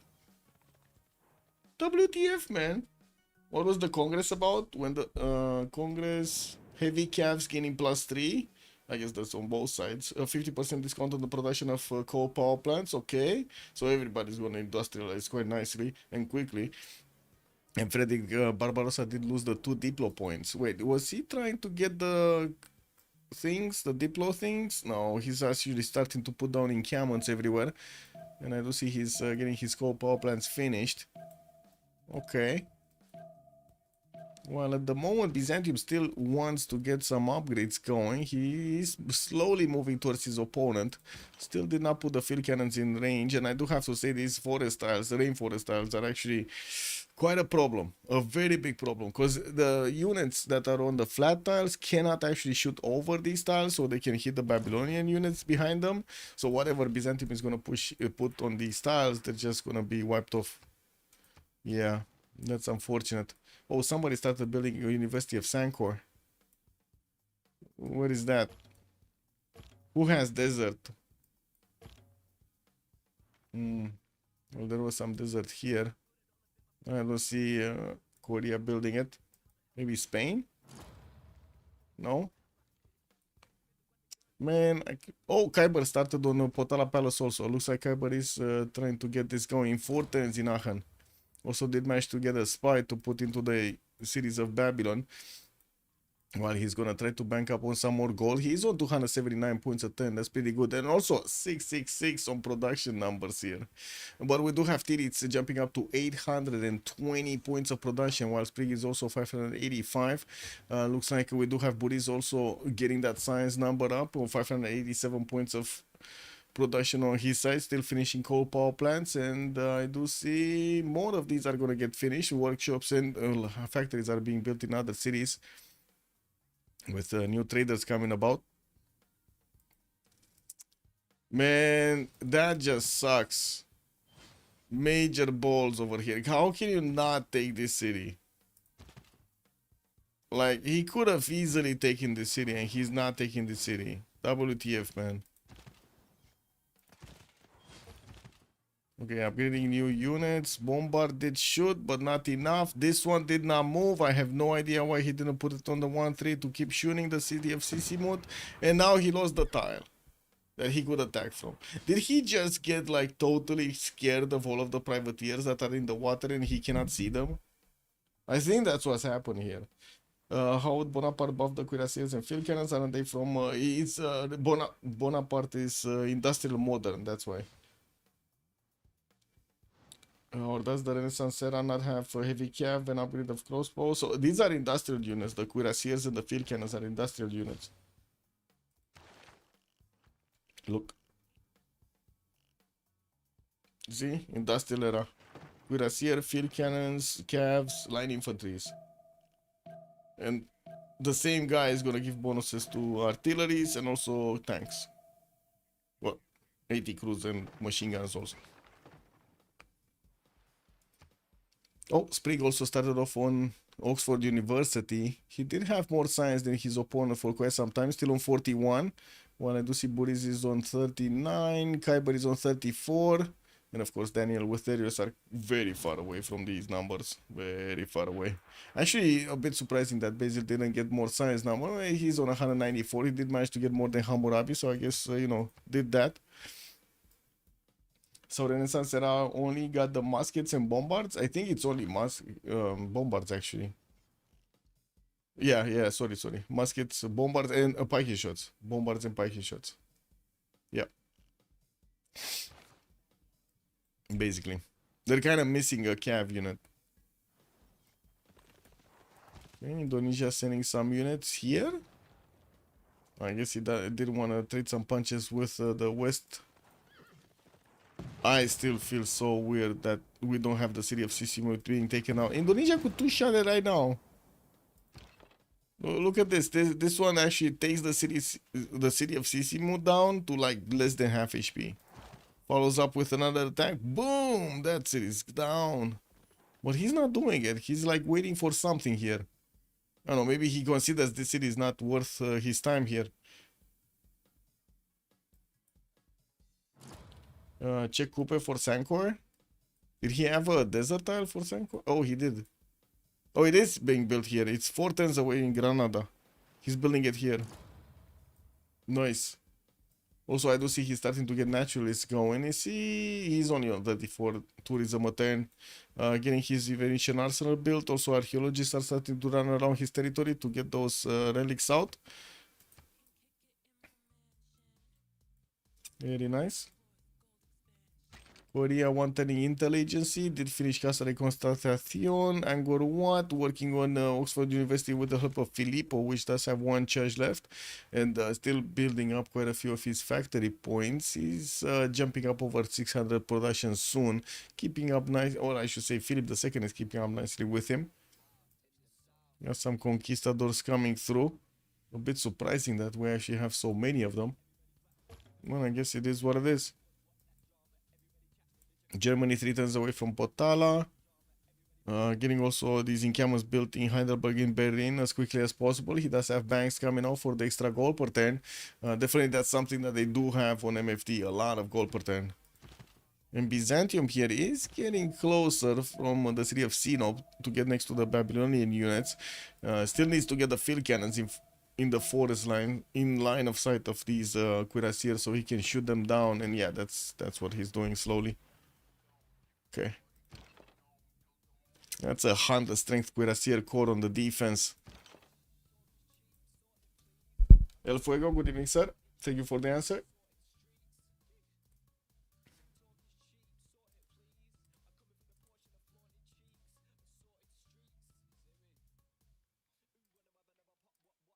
Oh, I just realized I didn't. Oh, it's fine. I wasn't watching the chat on YouTube over there. This is what it is. By the way, guys, if you do have a bit of time, it would help me quite a bit if you leave a comment over there on the YouTube vid or the YouTube live stream, and also a thumbs up. I hope it helps, actually. I really hope it helps. This is what it is. Dark Ages, man. We're in the Dark Ages now.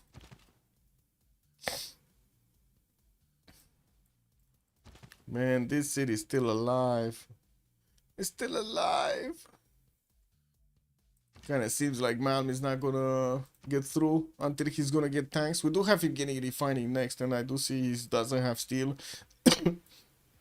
That just means he's gonna need to actually get a lot more science. It will take time. Time, effort that he might not have. Darius is 1 turn away from getting his military science out. So wait a second, that means he needs rifling, and then he's gonna need his own refining and steel and combustion. It's gonna take some time. Apparently Jesuit priests brought back discoveries made by South Indian mathematicians during the medieval era to the Western countries to spark the Renaissance. Well, I mean, sure. Yeah. I think there are multiple versions of what happened during history with all of the knowledge that we have, like from mathematics, geometry, and other stuff, arithmetics.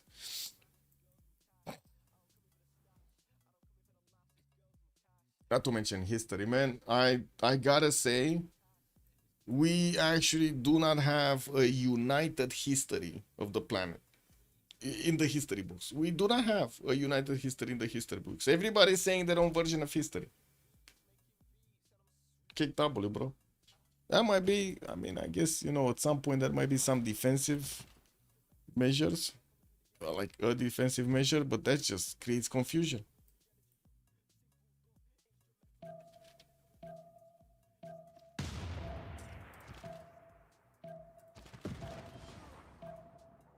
Oh, finally he attacked into the city center. Did he just realize how much damage he does? Maybe that's what he didn't realize.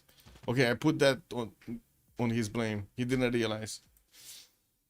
It was combined with the then called pagan creator scientists, philosophical experts, and knowledge from the Western countries of that era. The witches. The witches! Get the witches! But the credits were mainly given to the Western countries. Like I said, man, everybody has their own version of history. Like it could just be that some of the Europeans came to India and to China and told them stuff, and then they made it up the other way, no? And told you in your history that it was the other way around, that you sent people over there and you did stuff, but not they did some stuff. Who the fuck knows these days if everybody's version is different? No, there's nobody living from those eras. We only know from books. Lithoxa combustion in 5 here from Hammurabi. Okay, and wait, Byzantium? Byzantium is still rifling in 3. Oh my god, Hammurabi is gonna get the tanks much faster. What did Daniel do that he's so far behind Hammurabi? Oh my god, he just didn't get the science number. But he wasn't that far off Hammurabi's science. He must have gone for another text here. And it's not like he actually got industrialization. He got something else. I don't know. Pagan because of the church of that time. Okay. Yeah.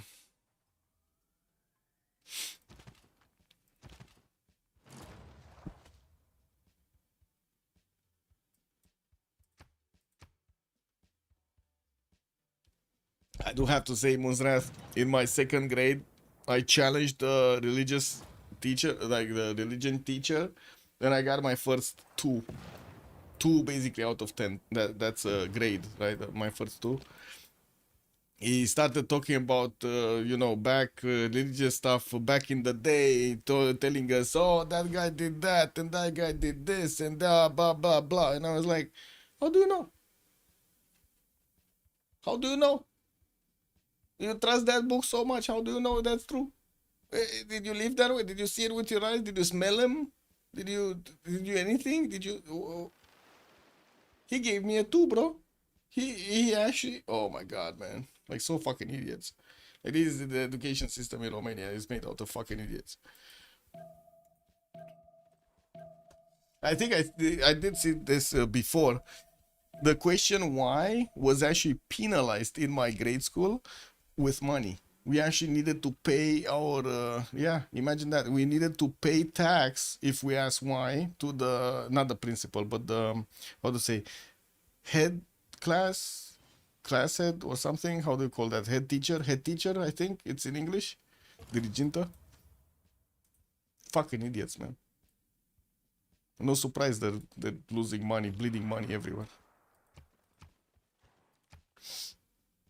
The church has said done bad stuff under Jesus' name, and this is the same applies to most religions. No offense. Yeah, don't get me wrong. You know, religion is good until you get too much money under it. I don't think Jesus asked for money.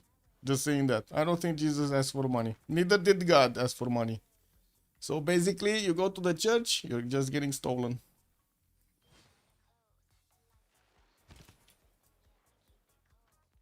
Thieves. They're called thieves. Bolshoi Theater in Angarwahia. And I do see quite a few factories over here. Okay. Venetian Answer did get built in Tehonianga Noia Coupe. And okay, so he's going culture here, or at least he's trying to get more culture. He did manage to jump up to 94 tourism a turn. Okay, military science coming up in 1. Steel walls also in 2, but they are. Guess he did manage to take another city from Thule. 2 cities now with Cinguetti and that other one.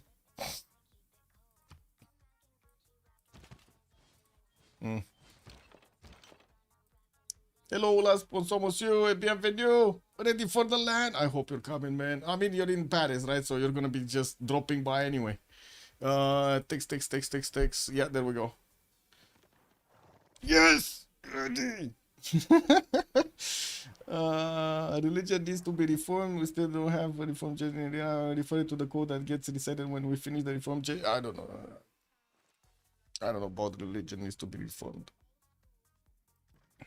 The people need something to believe in. Yes, I totally agree with that.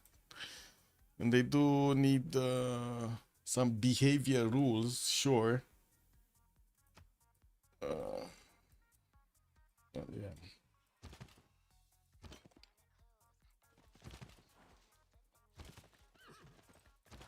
Is Daniel gonna do anything here? Rifling in 1, but then Lithosa is gonna get his combustion a little bit faster, then he's gonna manage to get everything going. Like, he's still missing steel walls and also refining on his side. That's a problem. I kind of doubt that Babylon's tanks are actually gonna be able to push through +6 taxi straight Byzantine units. Like, this should be strong enough to hold. So it kind of looks like this is a major stalemate between Lithoxa and Byzantium.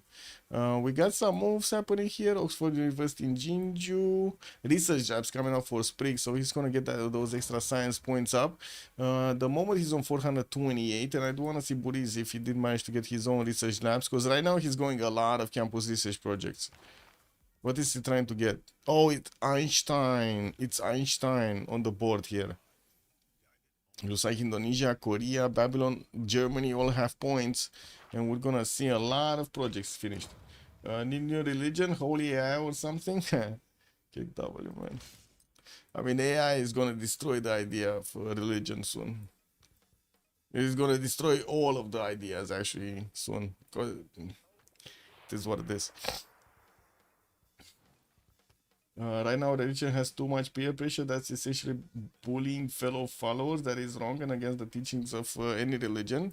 Yeah, yeah, yeah. Don't get me wrong.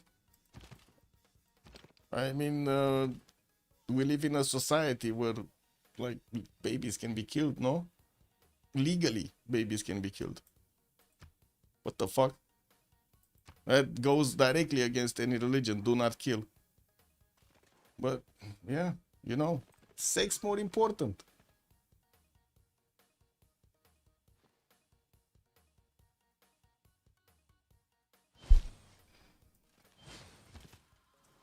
That is the intelligence of our forefathers, guys. And I guess, yeah.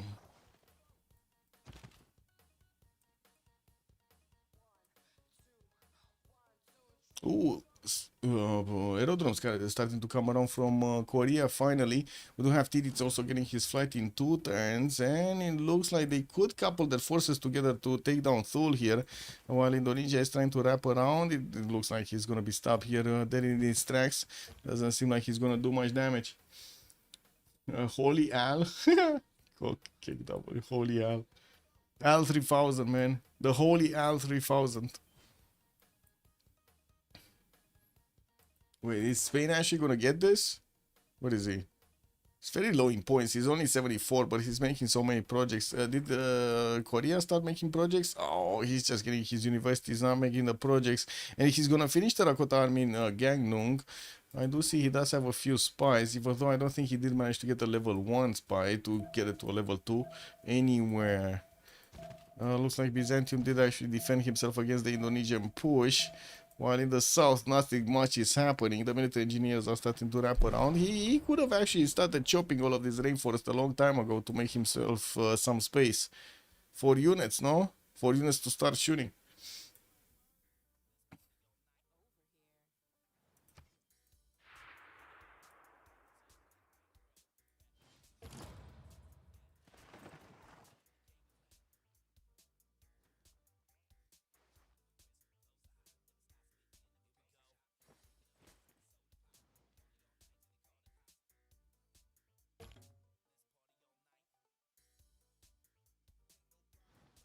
Big Ben in Aachen, okay, that's an extra economic policy slot. The Potala Palace did finish for a Diplo slot, and of course the Diplo point, even though I don't think he actually banked up on a lot of them. He did get minus, right, last time?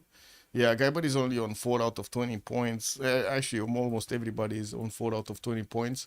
That's not gonna happen. You still have field cannons that need to move forward so they can start shooting the Babylonian line. And I do see we do have Indonesia just sitting around the city of Chinguetti, not actually following the attack up with anything else. A few more cuirassiers are coming through, and of course he's preparing so he can get his tanks up. We do have Malm here 4 turns away from combustion, gonna get boosted there by Lithoxa in 2 turns from Babylon.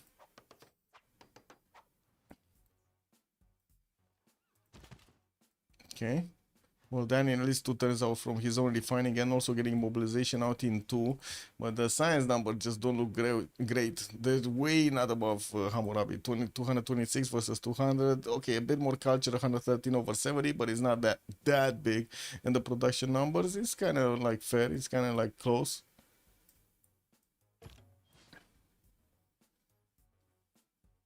Eclesian, good evening, sir. Wasn't expecting that. I guess Harrison wonders about what? About speaking out the truth? His team is not boosting him tanks. RIP. Whom Darius team kick. Do you agree with you wait, Eclesian, do you agree with abortion? Killing babies? I guess Charlie Kirk died for nothing. How did anyway, touchy subject. Theater squares in Bremen. We do have also bank in Magdeburg.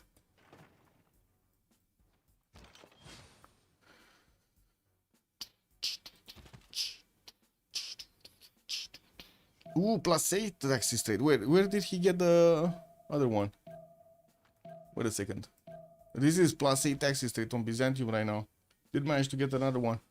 Who did he convert? So he got Thule. He got Germany. Was it? There was no religion here on Korea. Thule, Germany, Spain? Spain? Oh, he did manage to get to Spain, to Cordoba. Yeah, Spain. There we go. He did manage to convert. I think Kyber actually helped him out because I do see an apostle coming out here. Huh. Nice. So now +8 taxes straight. Byzantium just needs to wait for his tanks.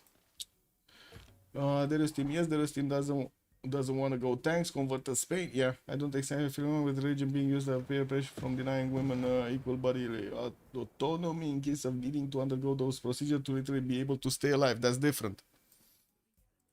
That's a bit different than what I said.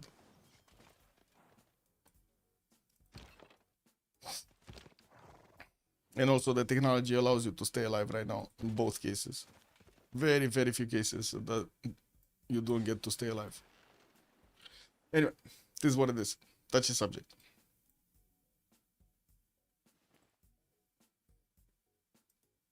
If I also want to be really clear about this, I don't like killing people at all. From like the conception to the end. If you like it, that's your problem. I don't. This is what it is. Military academies in 2 in Nicomedia, and I do see quite a few tagmas are still being built by Byzantium. Well, we do have medieval walls here getting well, that's just for the boost. Daniel is getting his refining next turn, and we'll need to get that steel wall going. Research labs coming up in Jinju, and I do see also finally Korea starting off on making these projects. Korea is on 607 points out of 840 to get Einstein, while Spain is catching up really quickly. He's making 224 points a turn and has 1, 2, 3, 4 projects coming out next turn. No, we were talking about religion, and we were talking about how right now society is built on rules that are not actually like aligned with any kind of religious behavior, and also that basically means they are disallowing the main rule: do not kill. Right? There's one of the 10 commandments: do not kill. Well, that is being allowed. Like you're allowed to basically kill stuff at conception.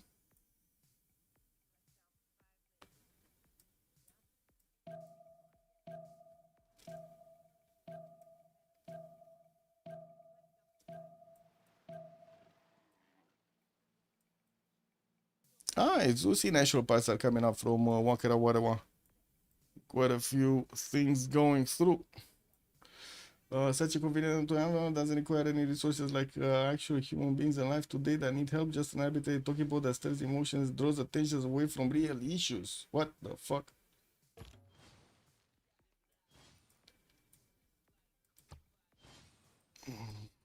Cristo Redentor coming out from Tepoko Hiwi, and we do have a spy also finally getting out from Maori. We're going to need to see who's going to spy on, if he's going to want to go against anybody, because it looks like Coupe is just going culture here. We do have 253 tourism, 416 culture points, 266 science, and I do see he's going to get his fascism out in 2, and radio is going to finish in next turn. While we still need to see if he's going to start deploying planes. Korea did get an aerodrome, no? Yeah, in Yangsan. Would need a military engineer to actually get a little bit closer to Thule if he actually wants to bomb those cities. And he's getting some encampments out. We do have him, did finish actually Jebel earlier. While I do not see him actually getting other aerodromes. I just saw the one. That's it. Yeah. There's no problem with the war as long as you are rich. Yeah, basically you're rich, you do anything.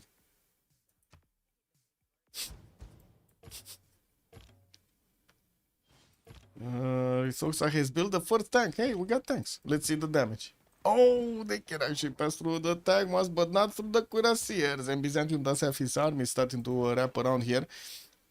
Vilcan armies do definitely do enough damage, and it does seem like his cuirassiers are more than capable of holding the tanks of Lithoxa here.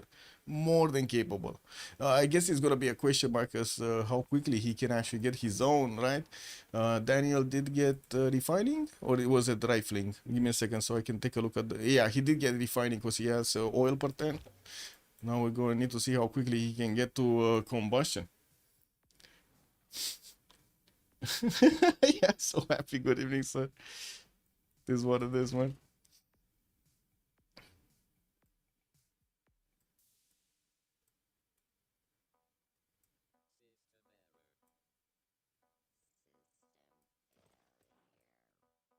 Oh, finally, Germany is getting also his research labs up. He's on 382 points of science, but kind of late on getting this science amount. Better late than never. He does have 800 plus points of production, and I do see him also 472 points of gold. That's a lot more than anybody here on the side of FDLV is making.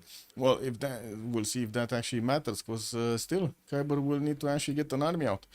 He did finish Potala. We did have him with Kilva finishing. Okay, did we actually finish University of Sancor here? Where was it? Here, right? In Granada? Yeah, Sancor did finish here in Granada. Yeah, while I do notice Maori is trading quite a few. Oh, Babylon also put a city here so he can trade with his allies, with both Gitarja and Maori. That's pretty good. He's also getting Reina in there. But unfortunately, it's very far away from actually trading cap to cap or something so he can get the major goal points. But still, that's a lot. That is a lot more stats coming through from those trade routes, because now he can actually use his research alliance, culture alliance, economic alliance, whatever alliance he wants to do. But the rich don't have much problems themselves that they have to deal with. Oh, I'll say they do. That is where I want to see the religion get scaled out. The religious ideas should be followed, upheld informally, but not used to peer pressure and enforced through actual rules and regulations beyond what is specifically proven factual. I think you need to get into the details over there, but it's too, I think it's too deep of a subject to go through.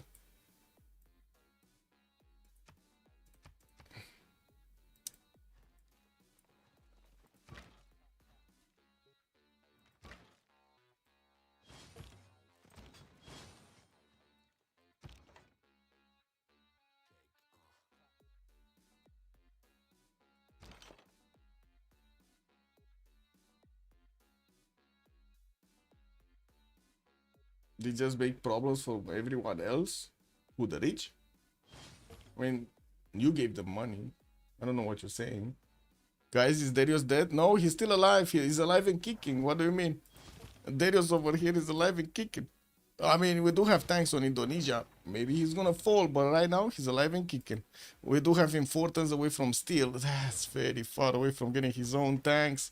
Did he get refining? Yes, he does have oil per 10, so he's just 2 takes away from getting his own combustion. A lot less science though, a lot of time, man, a lot of time. Well, he's gonna get boosted to steel next turn by Daniel.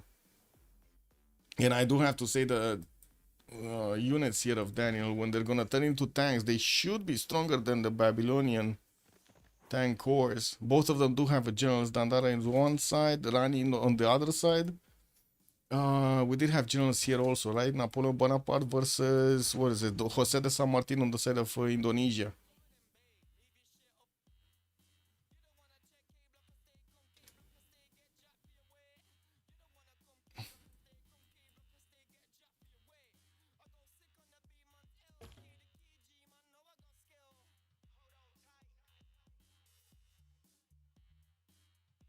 Jinju here getting banks. Also quite a few research labs coming through Korea's territory to get that extra science number up. We'll have him 615 points of science and 160 culture. 721 points of production. Still shy of 100 from Kyber's 800, but Tiris did manage to get that number. We do have also a lot more tourism on Tiris recently. 354 points of tourism. In the culture screen, looks like Tiris is starting to roll on these things. 6 out of 106. Oh, Sprig already has 8 out of 106. He's kind of late on getting the tourism. Getting broadcast centers. Okay, very nice. That's gonna mean more slots for those musicians and of course more points over here. Korea is on 4, we got Spain on 4, Maori 16 musician points a turn. That's gonna allow him to recruit a lot of these. Dimitri Kademir is gonna be the next one, which does have 3 of these works. Very good. Alfred Nobel is in the scientist screen. And who did pick up Newton? It was Korea. Sprig did manage to get Newton. Very nice. Einstein, I mean. Sorry, Einstein. Wait, did he activate it? Because he's on 582 points of science. That's way more than everybody else, including Kyber on 507. And wasn't Kyber making a lot of projects? Is his science gonna slow down a bit? I guess not. Yes, Eclithian, I know what you're saying. Money making money. I mean, that's how the world was designed, no? Like, including YouTube and including Twitch and including everything. They just basically faking to make more money. That's unfortunately how the credit system works. It's just a economic engine that needs to be fed. You either feed it credits or you feed it humans. One of the two. Literally.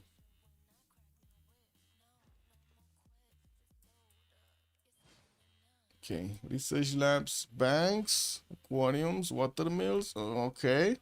Well, Korea over here doesn't seem like he's actually making any infrastructure for warfare. Maybe we still didn't have his planes coming out, and I didn't see him actually getting advanced flight anytime soon. He's going for advanced ballistics.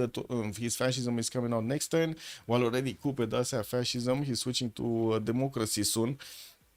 Actually, wait a second, didn't he get totalitarianism? Because I don't see him actually having switched. He's still in monarchy. Yeah, he does have fascism, he just didn't switch to it, okay. Maybe he's switching right about now.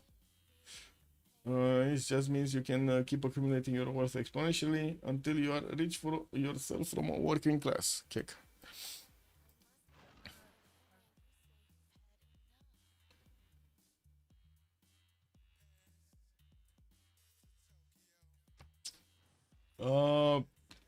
Just gonna say this.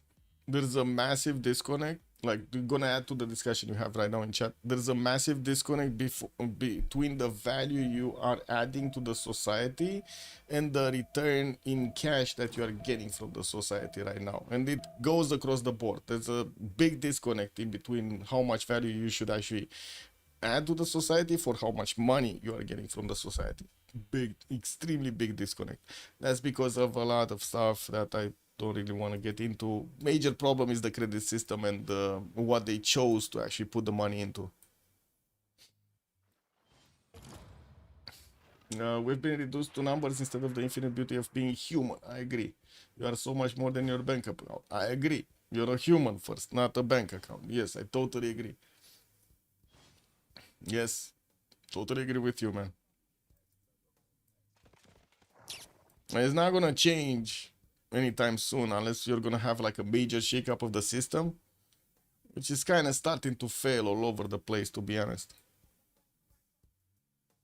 So we'll see. Oh, first city, another city has been taken down. Looks like we do have Malm going for the capital here, going for the head of Darius. Kila Kitso is under attack by a few tanks. We do have that for level 4 artillery that started shooting it. And those units are just trying to run away. Another tank corps group is coming in from the east side here. They could raise they could raise the city and take away the taxi street, right? We were talking about this at the beginning. They could raise Kuganajup and take away the taxi street of Basil II. Yeah, Dario looks like, well, I mean, he might not die completely because he still has Kiki Taluk and he's getting another settler. Probably will put it on the western side. He should be fine for a little while. But I do have to say this will put Byzantium in between two opponents that do have tanks against him. Yeah, he does have his +8 taxi straight. We'll see if that actually saves him. And I do see Babylon actually does have the opportunity to get to wiggle a little bit against Byzantium before he gets his tanks. Daniel is 3 turns out from combustion. Also, something has to change. Infinite growth is not sustainable. Eventually the workers will be so poor they can no longer enrich the ruling class. Well, first of all, I don't really how to say? I believe it's a give and take, like it should be a give and take, but all that has been happening in the last 20 years, it was more like give and not take, basically. Or I should say, take but not give from the rich. The other way around.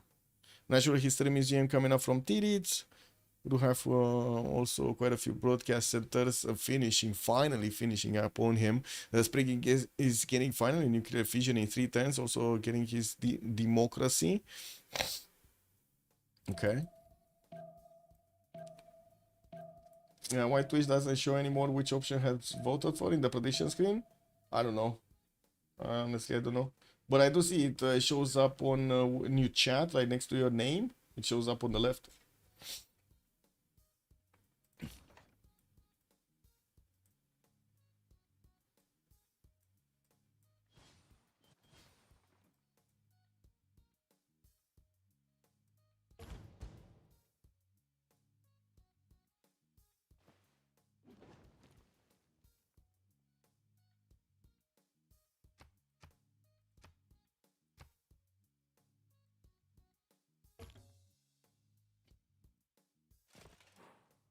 See, Byzantium is keeping some units next to German borders, so inside of the German borders of Magdeburg, to upgrade them into tanks if need be, while he's still going to need those 2 turns. We do have actually Babylon getting into the tiles of Germany with 1 tank and 3 cabs. Let's see if he's going to manage to do the damage here. We do have German AT crews coming into play, and these are going to do a lot of damage to the Babylonian cabs. It used to show you voted X points for option A, B. Yeah. Oh, I see. They probably changed that. I don't know why. Kind of seems like a bad idea to change it.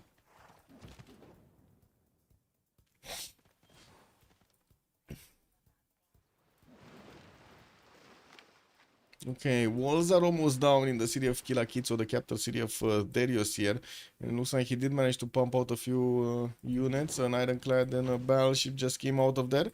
While we do have Malm's tanks needing to go through the other tiles, he's just squeezing every little bit of value that he can from Thul's cities. Darius is down to 167 science. Malm is up to 229.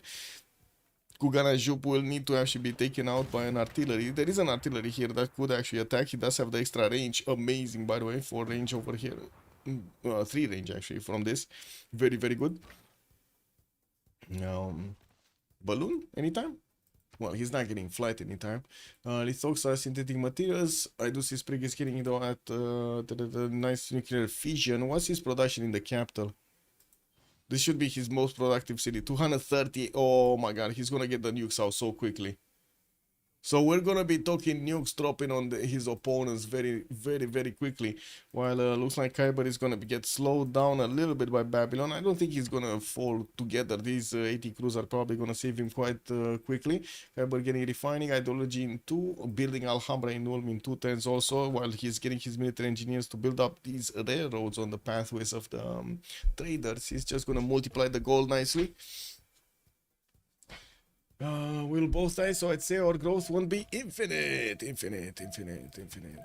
Yeah.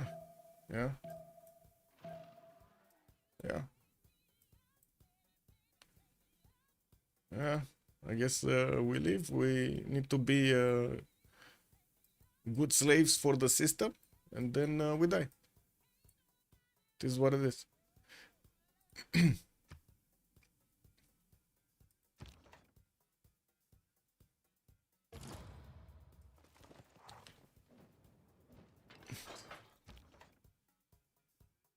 If you have children, yeah. If you are allowed to have children, yeah, sure.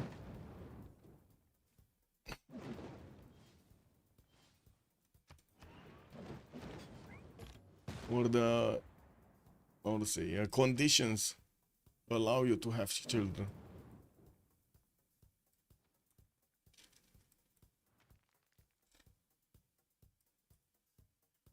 Taj Mahal in Valencia, coming up in 2 turns. Okay, still more military engineers for Spain to also get those railroads down. Aerodrome also being placed down from Cadiz and Madrid. Started getting a few biplanes. Definitely will need the flight, the advanced flight to actually get going.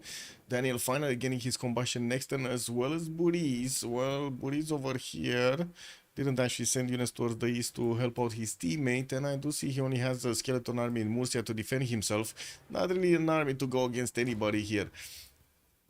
Sprig did finish his nuclear fission, 3-turning Manhattan project in the city of Seoul, while we're going to need to see how quickly he's also going to get his tic-tacis. We need something to actually attack from.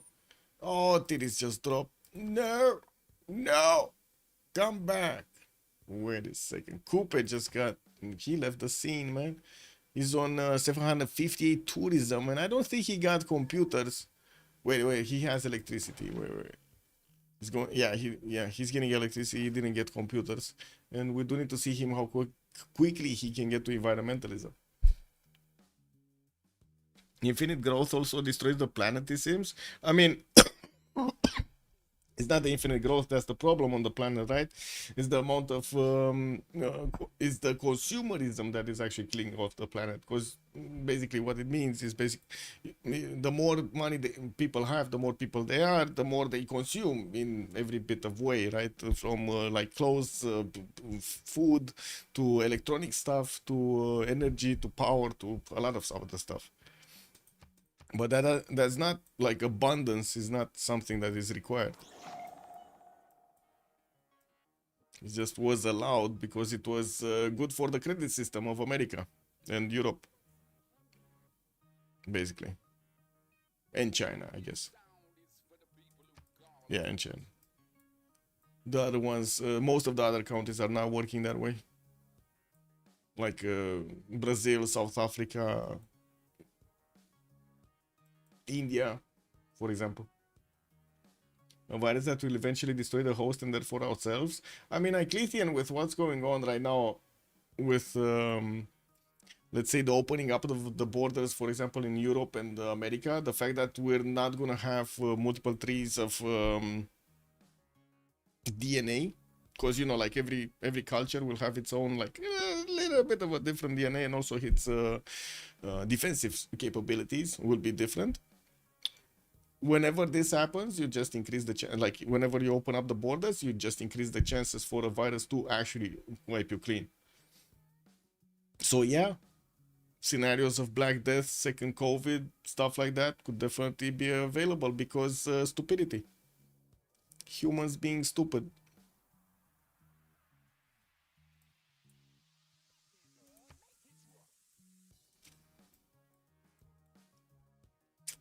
Every month I invest $200 and every month I have another $200 generating more wealth than the month previous. What is there not to like? Infinite growth is available to the worker class. Well, that's not, yeah, I guess money making money until it's not gonna make any more money. There's gonna be a ceiling on that. Culture is actually the document's tradition, not intermixing and intermarriage. What? No. Culture is actually the humans.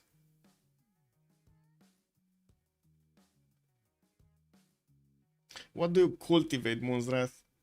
What do you cultivate? What is culture actually coming from? Which word? It's a verb, right? Cultivate? What are you cultivating? Because you're not cultivating knowledge. You're cultivating humans that have the knowledge and keep the knowledge and spread it, use it. DNA also, you cultivate DNA.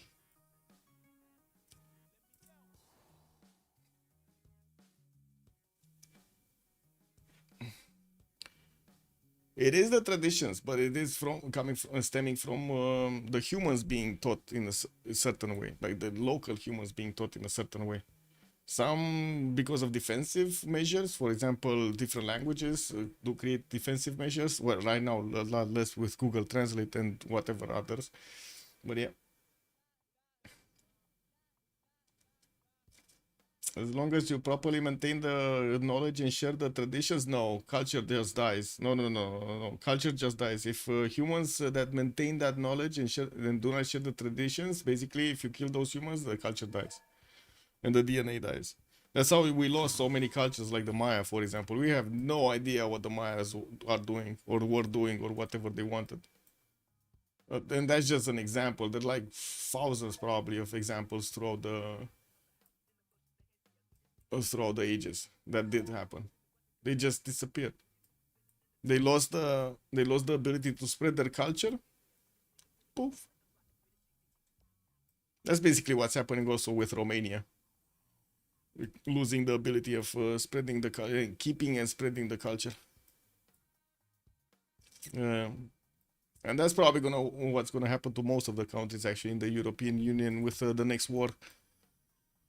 They're gonna lose the ability to spread their own culture. Also, a unified language will be created, and probably English will be used as the mainstay.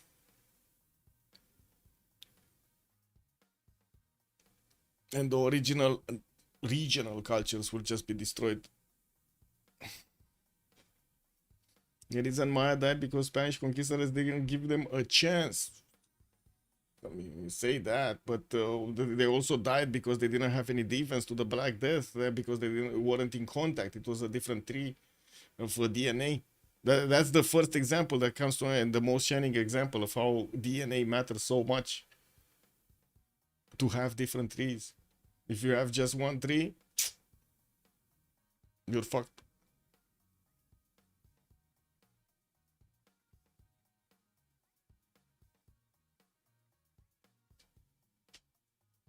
I mean, that's fine, from one perspective. Have you ever tried? What were you asking?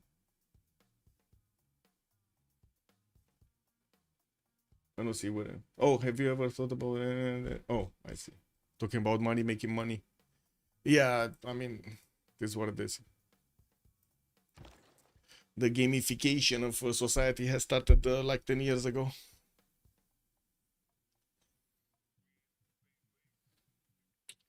No, they weren't exterminated by the colonialists because they carried with them a lot of diseases. That's the problem. It spread. So, ChatGPT, bro. What happened to the Maya?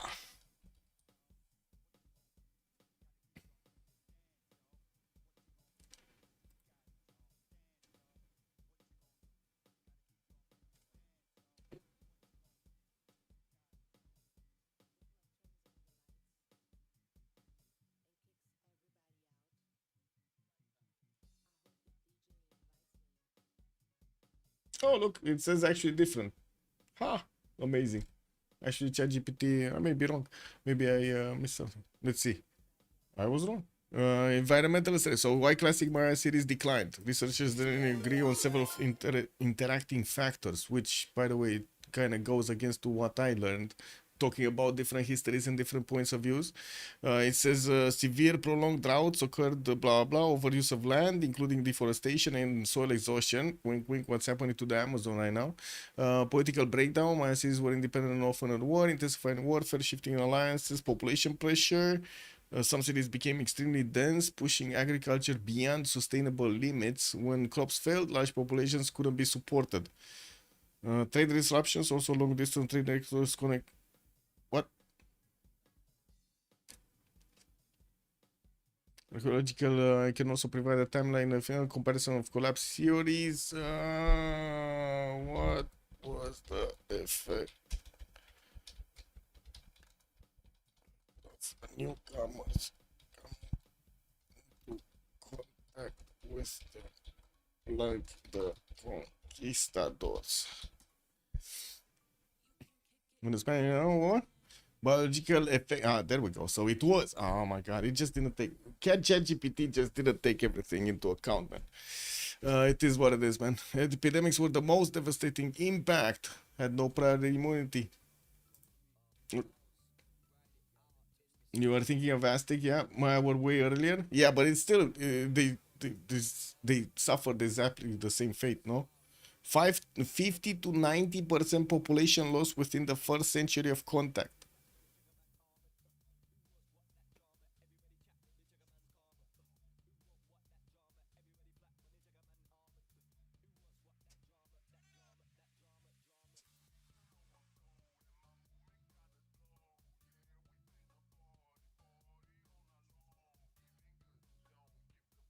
Yeah.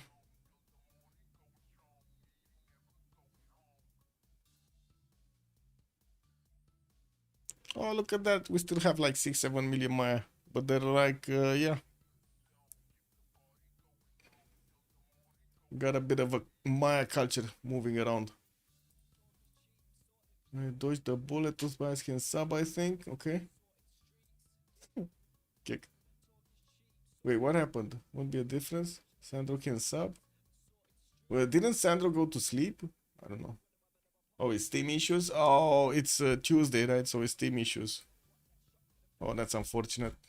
Might need a longer pause here. Andra, good evening, sir. It's Sprig. Sprig with 54 takes versus Buris 50 and Kyber's 47. And he is also three-turning Manhattan Project right now with 250 something, or yeah, 250 production capital. He's gonna get the nukes really quickly.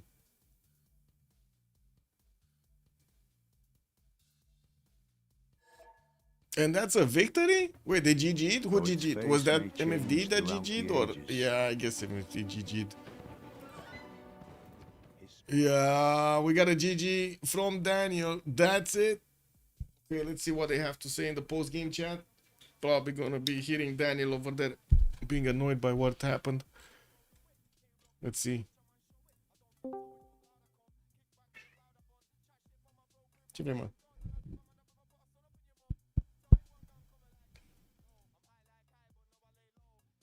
Yeah, Darius was dying. Me actually finished the prediction up.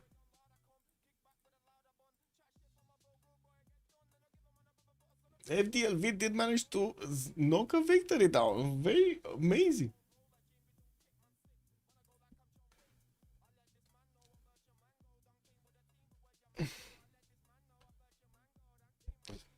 Ce faci?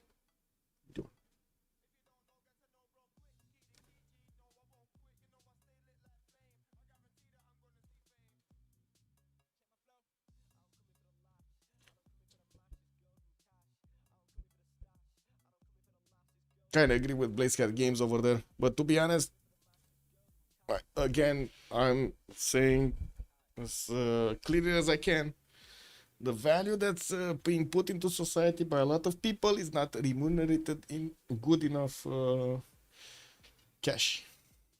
They're not getting their worth back.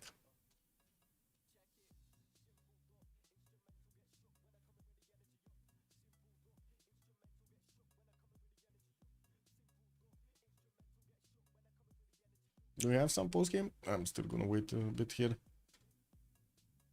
No, I see MFD already left. Never mind. Okay. Yeah, they probably were annoyed by what happened. This is what it is. Have a good evening, everybody, and I do hope you enjoyed your time with me today. We had a few weird discussions. It is what it is, but I do hope you understand it, and we'll see each other next time. We do need to see what the games are going to be scheduled. I did see a few of them were scheduled. I do need to double check also my own schedule in real life to see which ones I can get going. And Ecclesian, good evening, sir. Blazecat Games, always a pleasure, and also most nice to talk to you. Have a great one, and hope to see you next time. Don't forget to like and subscribe over there on YouTube, and hopefully get some chat going on my Discord. Bye bye.